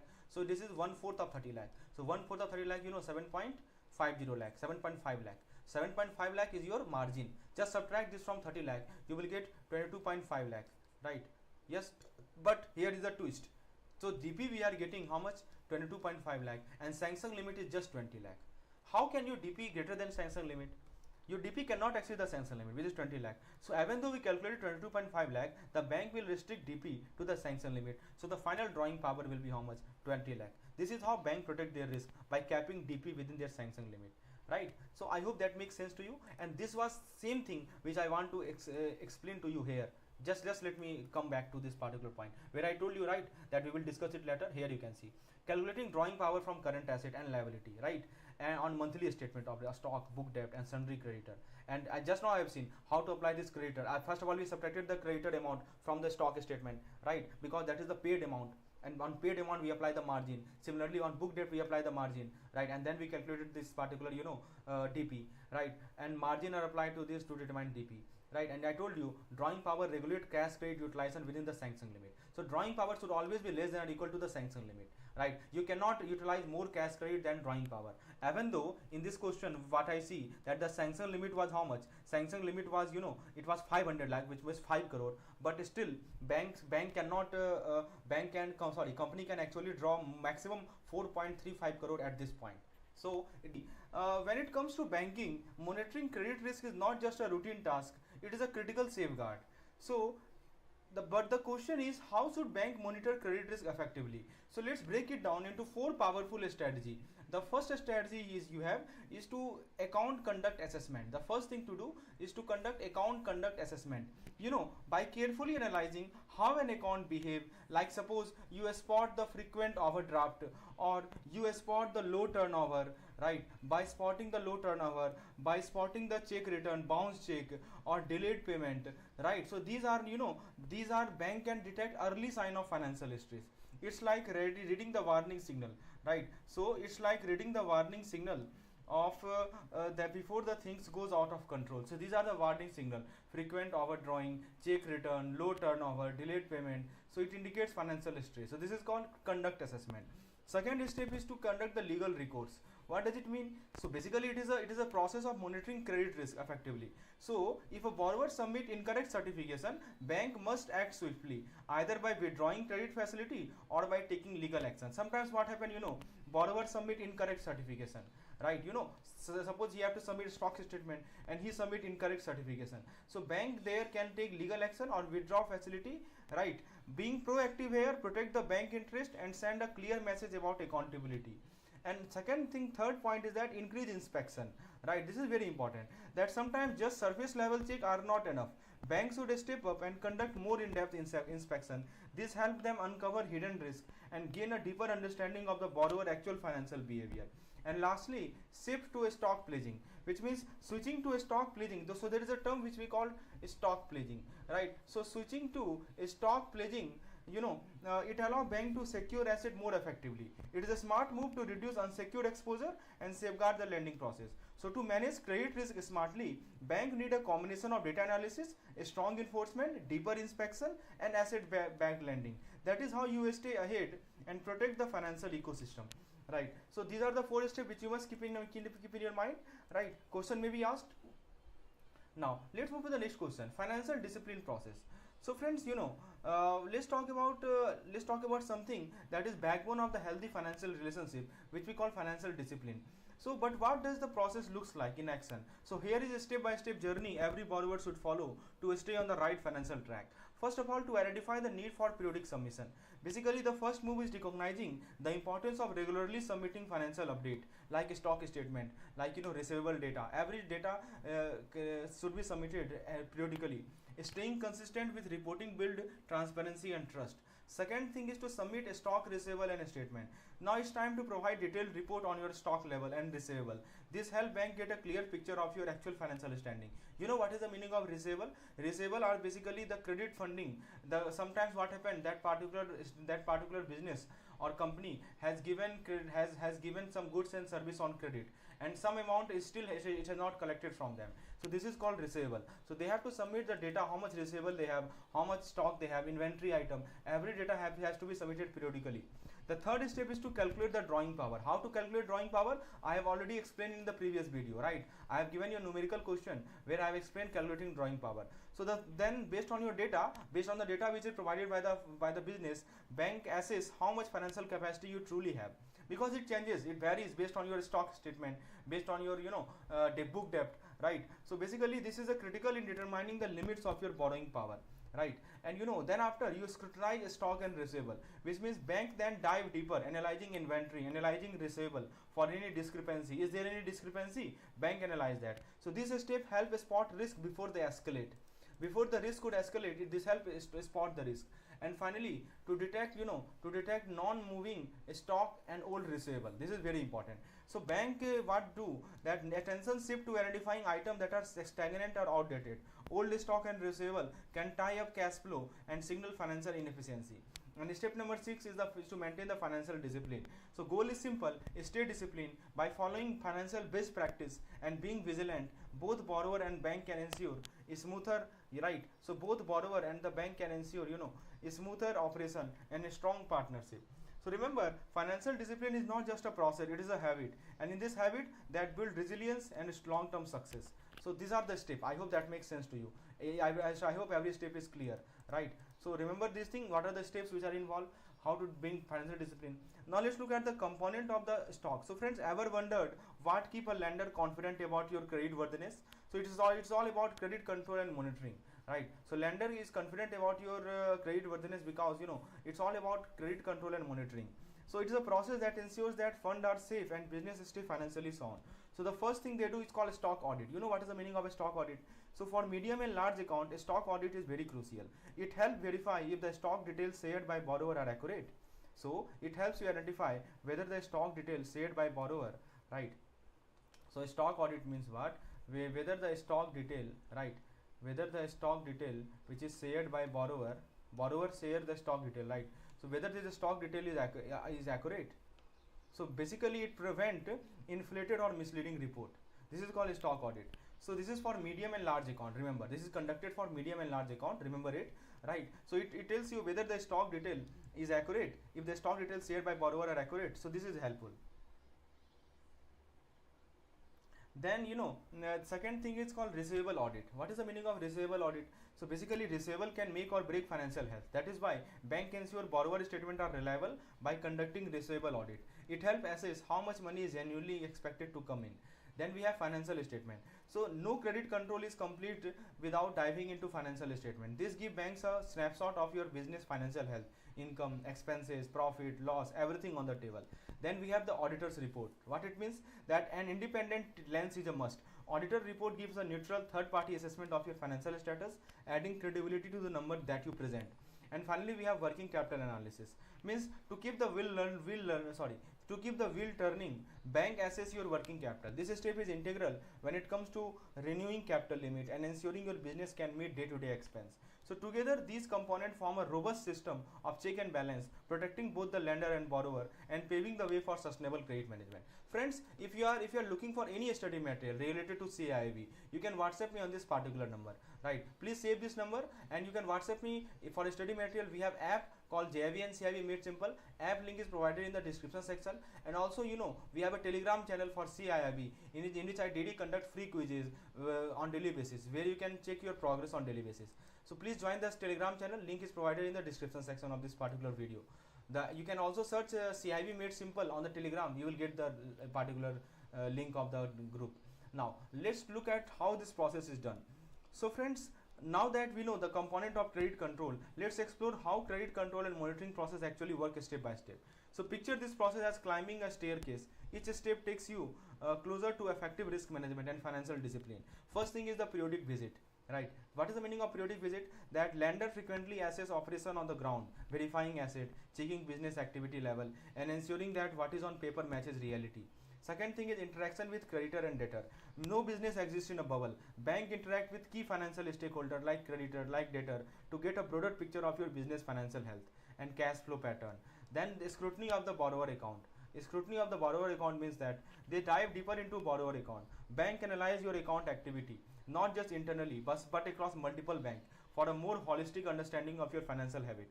Right, that is called scrutiny of the borrower account. Right, then you have the market intelligence. What is the meaning of market intelligence? So bank also gather valuable insight from the market, like industry body, like association, agency, to help bank stay ahead of the trend. Then we have nominee director appointment. This is very important. So basically, in special or high risk cases, bank may go a step further by appointing a nominee director. This ensures direct oversight and tighter control over the borrower operation. Then we have credit audit. So bank check, no process is complete without a thorough credit audit. So in credit audit, bank checks for compliance with RBI guideline and review internal procedure, making sure everything run by the book. So whatever RBI has given the guideline, so it makes sure that its current policy align with that. And finally, we have customization of audit framework. So finally, one size does not fit all, right? So bank tailor the audit framework based on the unique risk profile of each borrower. So what bank does? Bank tailor the audit framework. So this audit framework is tailored by bank based on unique risk profile of each borrower. Each borrower, they have a unique risk profile, right? Each borrower risk profile is unique, and bank tailor the audit framework based on that. So there you have it. Step by step, bank ensure that credit stays safe, transparent, and well monitored. Right? Remember, these are the steps which you must keep in your mind. Now let's move forward and let's see the next part, which is regarding credit audit cycle. So friends, let's now zoom into the credit audit cycle, the engine that keep credit risk management running smoothly. Think of it like a continuous loop of improvement and vigilance, designed to protect financial institutions and sharpen their credit control system. So let's break it down step by step. The first step is, is to review the sanction process. It's called reviewing the sanction process. It means, it all begins with reviewing how credit is sanctioned. Is the loan approval process solid? Are policy being followed correctly? So this review set the foundation for the entire cycle. That is called review the sanction process, right? So is the loan approval process solid or not? Then we have to assess the credit risk, which means that bank evaluate how risky the borrower is, looking at the financial, market condition, business performance to estimate the probability of default. So basically they estimate something called PD. What is PD? Probability of default. Then to detect the EWS, what is the meaning of EWS? Early warning signal. So, but we don't stop there. Early warning signal like delayed payment, operational red flag are closely monitored to catch risk before they snowball into bigger issue. And then we have to recommend the corrective measure, which means if any gaps or risk are found, if any red flag is found, corrective measures are recommended. This could mean tightening the credit terms, restructuring the loans, or improving the borrowing monitoring. And then we have strengthened the administration. A stronger process means fewer mistakes. So bank focus on strengthening internal administration to enhance overall governance and risk control. And finally, to improve staff competency. So this is a key ingredient, which is people. Continuous staff training ensures that team is well equipped to spot risk, take decisive action, and maintain robust credit practice. And just like that, the credit audit cycle complete, only to begin again, right? So this is how it works. So now let's look at the next slide, and everything in the slide is presented in the form of pictorial format so that you can easily retain it, right? Let's look at the audit function overview. Now let's explore the core engine behind the robust governance, that is called the audit function. In every successful organization, the audit function a very pivotal role in ensuring transparency, compliance, and continuous improvement. Let's break it down. First of all, what they do, they process the audit report, which means it all starts here. The audit team diligently handle and organize vast amount of audit data. So they handle and organize vast amount of audit data, right? So basically this information flows seamlessly into the inspection and audit department, ready for the action. Then we have following up with authority, which means the team work closely with the authority to close any gap and uphold the standard. Then we have addressing the audit responses. So it's not just about finding issues, it's about fixing them. Responding to audit feedback swiftly and effectively help build a culture of accountability. And then we have something called advising department. So basically they guide department, ensuring everyone aligning with the best practice and audit finding. And then we have updating management, which means management stay in the loop at every step. Regular update ensure that leadership is equipped to make informed decision based on audit insight. And finally, we have to maintain the database. And of course, every audit needs a strong record. Maintaining a detailed and organized audit database safeguard institution memory and support future audit. So in short, audit function is not just about checking box. It's about driving excellence, compliance, and trust across the organization. So this is called audit function overview, right? So these are the basic functions done in audit. Now let's look at the credit review frequency and compliance timeline. So friends, let's simplify something crucial, that is called credit review frequency. To safeguard financial health and ensure regulatory compliance, organization must conduct timely credit review based on the risk profile of account. So first thing is every 3 months. So every 3 months, which kind of account is done? So for high risk account, high risk account reviews are done quarterly, because these account demand extra attention to prevent potential default or compliance breaches. So constant vigilance help mitigate major risk before they escalate. And for every 6 months is for average risk account review. So these account may not ring alarm bell like high risk one, but they still require regular monitoring to maintain balance and stability. And finally, for low risk account, annually it is done. So these account, they get reviewed once a year. So these account carry minimal risk but still require a yearly checkup to stay aligned with compliance standard. So in short, frequency is tailored to risk. The higher the risk, the more frequent the review. This layered approach ensure proactive risk management and protect the financial system from surprises. Right, so that's it. Now let's look at the next point. The next point is legal audit process for large loan. Very, very important. So friends, that let's dive into the legal audit process for large loan, a critical safeguard in the banking system. So first of all, what you have to do, you have to identify the large value loan. You have to identify the large value of loan. So it all starts with spotting the big ticket item.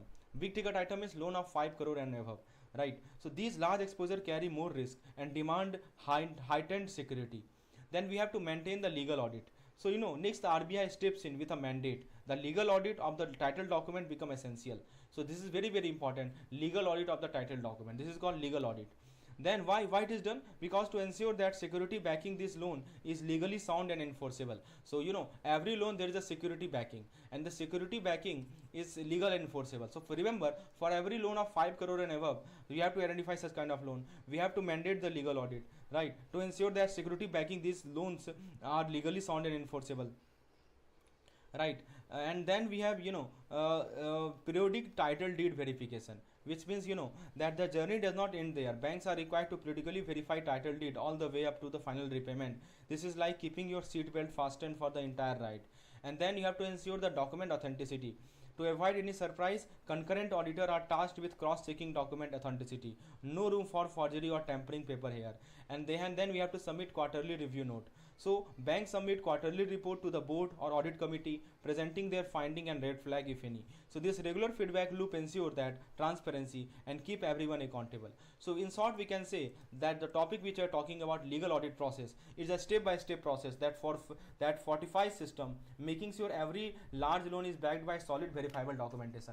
So for 5 crore and above loan, mandate legal audit, periodic title verification, ensure document authenticity, and submit quarterly review note. So bank report audit finding into the board and audit committee every quarterly. This is done. Now then we have comprehensive credit audit. So friends, let's now unlock the world of comprehensive credit audit, the key to maintaining a solid credit environment. At the heart of the audit lies the credit audit scope. So at the heart you can see it is nothing but the credit audit scope. So which revolve around 3 essential pillars. The first pillar is the portfolio review. So this portfolio review, the portfolio is thoroughly reviewed to evaluate not just its quality but also how well it aligns with the institutional credit policy. So basically quality is reviewed, right? Quality review is done. Not only quality review is done, but also how will this quality align with institutional credit policy, right? How will the quality align with the institutional credit policy? Is the portfolio balanced? Are the risks well diversified? So this step gives the answer. That is called portfolio review. Then we have sectoral exposure. So basically here we zoom into sectoral exposure to ensure they fully comply with the loan policy and RBI norm. So sectoral exposure, we zoom in into sectoral exposure to ensure that they fully comply with the loan policy. They fully comply with the loan policy plus RBI norms. That is called sectoral exposure, right? So no sector should be overexposed, and this check ensure that we stay within the safe boundary. First of all, portfolio review is done. The portfolio is thoroughly reviewed to evaluate not just its quality but also how will it align with the institutional credit policy. And the third key is the compliance with the norms, which means every move is cross-checked with the RBI prudential norm and regulatory standards. It's all about playing by the rule and safeguarding the bank from compliance, right? So you can think of it like holding a bunch of keys, each unlocking a critical aspect of credit health. Together, they help bank ensure sound legal lending practice and regulatory compliance.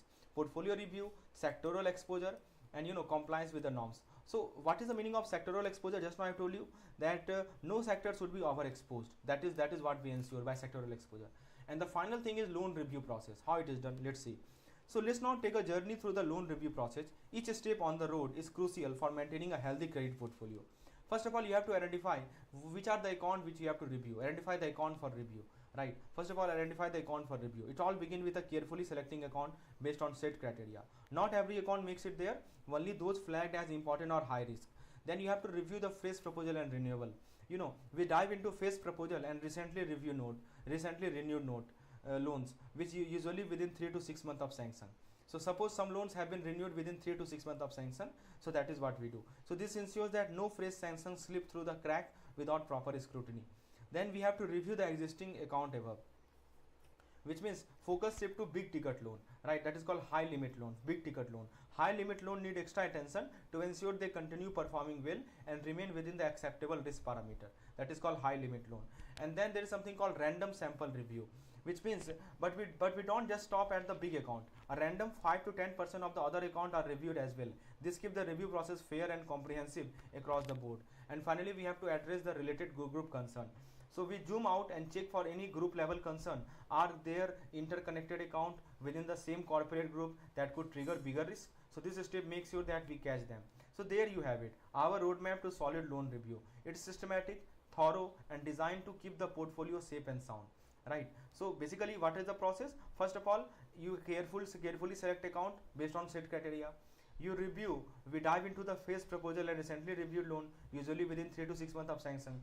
And then you have to review the existing account above the limit, which is called big ticket loan. Some random sample review is also done. 5 to 10% of other account is reviewed as well, and you have to address related group concern chapter. And obviously it is very short chapter, so we will go through the key points of this particular chapter. So let's get started with our first topic. First of all, let's talk about a key concept in banking and finance, right? So the first thing is the credit risk. And your credit risk. So you can imagine this credit risk like a keychain holding several keys that unlock the reason behind potential financial trouble. So what is the meaning of credit risk? The meaning of credit risk? It simply means that possibility that a borrower may fail to meet their financial obligation. But what really drive this risk? First, we have something called external factor. So basically, forces from outside the bank control. External factor are those forces which are outside from the bank control.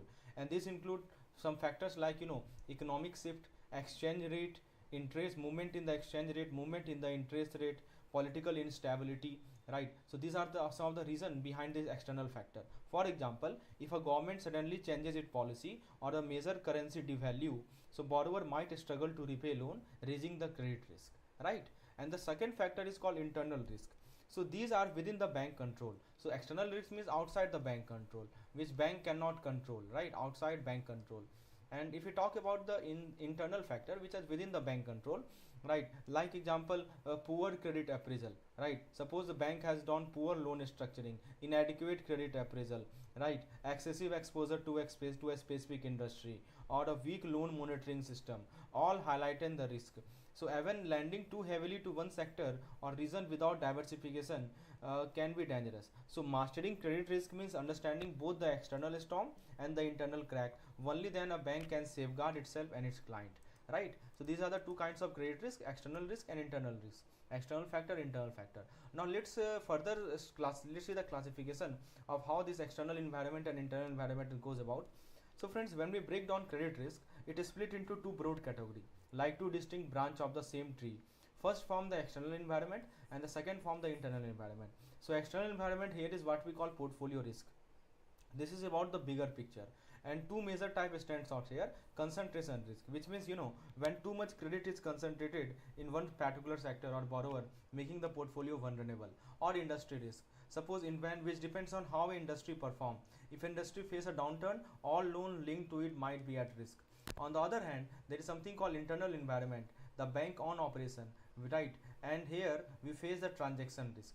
So this is more deal specific and includes several risks like default risk, which means when a borrower fail to repay, or spread risk, which relate to the change in the pricing of the loan, or downgrade risk, which means when the borrower credit rating fall. What is the meaning of downgrade? So suppose the borrower credit rating it falls. This is called downgrade risk. Obviously it increases the risk. And finally we have recovery risk. What is the meaning of recovery risk? So basically it is about how much can actually be recovered if things goes wrong. So while portfolio risk shape the broader credit landscape, transaction risk emerge right at the deal table. Both demand sharp attention to keep credit risk under control. So either it is portfolio risk or transaction risk, both demand sharp control, right? Close monitoring.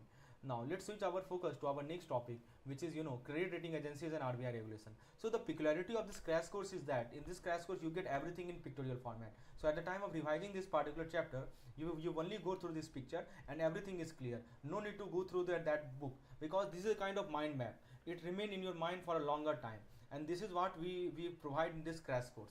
For more detail regarding the crash course, you can WhatsApp me on this particular number, right? So now let's discuss this RBI regulation on credit rating.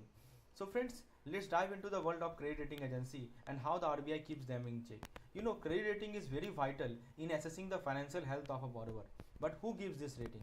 So there is something called domestic agency. Last time question was asked, which of the following is not a domestic agency? So these domestic agency operate within India.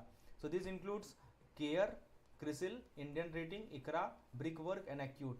They focus on evaluating Indian company and their creditworthiness. And then we have some global player, right? Like Fitch, Moody's, S&P, right? So these giant assess companies and sovereign worldwide. So all these agencies work under the umbrella of the RBI regulation on credit rating, right? So the RBI ensure that these agencies follow guidelines to maintain transparency and reliability, especially domestic agency we are talking about. And what about the banks? So they rely on these rating to estimate the probability of default, PED, right? The chance that a borrower might fail to repay. Additionally, under RBI AIRB, what is AIRB? AIRB full form is Advanced Internal Rating Based Approach. I think you know about it. Operational risk measurement, there is an approach called Advanced Internal Rating Based Approach. So under RBI AIRB, bank refine their risk model to make lending decision smarter and safer. So I hope that makes sense to you. What is credit rating agency and what is the RBI regulation? Now let's shift our focus to our next topic, which is none but overview of the CRILC. CRILC is a very important topic, and let me explain each and every part of it. So let's break down the CRILC reporting system, which is a very critical tool for managing large borrower risk. First of all, large borrower risk is involved. So first thing, what is CRILC? The full form is, let me write down the full form. It stands for Central Repository of Information on Large Credit. So it stands for Central Repository of Information on Large Credit. So, and its reporting system is mandated by RBI, right? So basically what happened, first thing is the reporting requirement. See, bank must report data for all borrower who have exposure, whether fund based or non-fund based, of 5 crore and above. So whoever has exposure of 5 crore and above, whether it is fund based or whether it is non-fund based, does not matter. Bank must report data for all borrower, right? So this include account classified under, because this include account classified under SMA. What is SMA? SMA means special mention account. But note, crop loan are excluded. Crop loan is not included, right? Although other agriculture loan still need to be reported, right? So what I am saying you, that bank must report data for all borrower who have exposure, whether fund based or non-fund based, of 5 crore and above. This include account classified as SMA. SMA is also included, a special mention account. But note, crop loan are not included, right? Although other agriculture loan still needs to be reported. So agriculture loan is also various type. So especially crop loan is excluding, and other reports, other loans should be including. Exemptions are there. What exemptions are there? So not everything goes into CRILC. Exposure to institute like NABARD, SIDBI, Exim Bank, NHB, these are exempted. Now there is something called PAN master record. Please try to understand what is the meaning of this PAN master record. So let me explain what it is saying. That here it is written that it says that even if there is no exposure, bank must still report outstanding current account balance of 1 crore and above based on the PAN master record. So you can say bank must report outstanding current account balance of 1 crore and above even if no exposure exists, right? So based on the PAN master record as per the RBI guideline rolled out in February and May 2024. So in short, you can think of the CRILC as an umbrella protecting the financial system by identifying early sign of stress among large borrower.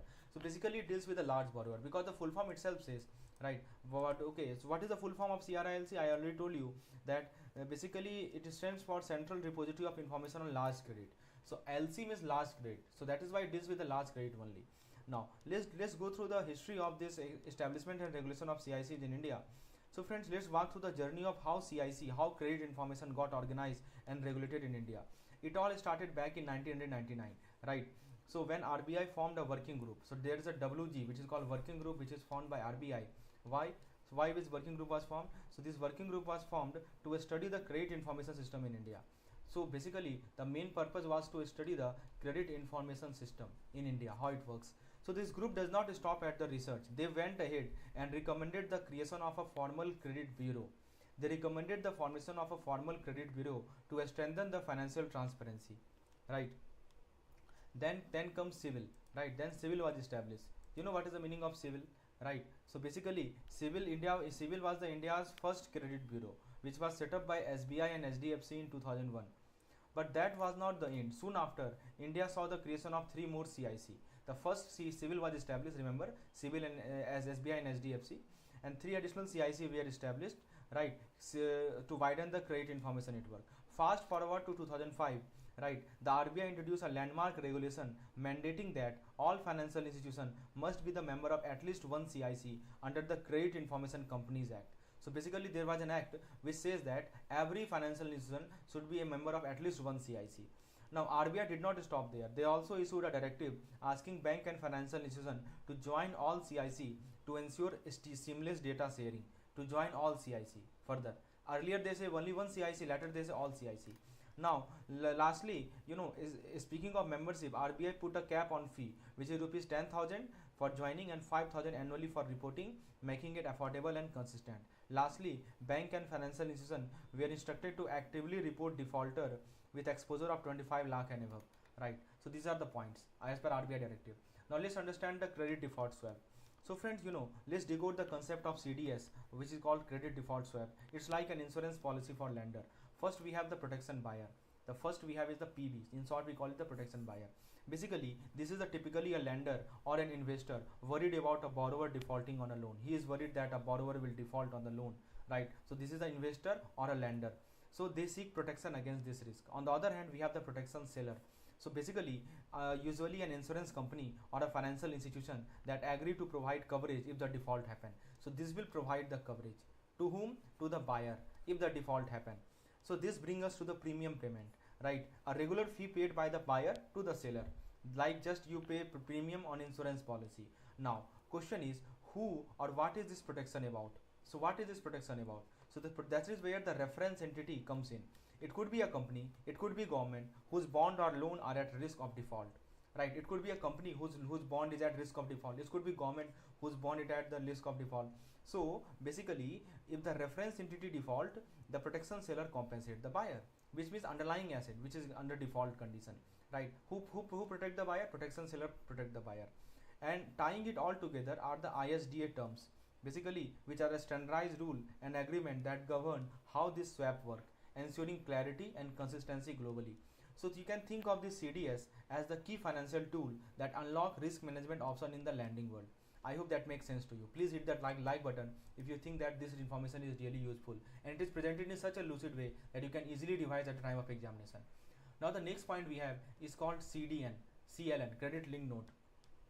So let's take a walk through the fascinating world of the credit link note cycle, a powerful risk management tool in finance. First of all, it all begins with risk seller paying the premium. You see, risk seller paying the premium. So the entity exposed to the credit risk, right? Let's them call risk seller. He pay the premium to a special purpose vehicle or SPV, right, to transfer that risk. Then step number 2, SPV issues CLN. SPV, special purpose vehicle. So basically, credit linked notes are issued by SPV, and these notes are directly linked to the credit risk that the seller want to manage. So these notes are linked to the credit risk that the seller want to manage. And then what happened? Then step number 3 comes. Then comes the investor who purchased CLN, hoping for attractive return in exchange for taking on the credit risk. So these investors take the credit risk. In exchange for that credit risk, they hope the return. And then what happened? Step number 4. What SPV do with this money? SPV. So whatever investor have invested money, what SPV do with this money? So SPV invest proceed wisely, used usually in safe, high quality security to balance the risk. Right, so invest the proceed in a high quality security to balance the risk. But wait, if there is in trouble brewing, we check the default occur. So if yes, the next step is trigger. What is the next step? That in case of default, the SPV steps in to liquidate the security which is bought, right, from the payment is received from investor. SPV liquidate it, right, and then the fund from this liquidation are used to compensate the risk seller. But if all goes well and there is no default, SPV will simply return proceed to the investor, right? If all goes, because this investor take the risk, right, they take the credit risk, and if everything goes well, right, return proceed to the investor along with their return. So that is how it happened. And just like that, the CLN cycle is complete, a smart way to transfer and manage credit risk in the financial market. So depending on default happen or not, the next step is taken. So this is all you need to know about this credit risk policy, CLN, credit link note. Let's now dive into the credit risk management guideline, the backbone of sound lending practice in bank. So first of all, let's talk about infrastructure project analysis. Banks are advised to conduct thorough due diligence through, first thing, the method is called sensitivity analysis. You know what it is? Means it is used to assess how change in key variable affect the project. So there, a project depends on many various factor, and if you change each and every factor, how it affect overall project, this is called sensitivity analysis. Second is called scenario analysis. It helps us prepare for multiple possible outcome, right? There are multiple possible outcome. So multiple outcome, it helps us to prepare for multiple outcomes. Then we have the risk of delays and the cost overrun. Basically these two things, basically evaluating these two things, let's be honest, in infrastructure surprises are common. So risk of delays are there and cost overrun is also there. Cost overrun means what? That sometimes we expect only 10 crore and the actual cost become 11 crore. This is called cost overrun. Next we have independent credit appraisal. So RBI suggests avoiding external consultant and promoting objective in-house assessment. Why? Because independent eye ensure a sharper focus on the actual credit worthiness. And the third is promoter equity verification. Bank must verify the source of equity. RBI here is crystal clear. Watch out for disguised debt. Watch out for disguised debt. RBI is crystal clear here that watch out for disguised debt where parent company loan are camouflaged on equity in subsidiary or SPV. So basically no parent company is disguised as equity in the subsidiary or SPV, right? So that is the point. So this is called disguised debt where parent company loans are camouflaged as equity in the subsidiary or SPV. Now you may ask me, how should bank actually manage credit risk and monitor fund in real time? So how should bank actually manage the credit risk and monitor fund in real time? So that is where this point comes. DIN is used for identification. This help ensure director are properly identified, avoiding any wrongful credit denial. Then we have, you have to cross check the name, which means a bank should match director name against defaulter list to reduce the chance of risk exposure, and also to engage auditor directly, which means bringing in independent auditor allow bank to closely track how funds are used. And finally, including covenant. What is covenant?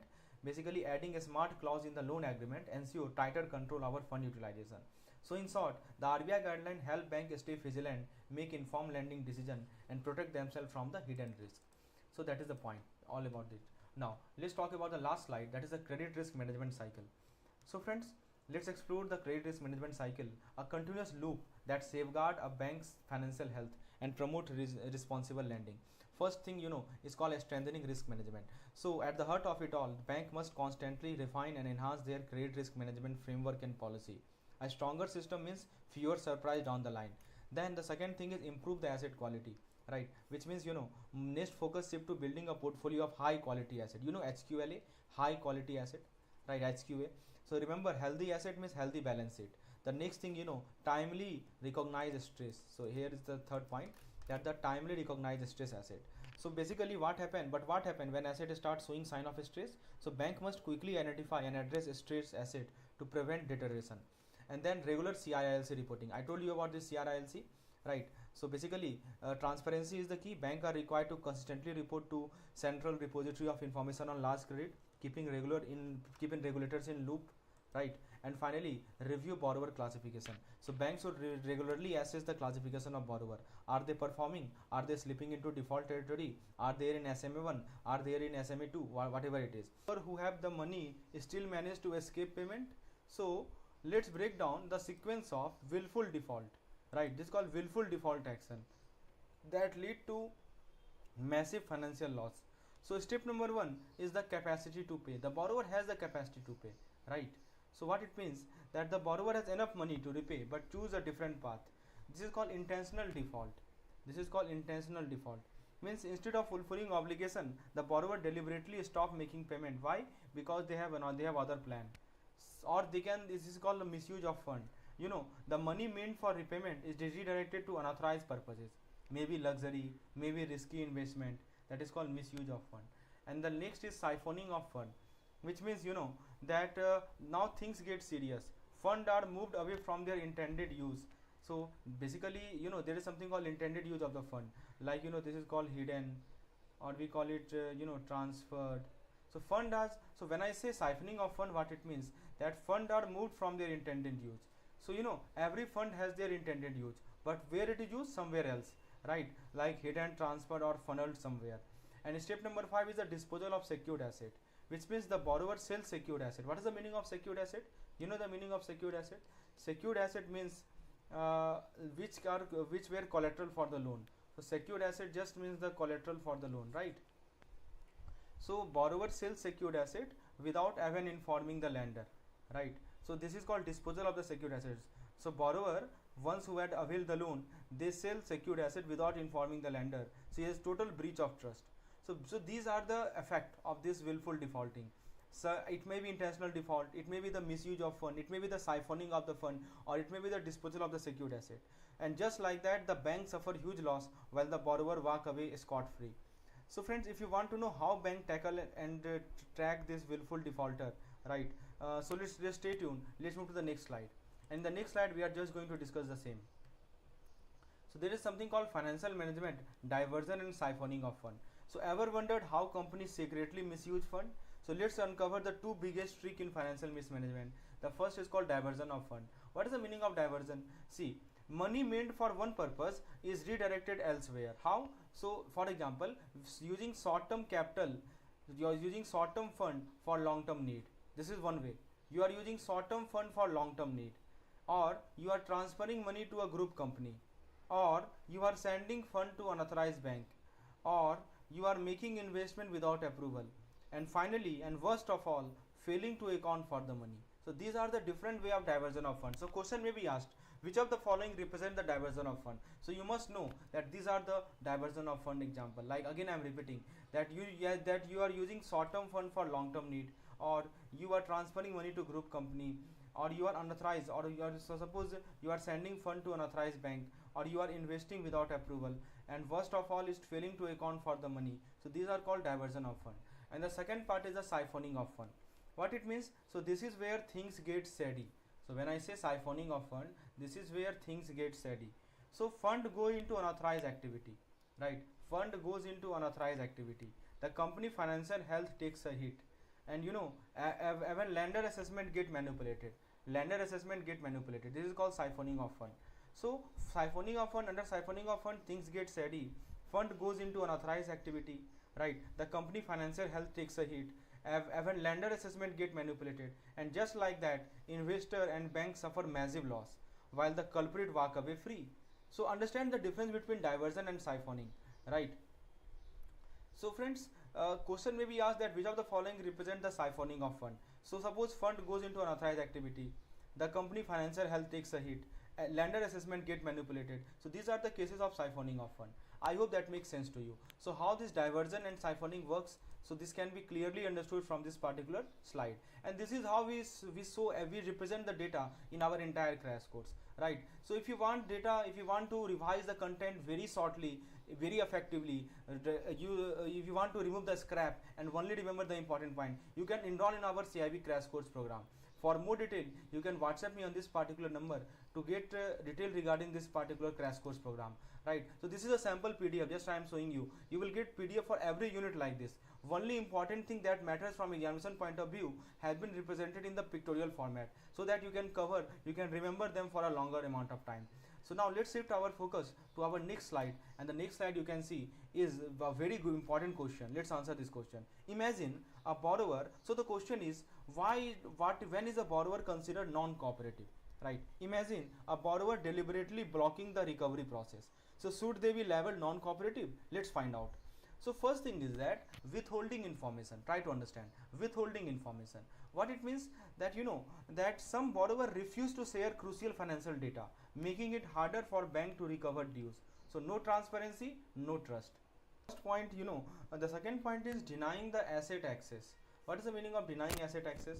So when lender try to recover financial asset, these borrower restrict access, so obstructing the process. And obviously, is this a red flag activity? Absolutely, this is a red flag activity. Means when lender try to recover finance asset, these borrower restrict the access, obstructing the process, and obviously this is a red flag activity. And the second thing is obstructing the security sale, which means the borrower goes a step further and block the sale of security, delaying financial recovery. But banks are prepared. If the total exposure exceeds 25 crore, you must note it down. If the total exposure exceeds 25 crore, right, the borrower and even promoter or key manager can be classified as non-cooperative, right. So these are the conditions under which a borrower can be called non-cooperative: if he is withholding information, if he is denying asset access, and if he is obstructing the security sale, right. So under this case, he can be called non-cooperative, and once that happen, strict action will follow, right. So bank must protect their fund. But what more they can do to prevent such cases? Let's find out, right. So friends, now let's move over to the not every borrower. So the question is, how is the borrower status evaluated? Not every borrower is the same, and bank follow a structured process to decide if a borrower should be classified as non-cooperative or given another chance. Let's break it down. First of all, they issue something we call show cause notice.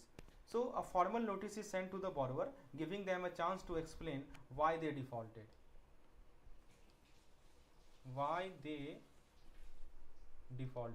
Right. So this is a chance, they give it a chance to explain why they defaulted. So a formal notice is sent to the borrower, giving them a chance to explain that why they defaulted. Then comes personal hearing, right. So if needed, the borrower can present their case to the authority. A fair chance is given before taking on any strict action. The next thing is the committee review. So a higher committee led by the chairman or CEO and 2 independent directors review the case and decide if the borrower should be classified as non-cooperative. And then reporting to CRILC. I think you are familiar with this CRILC. We have talked about it in the previous lecture. So what is reporting to CRILC means?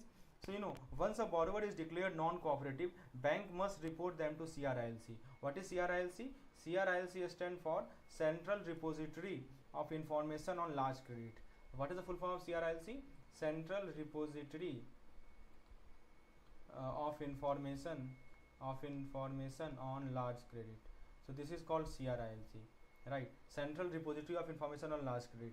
So once a borrower is declared non-cooperative, bank must report them to CRILC within 21 days. How many time period is there? 21 days time period is there. So their status is reviewed every 6 months for possible declassification. A status is reviewed every 6 months for possible declassification. And the final step is a risk assessment, which means bank assess the risk involved and make necessary provision to protect their financial stability. So assessment of risk is done and provisioning is done. Means necessary provision is made to protect their financial stability. So a well-defined process ensures that genuine borrower get a fair chance while the willful defaulter face a strict action. Right. So the question is answered now. So what was the question? That how the borrower status evaluation process is done? So cause notice issued, personal hearing, committee review, report to CRILC, and risk assessment. Now let's switch gear and let's talk about bank account rectification. So now the topic name is restructuring, rectification, and recovery. Now let's look at rectification. How rectification is done? So when borrower struggle with repayment, bank don't take immediate strict action. Instead, they follow a well-structured rectification process to help both parties. The first thing is that bank identify the stressed account, which means bank first identify account that need rectification to prevent further financial distress. Then they persuade the borrower, which means rather than enforcing penalty right away, bank try to encourage borrower to clear their dues and regain financial stability, or transfer to other bank, which means if necessary, bank facilitate account transfer to other financial institution that may offer better terms, or consortium lending action. In some cases, multiple banks step in. One bank may take over the share of the loan, spreading the risk. Or in the next step, there is something called sole banking challenge. What is the meaning of this so-called sole banking challenge? Sole banking challenge means exiting sole banking arrangement can be difficult, right? So adding complexity to the rectification process, or obviously withdraw concession. If no resolution is found, bank may remove financial benefit previously granted to the borrower, or enforcing covenant, which means at this stage strict financial agreement are implemented to ensure compliance and recovery. And finally is the reducing the limit. So bank may reduce the limit, right? So this is another step that is called reduction of limit, right? Restricting further borrowing until the borrower situation improve.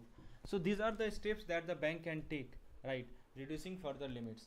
So this multi-step approach ensures that borrower get opportunity to rectify their financial position while bank protect their asset, a win-win strategy.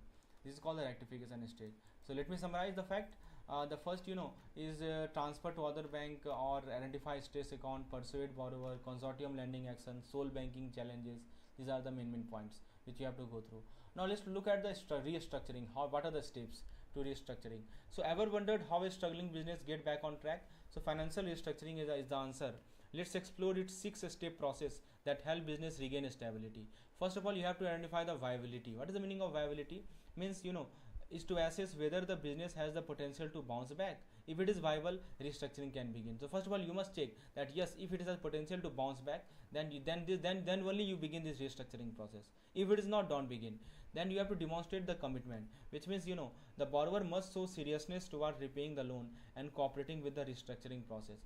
Then extend repayment. So to ease the financial burden, bank increase the repayment period. What bank do? Bank increase the repayment period. So this is one way of restructuring, that you increase the so suppose repayment period initially was 20 year, they may increase to 25 or 30 year, right? To ease the financial burden, bank increase the repayment period or to reduce the installment amount. So two things can be done, either increase repayment or to reduce the installment. So what is the meaning of reduction in installment? So lowering the amount in each installment to make repayment more manageable. So this make repayment manageable. And lower interest rate. Obviously interest rate is lowered, which means restructuring offer include reducing interest rate, making borrowing more affordable, and or to convert the dues. Means finally bank converts short-term debt into long-term loan, ensuring a smoother repayment and business continuity. So following this step-by-step process, business get a second chance and bank protect their asset, a well-structured win-win strategy, right? So this is how restructuring is done, right? Let me again show you the step. Viability, commitment, extend repayment, reduce installment, lower interest rate, or to convert the dues. That means convert debt into long-term loan. These are the steps that the bank can take for restructuring. Now look at the loan recovery. So now let's shift our focus to the recovery part. So friends, ever wondered what happened when borrower failed to repay their loan? So bank and NBFC, non-banking financial company. So bank and NBFC, they have a structured legal recovery process. They have a structured legal recovery process to ensure that their dues are collected. So first step is to initiate the legal proceeding. What it means that if a borrower does not clear their dues despite multiple chance, bank initiate legal recovery. What I'm telling you, that suppose borrower does not clear their dues despite multiple chances, right? Multiple chance were given to the borrower, but they did not clear their dues, so bank initiate legal recovery. This is the first point. Second point is to civil court suit for amount below 20 lakh, which means for a smaller amount bank filed suit in civil court to get the money back, right, up to below 20 lakh. So if the amount is below 20 lakh, bank filed suit in the civil court. Now the third step is the preliminary decree and the repayment period, which means once the court acknowledges the case, borrower may get 6 months to repay before further action. So this is called preliminary decree. 6 month timing is given to the borrower for repayment after preliminary decree, right? So if it is below 20 crore, then 20 lakh, then only. Then we have final degree for execution. Which means if the repayment does not happen, a final decree is issued allowing recovery within 12-year execution limit, right? And DRT process, if the repayment does not happen, and for larger amount above 20 lakh, below 20 lakh to the court, they can go to the civil court, but for larger loan cases are taken to a DRT for a faster resolution, which is called debt recovery tribunal. Even NBFC with asset over 100 crore, right, can approach DRT to recover their dues. So this legal framework help bank and NBFC recover loan systematically, ensuring financial stability. So these are called recovery process, right? Now let's look at the Lok Adalat. Lok Adalat is another way. Let me show you the importance of Lok Adalat here. So in this slide you will understand the overview of the Lok Adalat function. So friends, ever wondered if there is a faster, easier and cost effective way to resolve dispute without getting stuck in lengthy court cases? So well, Lok Adalat is a solution.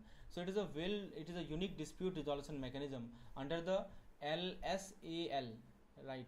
That is called Legal Service Authority Act 1987, right? Designed to settle the case amicably, right? It is designed to settle the case amicably. So it handle judiciary cases. It handle judiciary, civil judiciary cases. So Lok Adalat can resolve civil case up to 20 lakh, right? Making justice accessible and efficient. And there is something called dispute resolution platform. So it provide an alternative to the traditional court where both parties reach a mutual agreement, avoiding expensive legal battles. DRT and DRAT cases. So for some cases there is no monetary limit. This means high value dispute can also be settled through this mechanism, right? So Lok Adalat promote speedy justice without the hassle of prolonged litigation, no court fee, no delay, just fair resolution, right? So this is the advantages of the Lok Adalat. Up to 20 lakh cases are handled in the Lok Adalat. Now the next point we have to discuss is the SARFAESI Act. Very very important. So ever wondered what happened when a borrower default on a loan? So bank don't always have to go to court. Thanks to the SARFAESI Act 2002, lender have a structured way to recover their dues efficiently. So first step is to lender identify the default, which means when a borrower fails to repay, lender makes the account as default. Then we have to enforce the security interest. Unlike regular legal battle, bank can seize asset without court intervention. This is called enforcing the security interest. Then they sell the asset to ARC, asset reconstruction company. So to recover their money, bank can sell their asset to ARC, which is a smart way to manage the bad loan. Or we can say the borrower appeal to DRT. What is the meaning of DRT? Debt Recovery Tribunal. So if the borrower disagree with the bank action, they can approach the DRT without needing to pay upfront fee. And the appeal process, this case must be resolved within 60 days, ensuring the speedy justice, right? So this case must be resolved within 60 days, ensuring the speedy justice. And then we have aggrieved party appeal to DRAT. If unsatisfied, the borrower can further appeal to DRAT, that is the Debt Recovery Appellate Tribunal, for another review, right? And finally, it is called magistrate assistance. So if required, bank can seek help from the chief or district magistrate to check position of the secured asset. So this entire process ensures bank can recover loan efficiently while borrower still have the right to appeal. A win-win for all, right? So this is how the SARFAESI Act works. I've just given you the preview of it. Very very important points: DRT, DRAT, how many days appeal process to take, 60 days. So remember these key points, right? So appeal process with case disposal within 16 days. Next 45 days it has to deposit half of the fine, right? Half of the asset. Okay, so that has to be deposited for DRAT, right? For appeal to the DRAT. Then we have the write-off process in banking. So have you ever wondered what happened when a bank failed to recover a loan? Does the bank just forget about it? Not really. This is where the write-off process comes into play. So let's break it down step by step. First of all, this is called initiate write-off, which means when recovery effort fail, the bank decide to write off the debt, right? So first of all, this recovery effort. So whenever this recovery effort fail, what happens? What the bank decide? So bank decide to write off. Bank decide to write off the debt. But wait, this does not mean that borrower is off the hook. So they use something called provision, right? The outstanding amount is offset against provision. And what is provision? Provision is like a financial buffer that bank maintain to cover the bad debt. This is called provision. Or they debit the profit and loss account, right? So when the recovery effort fail, then bank write off the asset. Or they use provision, or they debit the profit and loss account. Any shortfall is recorded in the profit and loss account, impacting the bank financial. And borrower's liability remain even after the write off. The borrower is still liable for the debt, right? Bank can still take action to recover their money. Or the claim future recovery. So what it means, that the write-off does not mean that bank give up. If the recovery become possible in the future, the bank can still claim it. Or clear NPA. This is very important. That a technical write-off help clear non-performing asset from the bank book, making financial report look healthier. And debit non-recoverable asset. In some cases, the debt is classified as non-recoverable and permanently debited. And sometimes preserve value. Timely write-off help bank preserve the value of money and keep their financial stable. So the next time you hear that bank has written off a loan, remember it is a financial adjustment, not a free pass for borrower, right? So this is what is done. It is recorded in the profit and loss. SME are the backbone of our economy, but sometimes financial stress hits hard. So what happens when an MSME struggle to repay loan? So the banking system has a structured process to resolve such case. First of all, what they do, let me explain step by step. The first step is to form a committee, right? As you can see here.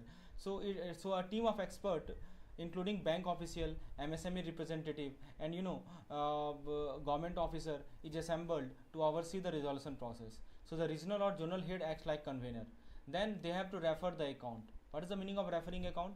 Basically, if an MSME has loan above 10 lakh, right? Suppose MSME has loan above 10 lakh, the account is referred to the committee within 5 days for a resolution plan, that is called RP, right? So basically, first they form a committee, and if the MSME has loan above 10 lakh, then account is referred to the committee within 5 days. Within 5 days, they have to refer the committee to assess whether a resolution plan is needed. So the assessment is done that whether RP is needed or not. Then what they do, they approve the recovery process, right? Next step, as you can see, is the approving the recovery process. Means this committee, right? I told about the committee. So this committee evaluate different recovery and restructuring option and grant approval for the best possible solution. This is the third step. And step number 4, for large exposure, a techno-economic viability, that is called TEV. What is the meaning of TEV? TEV stands for techno-economic viability, right? So for large exposure, this techno-economic viability, it is conducted to check whether the MSME has the potential to recover and sustain. And finally, they approve the resolution plan. So the resolution plan is finalized and approved, including necessary provision to help the MSME get back on track. So why this process important? Because it ensures that MSME get a fair chance to revive, while the bank mitigate risk and recover their fund. So what do you think? Should more MSME be given a structured resolution plan? Drop your thought in the comment. Now let's look at the next point.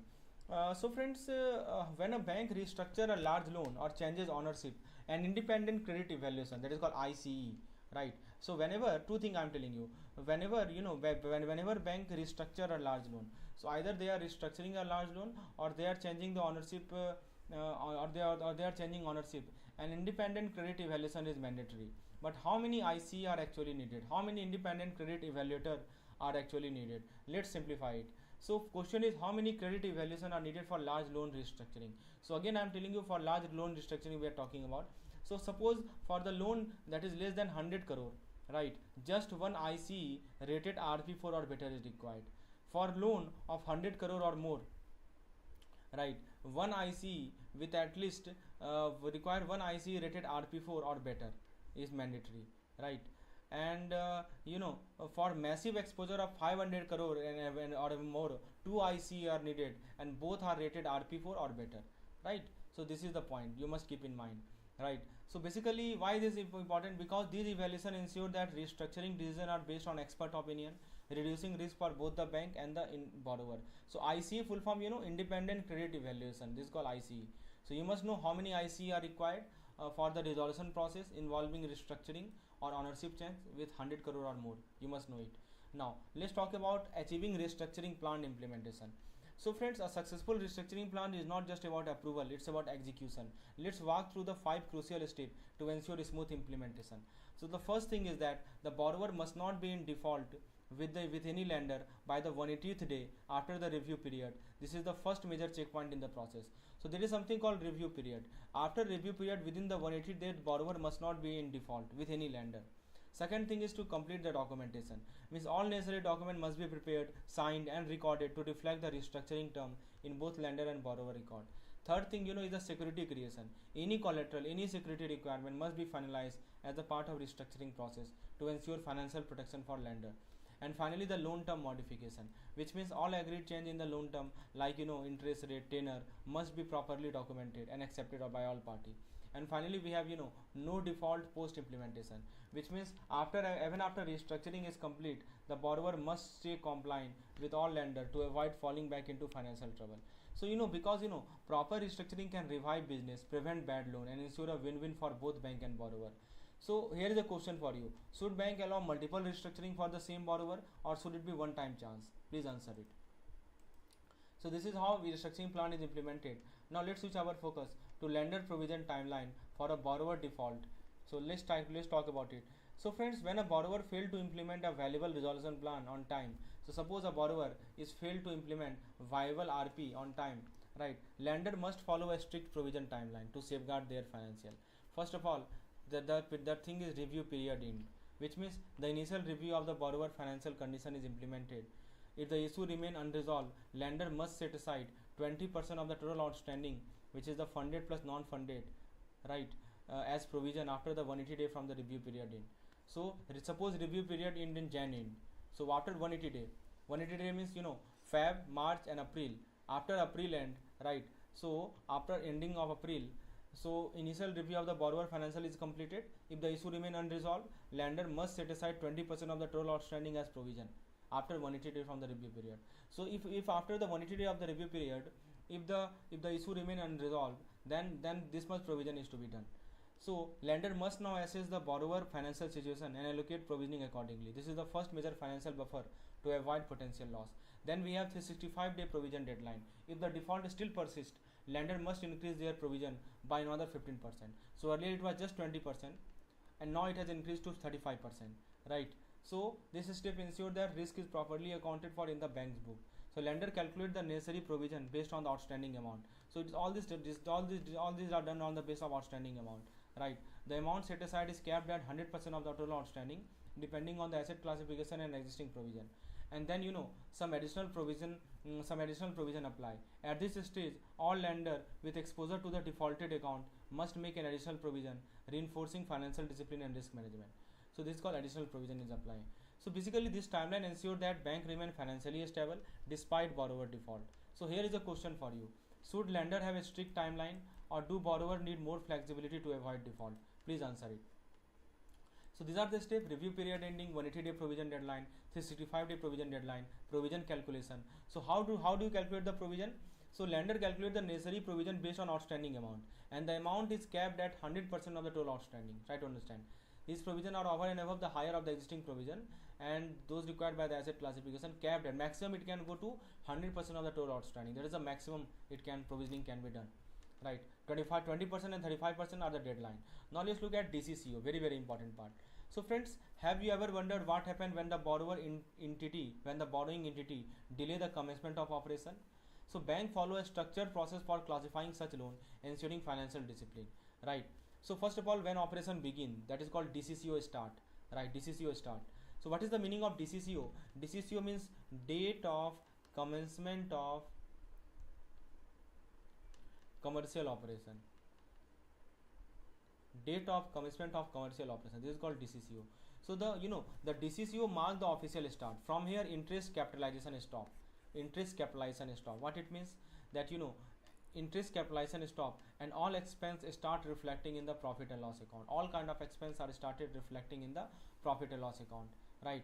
So this is the point. Interest capitalization, no more interest capitalization is there, and all the expense are recorded in the profit and loss account.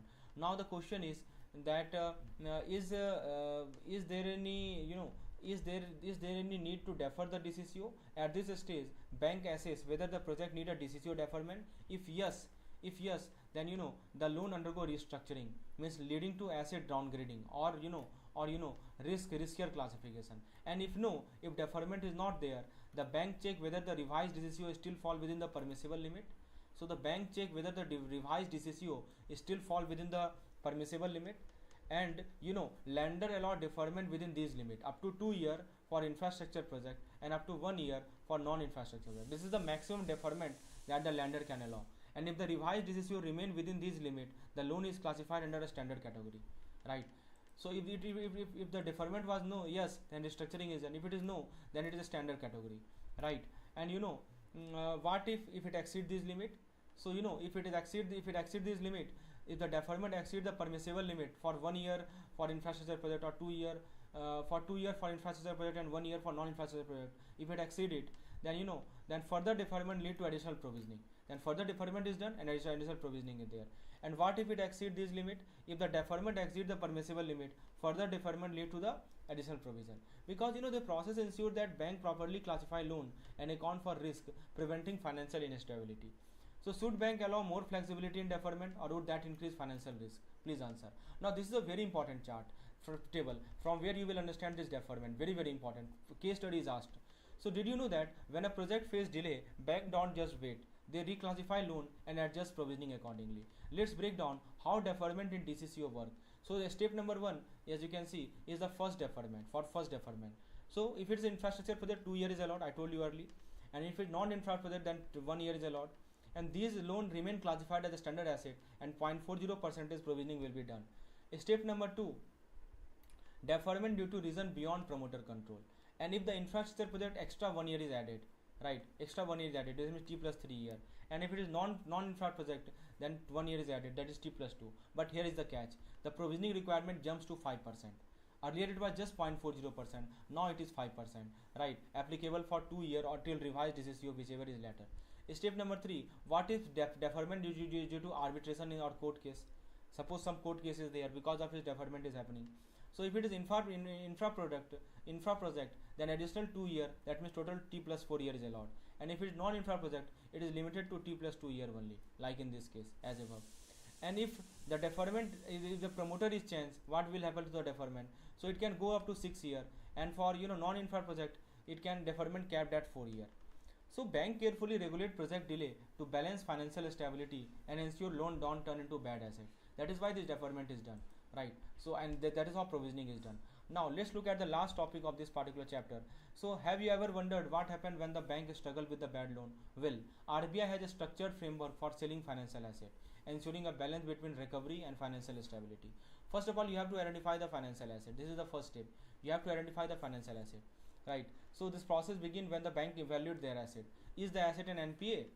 If yes, then bank can sell to security company or reconstruction company. And if no, the bank check if the asset is under a standard asset under consortium, right? Try to understand the step by step. Is it under NPA? Then you should either sell. If it is yes, right? So if it is the asset is an NPA, they can either sell to IC or if no, the bank check if the asset is under standard asset under consortium or not, right? Now another critical check, right? If the 75% of the asset value already classified as NPA, is the 75% value already an NPA? If it is, then then if yes, the bank can proceed with the sale to the SC and RC, and if no, then bank do not sell the asset. Now step number 4, what if the asset is not NPA? Right, what if the asset not NPA? So the asset is in SMA 2 category, which is called a special mention account 2 category. So it signals the potential stress. So the question is restructuring possible? So this is the question, is restructuring part of the plan, right? So friends, if yes, then additional financial finance is arranged to support revival. If no, the bank may reconsider a strategy. So this framework help bank make informed decision, either selling a stress asset or reviving them with additional support. So do you think that banks should have a stricter rule for asset sale, or should there be more flexibility? And the last slide here we have NPA sale and valuation process. So basically, ever wondered how bank get rid of their bad loan? Well, they don't just write them off. They follow a structured process to sell non-performing asset and recover when they can. So whenever a loan turn into NPA, the bank decide to sell it to recover some of its loss. So the buyer of the NPA must hold it for at least 12 months before taking further action, right? So the buyer retains asset for 12 months. Then there is something called public bid solicitation. To get the best price, bank invite public bid and conduct e-auction for competitive participation. And there is something called internal valuation policy. It means bank have internal system for asset valuation to ensure fair pricing before selling. And then there is external valuation for large exposure. Bankruptcy code. So friends, as we know in our crash course, what we do, I provide you the video, which is the shortest form, which includes all the important points from a particular topic. No extra thing which is not examined. All the important things from examination point of view are covered. And then you go out solving the quizzes, which I provide you daily in a separate folder. After quizzes, you see the score you obtain. If it is less than 60%, you reattempt the concept. You go through the concept once and reattempt the quiz. So this is how we are proceeding. It hardly takes 1 to 1.5 hours per day on daily basis to cover the unit which I am covering. Now let's get started with our topic. So when business face financial trouble, there is one team that steps in to bring order to the chaos. That is called insolvency professional. So this team, right, this is called insolvency professional. So let's break down their key role one by one. First of all, they are licensed by IBBI. Let's move from the bottom up, right? So let's move from the bottom up. They are licensed by the IBBI, right? What is IBBI? Insolvency and Bankruptcy Board of India. So every insolvency professional is registered and authorized by the Insolvency and Bankruptcy Board of India, ensuring they meet a strict regulatory standard. Then there is something called interim resolution loan. In the early stage of insolvency, they steps in as the interim resolution professional, which we call IRP, right? They steps in. Who steps in? We are just talking about, we are talking about the, as you can see. So basically they are licensed by IBBI and insolvency professional, IP. So IP acts like an IRP in the initial stage, right? In the initial stage, which means that they take charge and stabilize the situation. Then we have resolution role, which means then comes the critical job of facilitating negotiation and settlement between creditor and debtor, aiming to resolve the financial distress. Then comes liquidation role. If the resolution fail, the insolvency professional shift gear to oversee the distribution of assets to creditor under the liquidation process. And finally, their role as bankruptcy trustee role, which means finally in the bankruptcy case they act like a trustee. Who act like a trustee? IP means insolvency professional. They act like a trustee, managing proceeding and conducting meeting with creditor. So you can see the various role they perform: bankruptcy trustee role, liquidation role. In liquidation, what they do? They oversee the distribution of asset to creditor under the liquidation process. Resolution role, that means the critical job of facilitating negotiation and settlement. Interim resolution role, for the time being, for to manage the initial stage, IP plays a very important role. So you can see the various role performed by IP, that is called insolvency professional. Everything in this particular slide is in pictorial format so that you can easily understand. So, and remember, behind every struggling company turnaround, there is a sharp insolvency professional making it happen. Now friends, ever wondered who set the standards for Indian insolvency professional? Let's dive into the structure of insolvency professional agency. This is called IPA. So till now we have discussed IP. Now let's discuss insolvency professional agencies. So friends, at the core we have insolvency professional agencies. So let me show you the diagram. So this is the diagram, as you can see. So at its core you can see the core we have IPA, right? So these are the backbone institution that define and maintain the standards for all insolvency professional in the country. For all IP, they define the standards, what standards they should have to maintain, right? Right. Now the purpose. What is the purpose of this IPA? So the purpose, to ensure quality, transparency, and integrity by promoting professional standards across the insolvency system. Now, but here is the catch. The catch is that membership with an IPA is mandatory for anyone who wishes to be registered with IBBI. So for anyone who wishes to be registered with IBBI, membership with IPA is mandatory. This is very, very important, right? For IBBI registration, membership with IPA is necessary. And what is IBBI? Insolvency and Bankruptcy Board of India, right? License, I told you earlier that IPA are licensed by IBBI, remember it? And existing IPA in India, there are 3 existing IPA. Let me zoom a little bit. So the first is ICSI, that is Institute of, so who are these existing IPA? We have got 3 major one. The first one is the Institute of Company Secretary of India. Second one is the Institute of Chartered Accountant of India.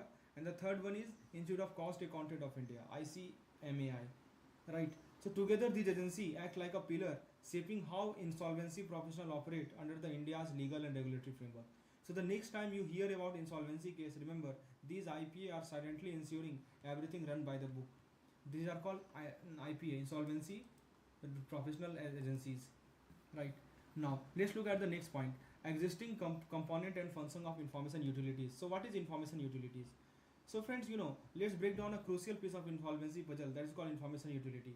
At the heart of this system, at the heart of the system, you can see are the information utilities, or IUs. Think of them as secure digital vault where crucial financial information is stored and verified. So first of all, let's talk about the mandatory requirement. What are these mandatory requirements? See, when a company faces insolvency, the application needed an IU certificate of default. Try to understand. Whenever a company faces insolvency, the application needs an IU, that is called, what is IU? In short, this information, just now I have told you, information utilities. IU means information utility. So whenever a company faces insolvency, the application needs information utility certificate of default. So this information utility issued a certificate of default. This step is very key to kick starting the process.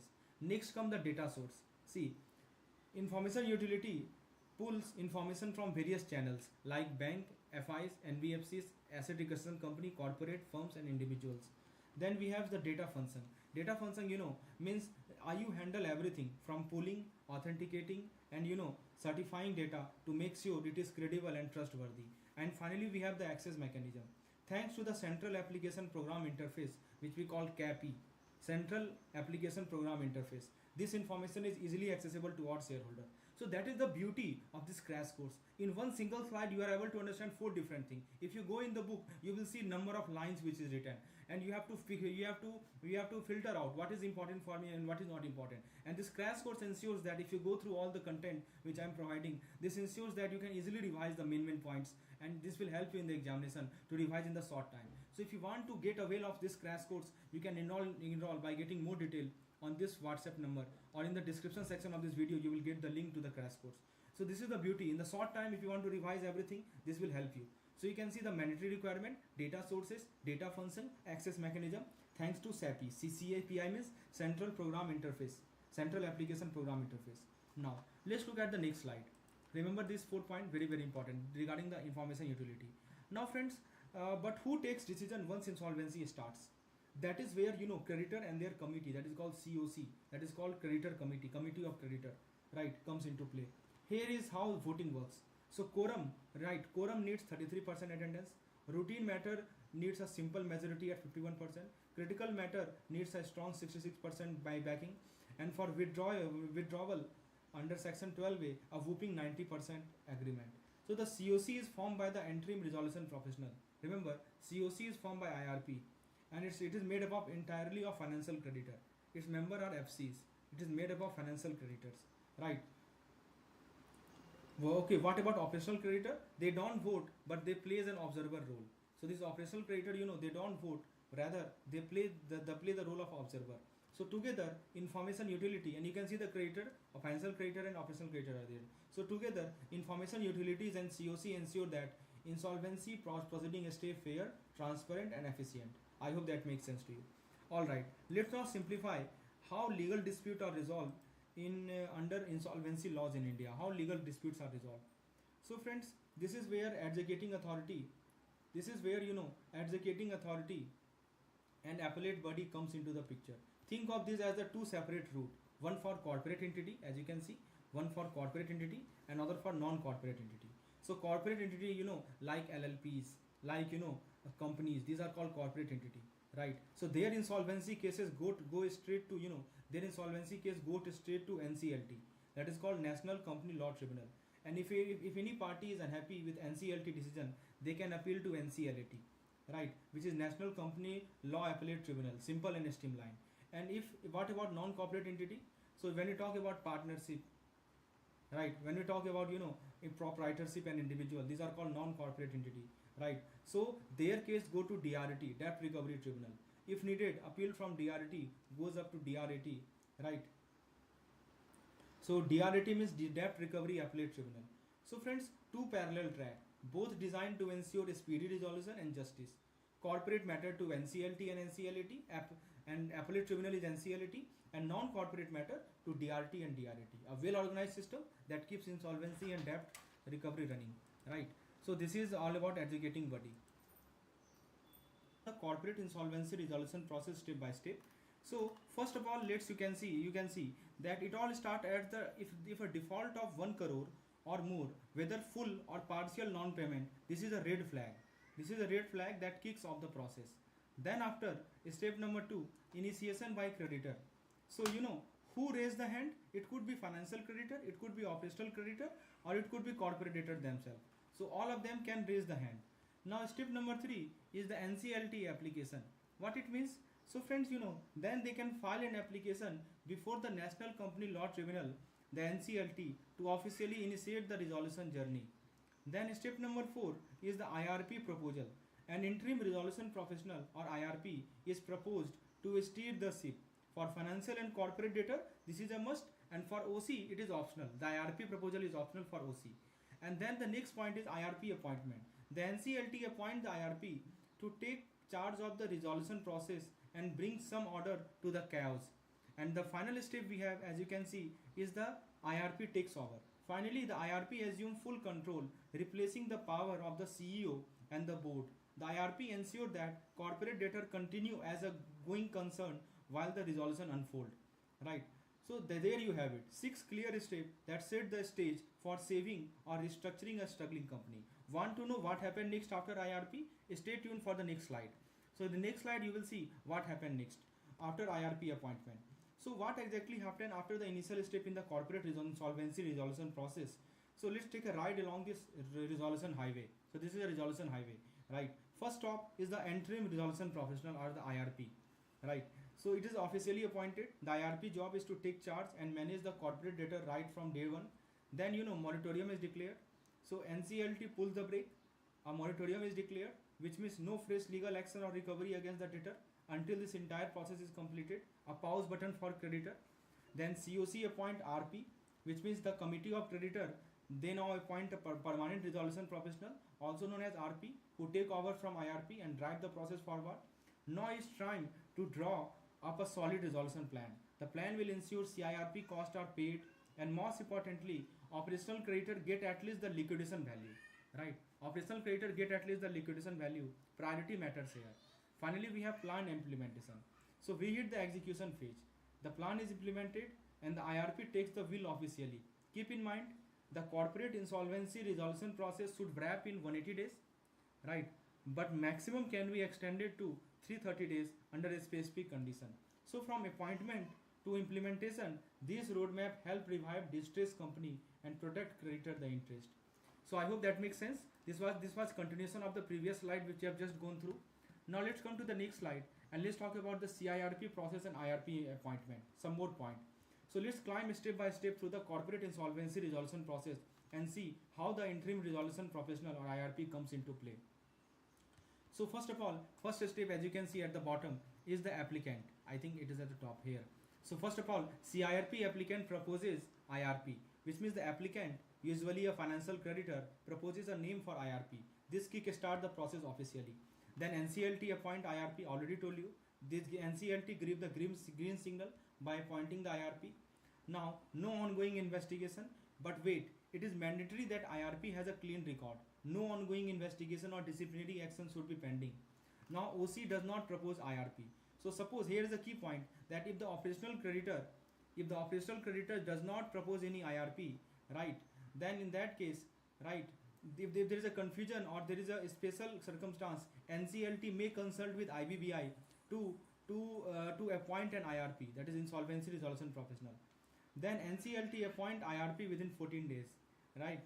So once appointed, the IRP steps in. The NCLT must appoint the IRP within 14 days of admitting the CIRP application admission. And once appointed, the IRP steps in, right, and takes control of the asset of the corporate debtor. No exception here. And lastly, the board of directors of the debtor company is suspended immediately from the CIRP admission date. The IRP now run the show. This marks the beginning of a structured resolution process. Now let's move ahead. Public announcement process by IRP.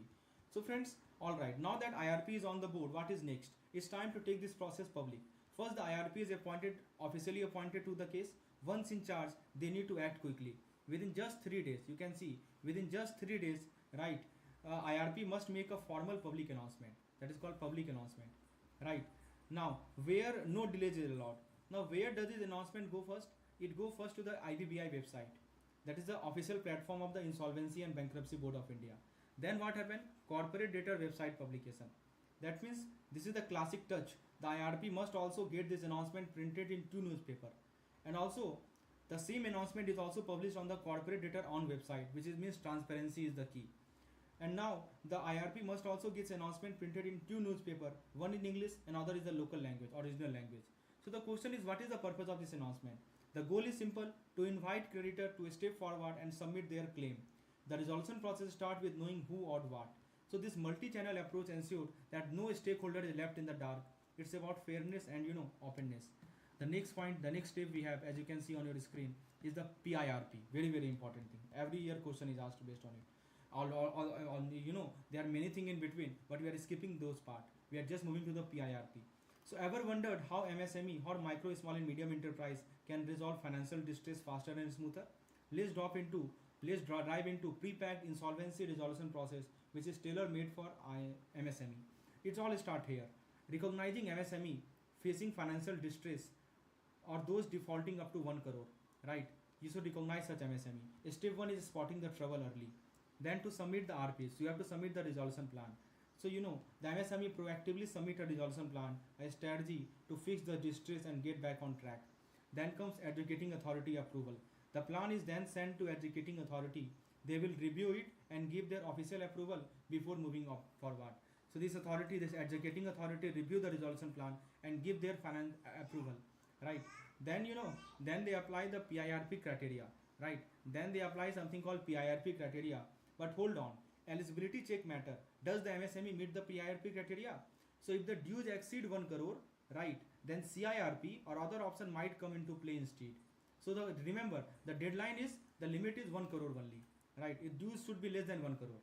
Now what happened then? Once cleared, the PIRP kicks off, or if PIRP is not suitable, then the process move to CIRP. Either way, action start here.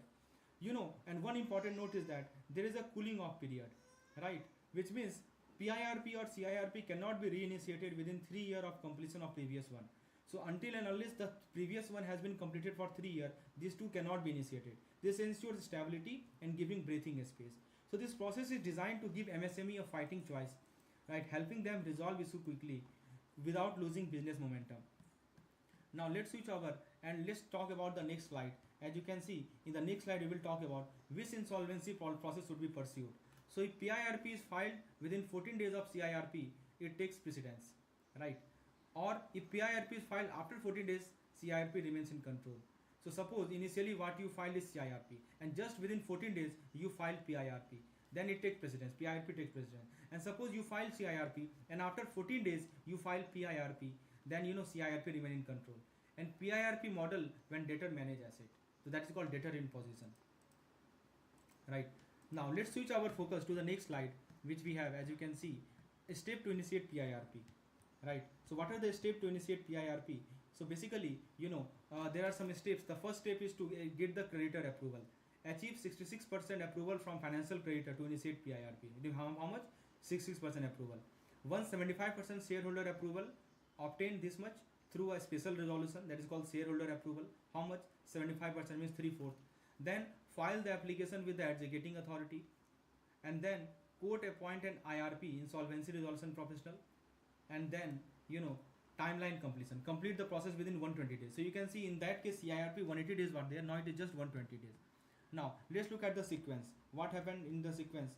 So friends, let's break down the step-by-step journey of the insolvency resolution sequence under PIRP. It all begins with the commencement of pre-packed insolvency resolution process. This marks the formal start.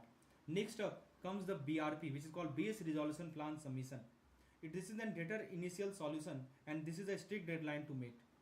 Then from here the ball moves to the COC, committee of creditor, who have a 90-day window to review and approve the plan. They have 90-day deadline. Then comes termination. But if no plan get approved within this time frame, the process is terminated. No second chance. The clause enforce discipline and quick resolution. And section 29A apply. Let's not forget section 29A. This provision disqualify defaulting promoter and willful defaulter from participating in resolution process. Defaulting promoter and willful defaulter are disqualified from participating in resolution process. A strong safeguard to ensure only eligible players are at the table. This is how PIRP create a swift and structured pathway to recovery for the distressed company. Right? Remember the deadline, 90 days deadline for plan approval. If process terminate, and section 29A apply. Now let's compare PIRP with CIRP in this particular slide. So first of all, eligibility. So PIRP is tailor made for MSME. Let me zoom a little bit. So no, you must know that this PIRP is only tailored for MSME, right? MSME, micro, small and medium enterprise, right? With a default threshold capped at 1 crore, right? On the other hand, CIRP apply to all corporate debtor but only kicks in when default exceed 1 crore. Remember it. Initiation. Who initiated? PIRP is driven by the corporate debtor itself. Post approval from the shareholder and unrelated financial creditor. I told you 75% approval of the from the shareholder and 66% from the corporate COC, committee of creditor.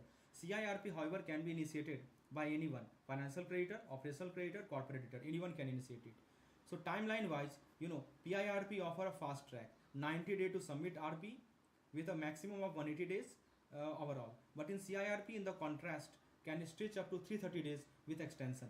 Now, if you look at the management control, so control matters. Under PIRP, the debtor retain possession, right? So if we talk about the control, right? So management control. So under PIRP, the debtor retain the possession.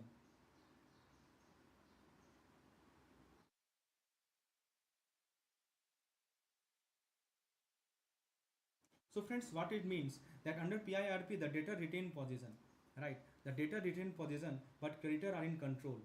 Under PIRP the debtor retain possession but creditor are in control behind the scene, and CAIRP shift the control directly to the creditor, right? When it comes to the resolution plan, right, PIRP begins with the base resolution plan, right, submitted by the debtor. However, CAIRP invite EOI. CAIRP invite EOI. EOI means expression of interest, right? CAIRP invite EOI from all prospective applicant, opening up the floor to competition. Then section 29A. Both process enforce section 29A, disqualifying defaulting promoter and willful defaulter from bidding. But here is the catch. PIRP termination can either trigger liquidation or lead to full CIRP, right? So if termination of PIRP, it can trigger liquidation or lead to full CIRP, while CIRP termination directly leans toward liquidation, right? That is the point.